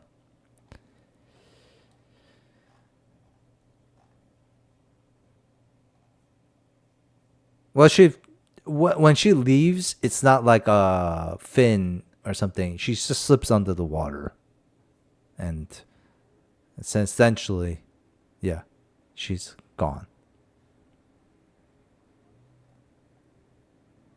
Mm-hmm. All right, Aaron, you're brought back onto the land with your group.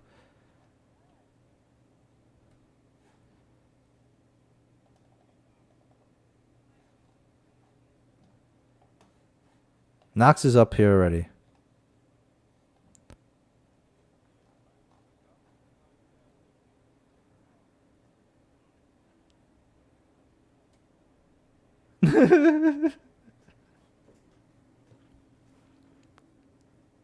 Yours is you need to refresh.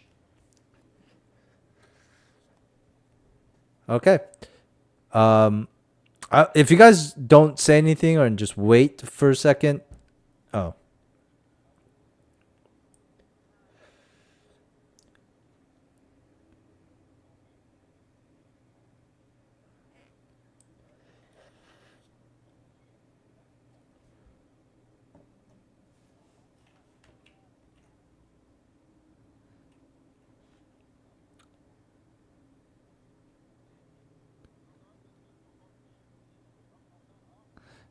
As you say that, you begin to hear off in the distance that same note, that singular note that affected you all. I'm gonna say after like some time, like she swam out there, and you begin to see sailors and pirates jumping off the ship into the water below. The cannon fire has stopped.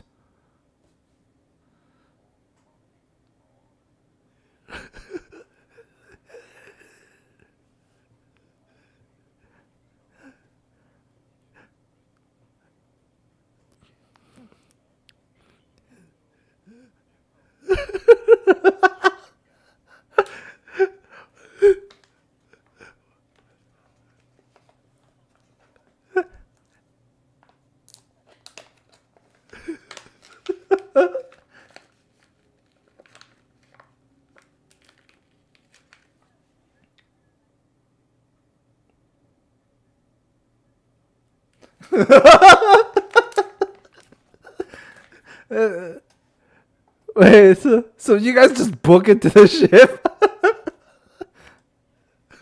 No, I'm asking. Is that what you guys do? Okay.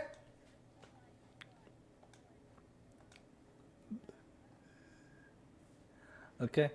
All right. Well, I can't have this whimsical music on anywhere. If you guys are just gonna run back to the ship,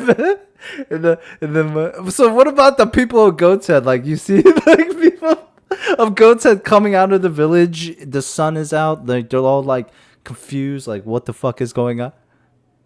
If that's a crazy statement, did you okay? Roll diplomacy check. Okay. That's crazy. Uh, yeah, you see a few people come with you. A doll, Stronghammer, and his family. He gathers his family up. So a doll. Wait, who amongst the what? Who is what? Would you say that? Oh, was it? Okay, that's fine. What?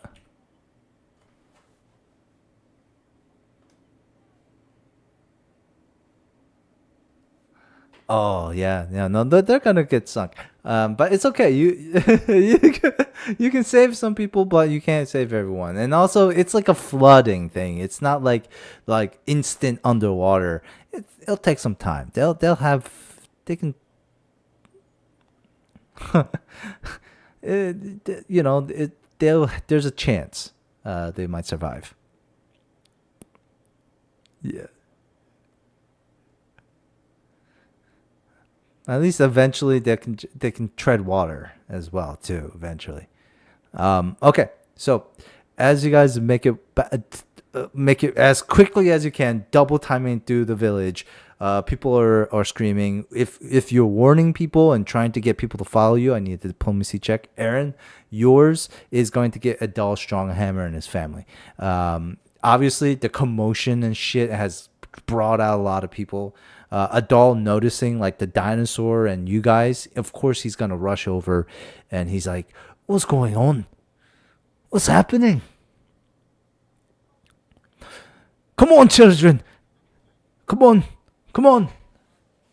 And you could see as people are now coming out.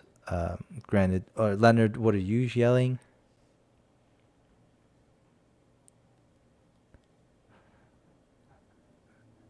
Okay. Was there not two gay elves with in somewhere around here with you guys at one point? Yeah. Oh yeah, the high elves. Yeah, yeah. Who judged you for being a wood elf? Um, no, they come out of the woodworks, and they're like, "Oh my god, what's going on?" Wait. Did they not? Did you not see them dead though in the Moisan Manor? But no, but that was actually they never. That's what it was.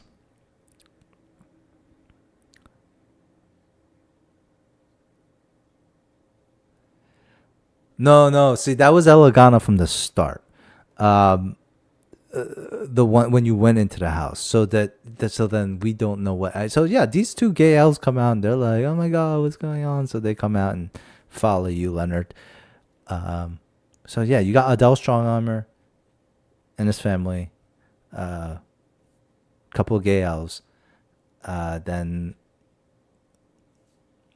uh, then all your backup characters as well. Yeah, have ta,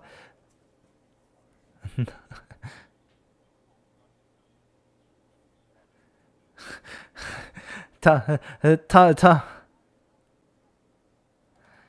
fuck it. You know what? Tom is also here too. He just swam on. No, I'm joking.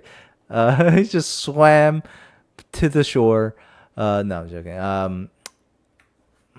He's gonna forever hunt you guys down. That's his gonna be his arc. All right.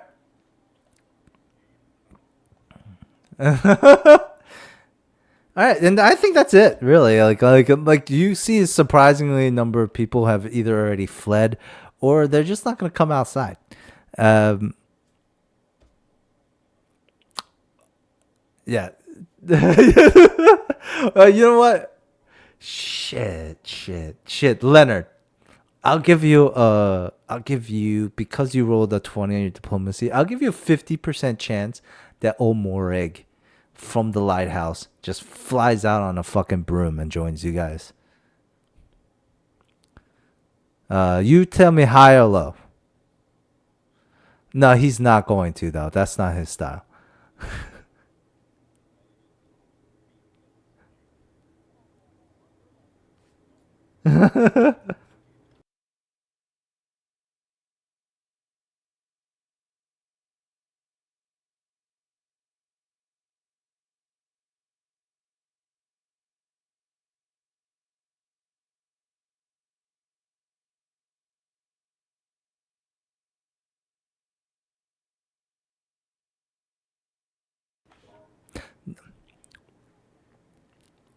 That's that. That's also one of the reasons why I want to resolve that quickly because if it would lasted longer, the Hound Archon would have eventually been like, hey.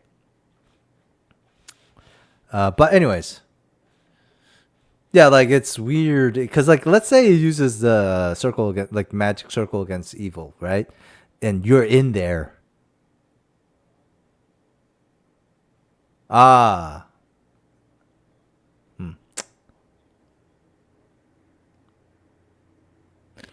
Yeah, yeah. I don't know what that means, but okay. All right. Leonard, call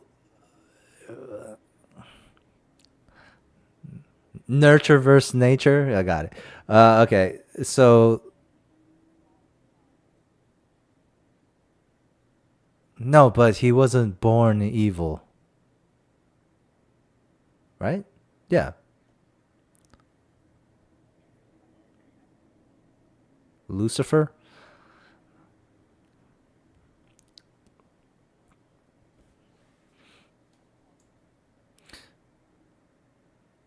Can you ever stop being an angel?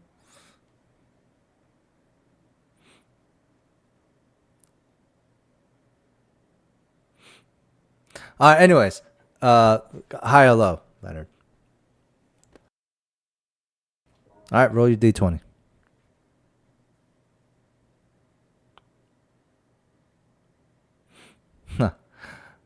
All right, so you all watch as a pair of imps just fly out of the tower with this old man in tow, just limply hanging from these two imps. And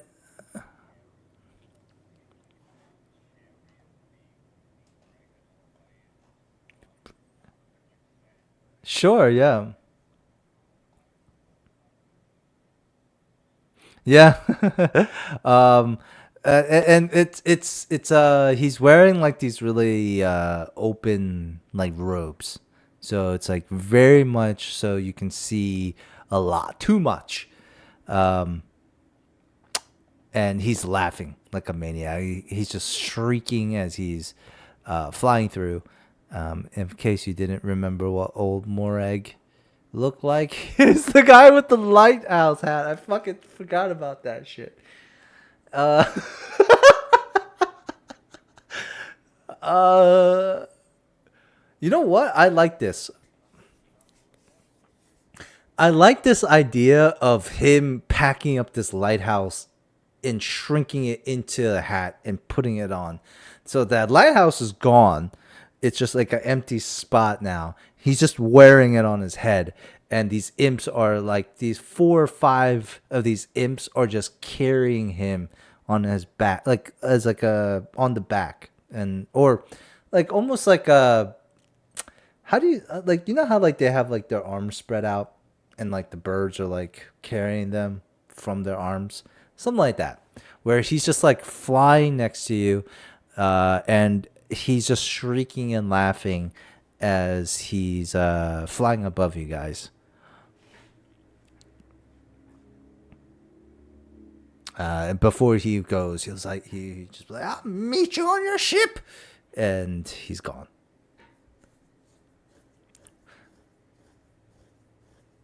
Oh, one thing, yeah, one thing you realize about this guy is he knows a lot of shit.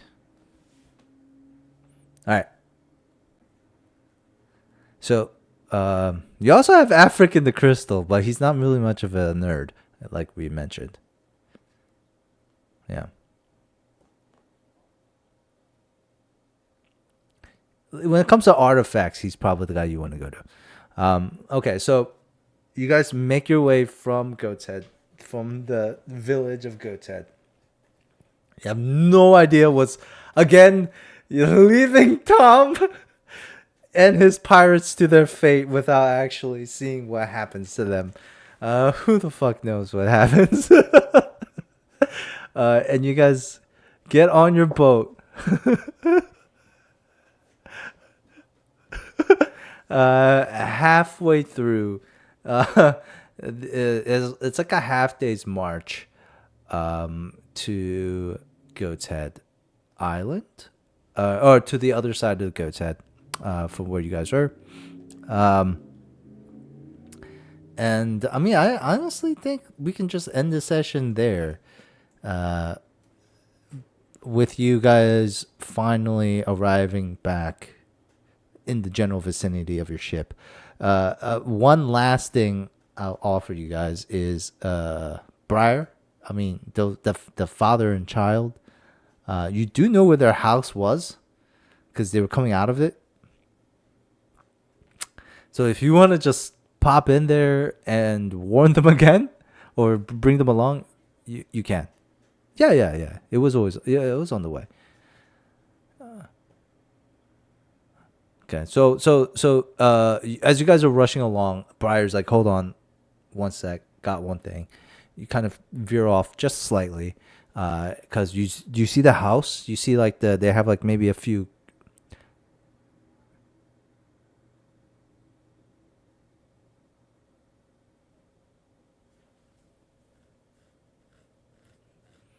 No, that's not what I'm. That's not what I describe. I mean, they need to have something. It's not like they're just living from nothing. I don't want you to rescue those goats, bro. Please. Uh, bring the goats. No.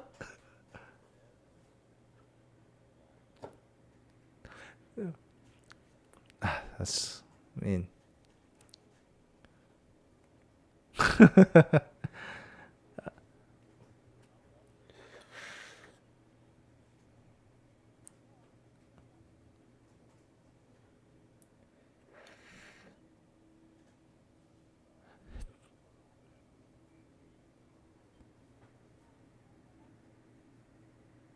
Oh yeah. Well, I was thinking that's actually kind of in a dark and twisted way. If you let the animals procreate and just eat their young, um, and then also feed their. No, no, I'm just saying that is a way that could technically be like, but then you'd be feeding the animals themselves as well. Yeah. Well, then that's why you feed the giraffes to the cows and the cows to the giraffes.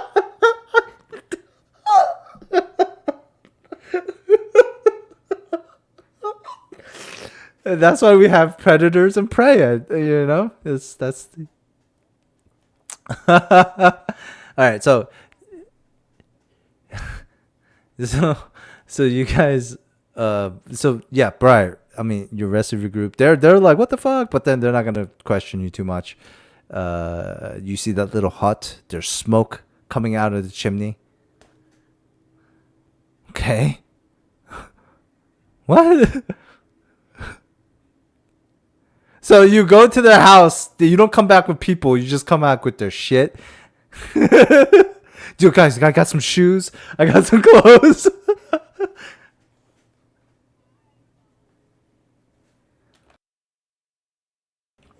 Okay, so what you're seeing is I'm gonna do a callback, and um, and so what you barge into a like in the middle of a little dinner game. Father and child, his son, they're washing up, but you can see like they're just enjoying like a simple little puzzle, which is like a bunch of knots tied together, huge knot, and the kid's trying to figure it out. And the dad's encouraging him as they're cleaning up. As you barge in, they both look at you like, "What the?"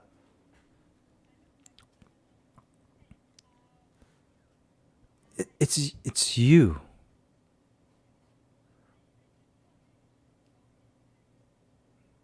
That was last night. We heard what happened to the village. I want to thank you. That could have been me and my son.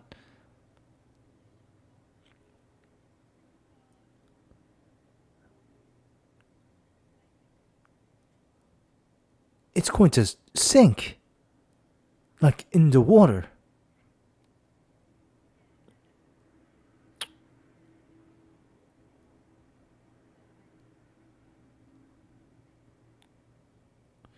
Well, sit. Let me. Can I make you some tea? Would you like to? No, please sit. Tell me more about this creature. I have some left over. Please make yourself comfortable. I make a mighty fine dish. Tell her, son. She's like, it was really good. It was really good.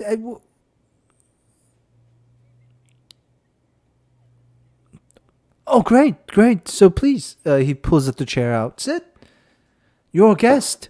I want to thank you for saving us.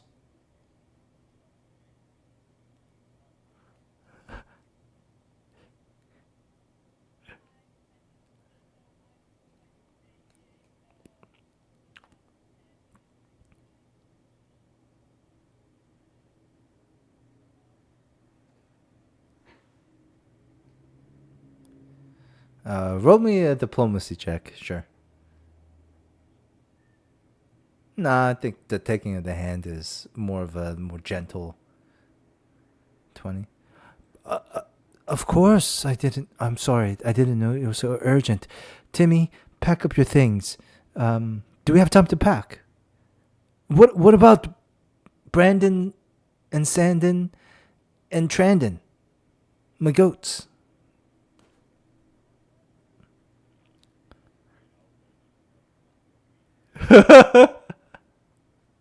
Oh, you guys just came and stole the goats anyways?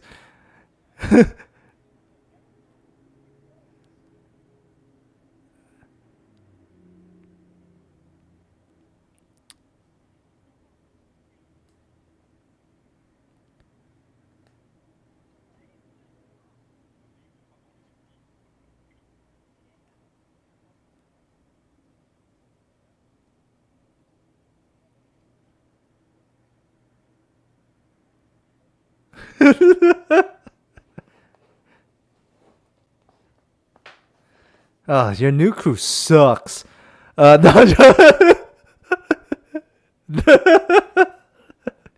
no, joking.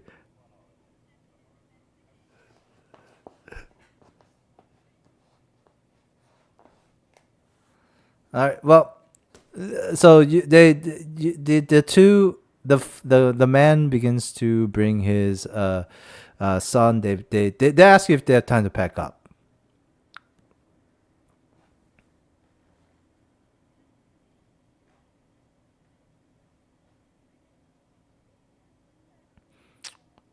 All right. So they grab some stuff. You guys walk outside. So did the goods get actually stolen?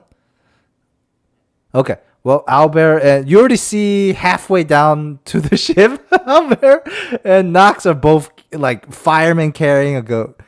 So there's a little really, and the man's like, "Oh, your friends have already took the initiative, and they're saving my goats for me, anyways." That is, he looks at you, sincere appreciation. You and your crew are just the saints, the best people I've ever met. How did you even know that was my goats? There's one left, and he points over at the one goat that has not been picked up. And the goat's pretty heavy, and he looks at you, Briar. He's like, I have a slipped disc, uh, in my back.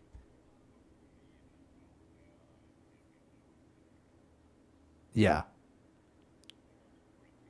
No, no, that's why you guys were caught. Like as you came outside. I mean, this one is smaller. But he's looking at you, Briar, because there's three of you right now. There's him, you, and then his son. I'll let you decide. He has a slip disc. His son is like 10 years old, 11 years old, and then there's a small goat. What do you guys want to do? What do you want to do?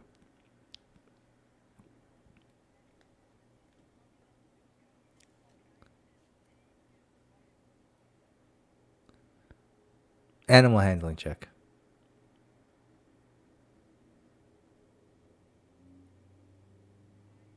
No instrument. Get the fuck out of here.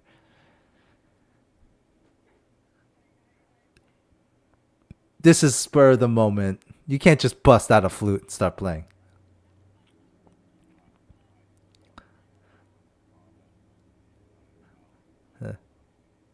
No, no, no, no, no. Give me a straight animal handling check. You grab the goat.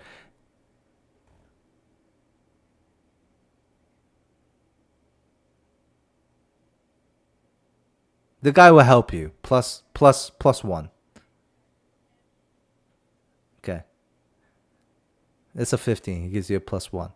Um, that's enough. I think both of you have to herd the goat. And the kid thinks it's like funny watching you guys do this. He's laughing. But there's like a weird thing that goes on. Like he's like very shy and blushing, and there's a couple of times where your hands touch while you guys are handling the goat, and he's like, "Oh, sorry, sorry, it just didn't." Brian, oh yeah, yeah, yeah.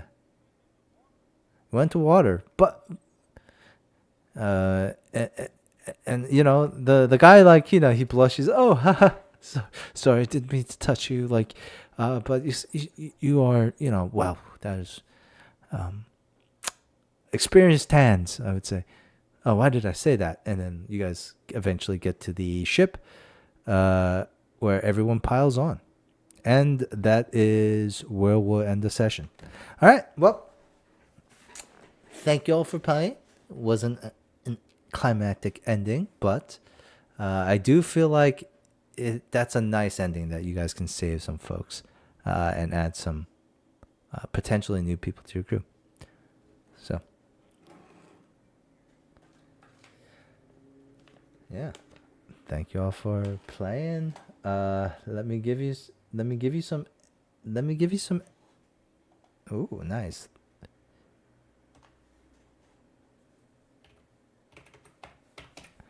Let me give you guys some XP for that. I'm gonna give you guys 9,600 for the five of you. So that's 1920 each that you guys get for surviving this encounter with the Rosaka. 20. Yeah.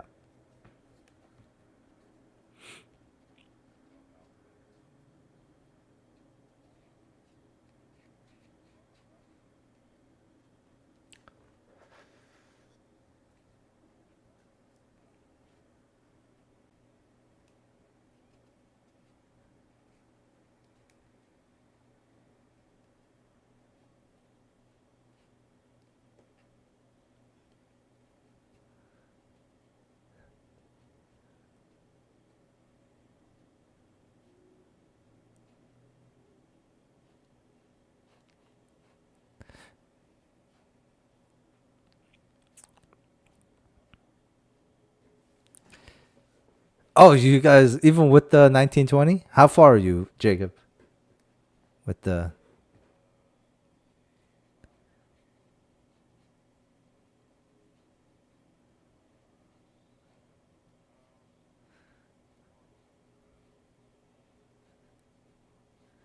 What?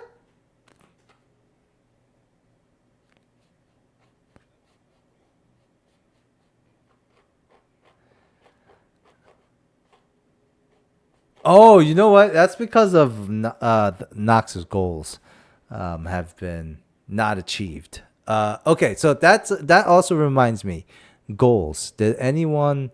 Um, and we'll do Knox real quick.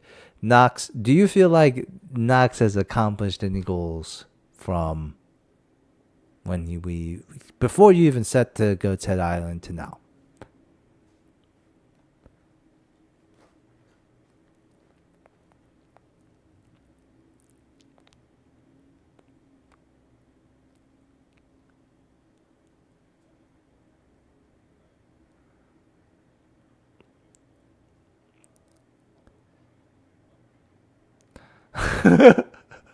What was his goals again?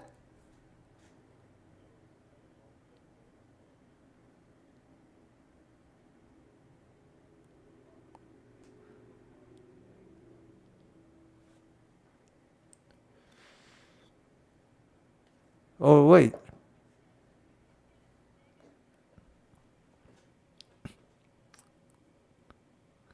that's still not gonna give him any XP right now, though.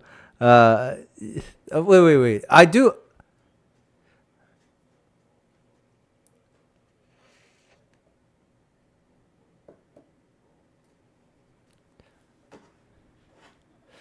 no, no. The drawing's on the ship. He can do. He can go back and finish it. No, that's the other drawing.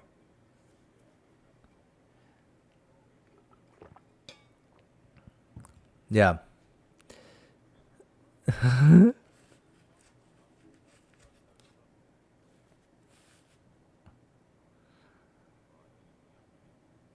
So I will say. So the one that actually rings out to me is the brand disappearing. Um, I think like the resolution of Knox no longer being a slave in his mind is pretty huge, right? And so, how much XP did we get for that? Nathala Lucid one. That's such a small amount. Yeah,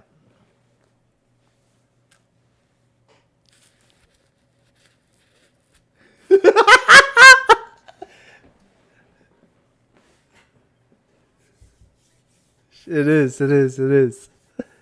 You know. Now it's not even gonna put a. Oh, okay. We'll times it by three. I'll give you 4,500 for the goal of Knox. You're is no longer a slave or considered himself a slave or herself a slave, and so that should be pretty significant to that. And then also, you're right. Your two goals are actually very close to also be completed soon, or close enough, I guess. So definitely come up with another goal for Nox as well. And you can share the Kasune one, and you guys can do like a role play there in the future. Um,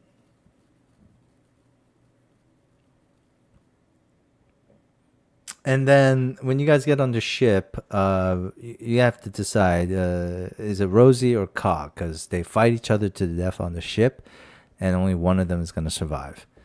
Um,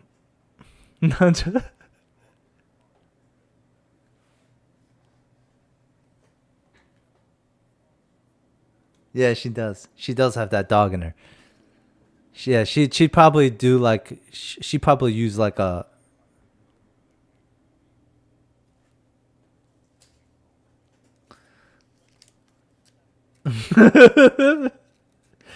she'll use like the improvised weapons. She'll use the environment. You know,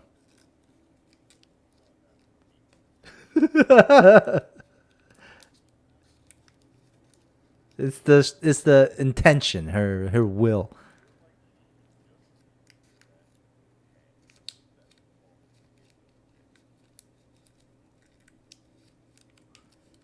On one hand, on the other hand, it's some dust and stand. Yeah. Oh yeah, a chair leg. But anyways, yeah. So I I I'm glad it didn't end in TPK, but I also don't want you guys to feel like it was given to you. So if you guys feel that way, let me know, and then we can just say, oh, you all died. What is the other alternative, right? So, what I mean, let me get some feedback from you guys. Did you think that was cheap in any way, or did you feel like that was a really good way to end it, like, or a good way to end it, or what are you guys thinking? Hmm.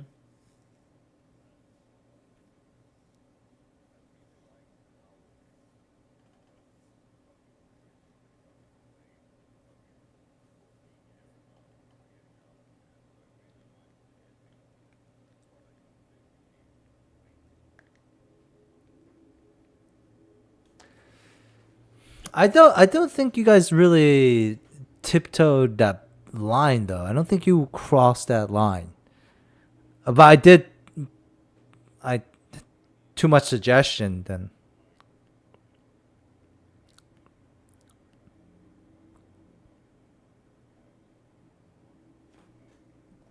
Well, that was actually. I guess so. Yeah.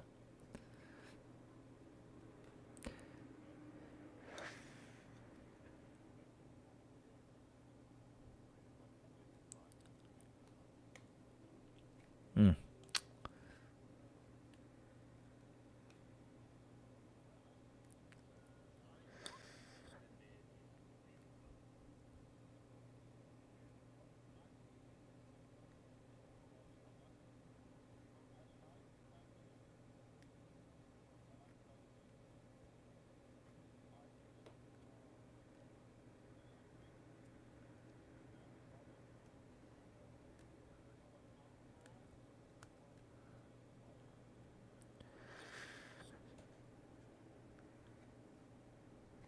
Well, the thing that it leaves here is the allegory to this is it's almost essentially the same thing as how it happened with the shark raisers, where you guys just summoned the demon toad and they kind of just had to deal with that.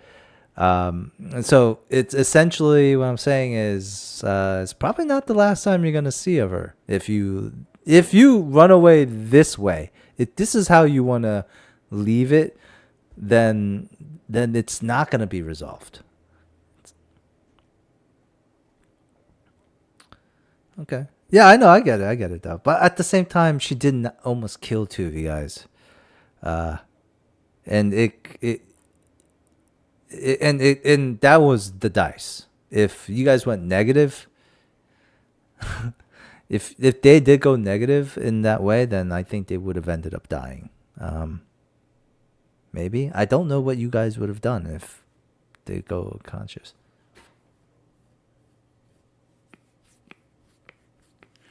Wait, how did Leonard get back up? Oh, yeah.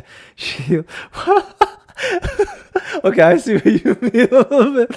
Okay, why did she heal Aaron? I don't know. She just healed Leonard.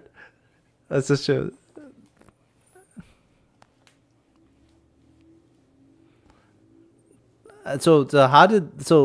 Did anyone heal Albert afterwards? No time. I don't think he would have carried that goat, guys. I think you only. I'm gonna be honest with you. That would have killed him if you tried to do that. Straight up, that carrying that goat would have killed him. You guys only have one goat. Yeah,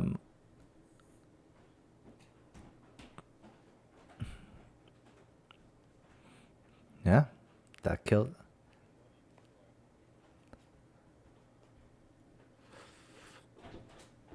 All right.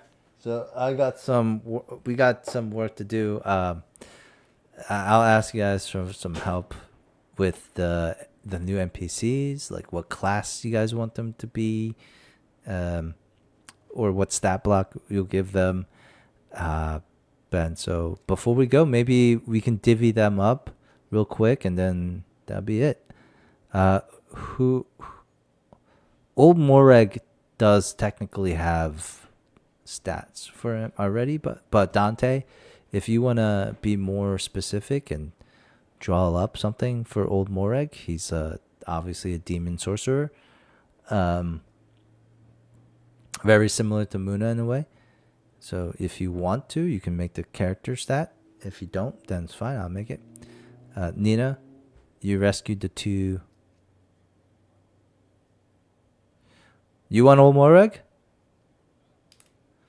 Okay, I'll give you Old Moreg. He's not a sorcerer. He's a summoner. He's a summoner. He's a summoner. Yeah.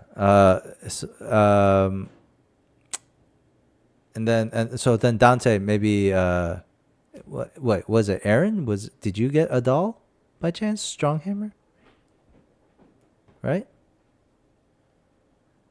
Okay.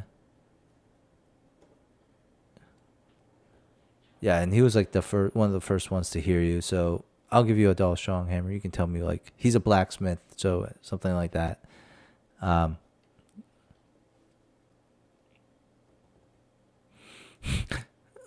yeah, that's actually pretty cool. Yeah, for sure. Who wants to take the couple of gay elves? They should complement each other, by the way. You really want to take the two gay elves? They're just both fucking bards.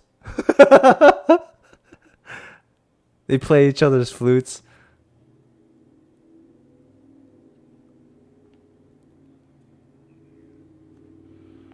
Well, we'll find. We'll see. A doll, I think, should start at level 2, and nothing too crazy. He's not an event. Yeah, Morag, who is the sorcerer or the summoner. Let's make him level. Let's make him level 6.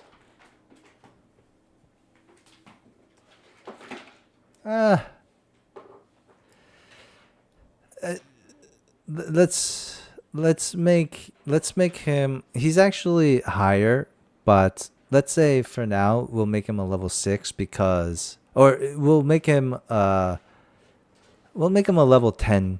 Actually, go crazy with it. Make him a level 12 sorcerer or summoner, specifically with devils and demons. And then but then at the same time he just doesn't help you if he doesn't want to. And then for a doll, you can make him a level 2, or I would say level 2 or level 3, whatever seems more fun for you, Ane. The gay elves, we're gonna make them level 1. But They're not really, they're dandies, so keep that in mind. Um, like if it okay. Okay, and then to be fair, and then Nina, you have the father, who's also going to be a level 1. Um, and then Dante. That's pretty good. uh,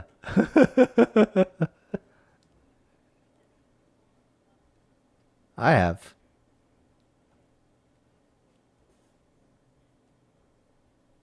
I actually don't remember the. I see. Um, okay, so Dante, um, who would you want? What are you feeling, Dante?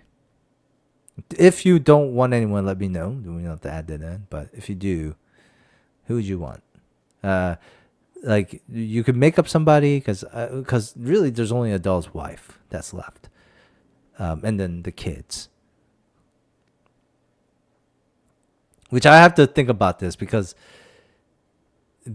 maybe not the wife because I mean, damn the kid because the single father has a kid and I don't really want kids to be on your ship for extended period of time. Makes it hard to do like catastrophic events like a storm, and then like the kid like fucking dies. Like that's kind of fucked up. Um, I feel like that would change priorities on the ship a lot. Um, no, no, no, no, no, no. The kids are still gonna be there. Uh, so let's say little Timmy isn't necessarily like a 11-year-old boy. Let's say the father Nina that you're going to do that's level. We could just say he's level 2. And he's older. Like I would say, I give you a race, right, for them or no? Human. Let's give him like he's like in his like late 40s, 50s, and the kid's like like a teenager or 18, 19, young adult. Um, and then Nina, you can do the father, and Dante, you can do the son. And then for the future, Adal, he'll remain with you guys, but his wife and child will probably leave on the next stop.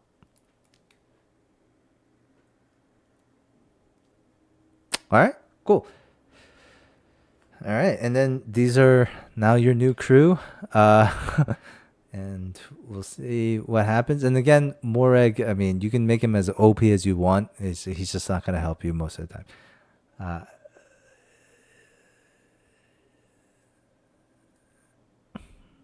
okay, I love it. You're pretty much just making me an NPC. That's great. No.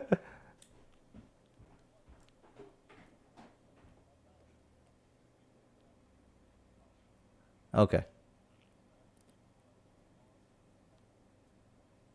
that's pretty dope. Uh, and then if there's like a magical item that references lighthouses or some sort of hat thing, let me know too, because that's kind of like that's a staple. But all right, thank you all for playing.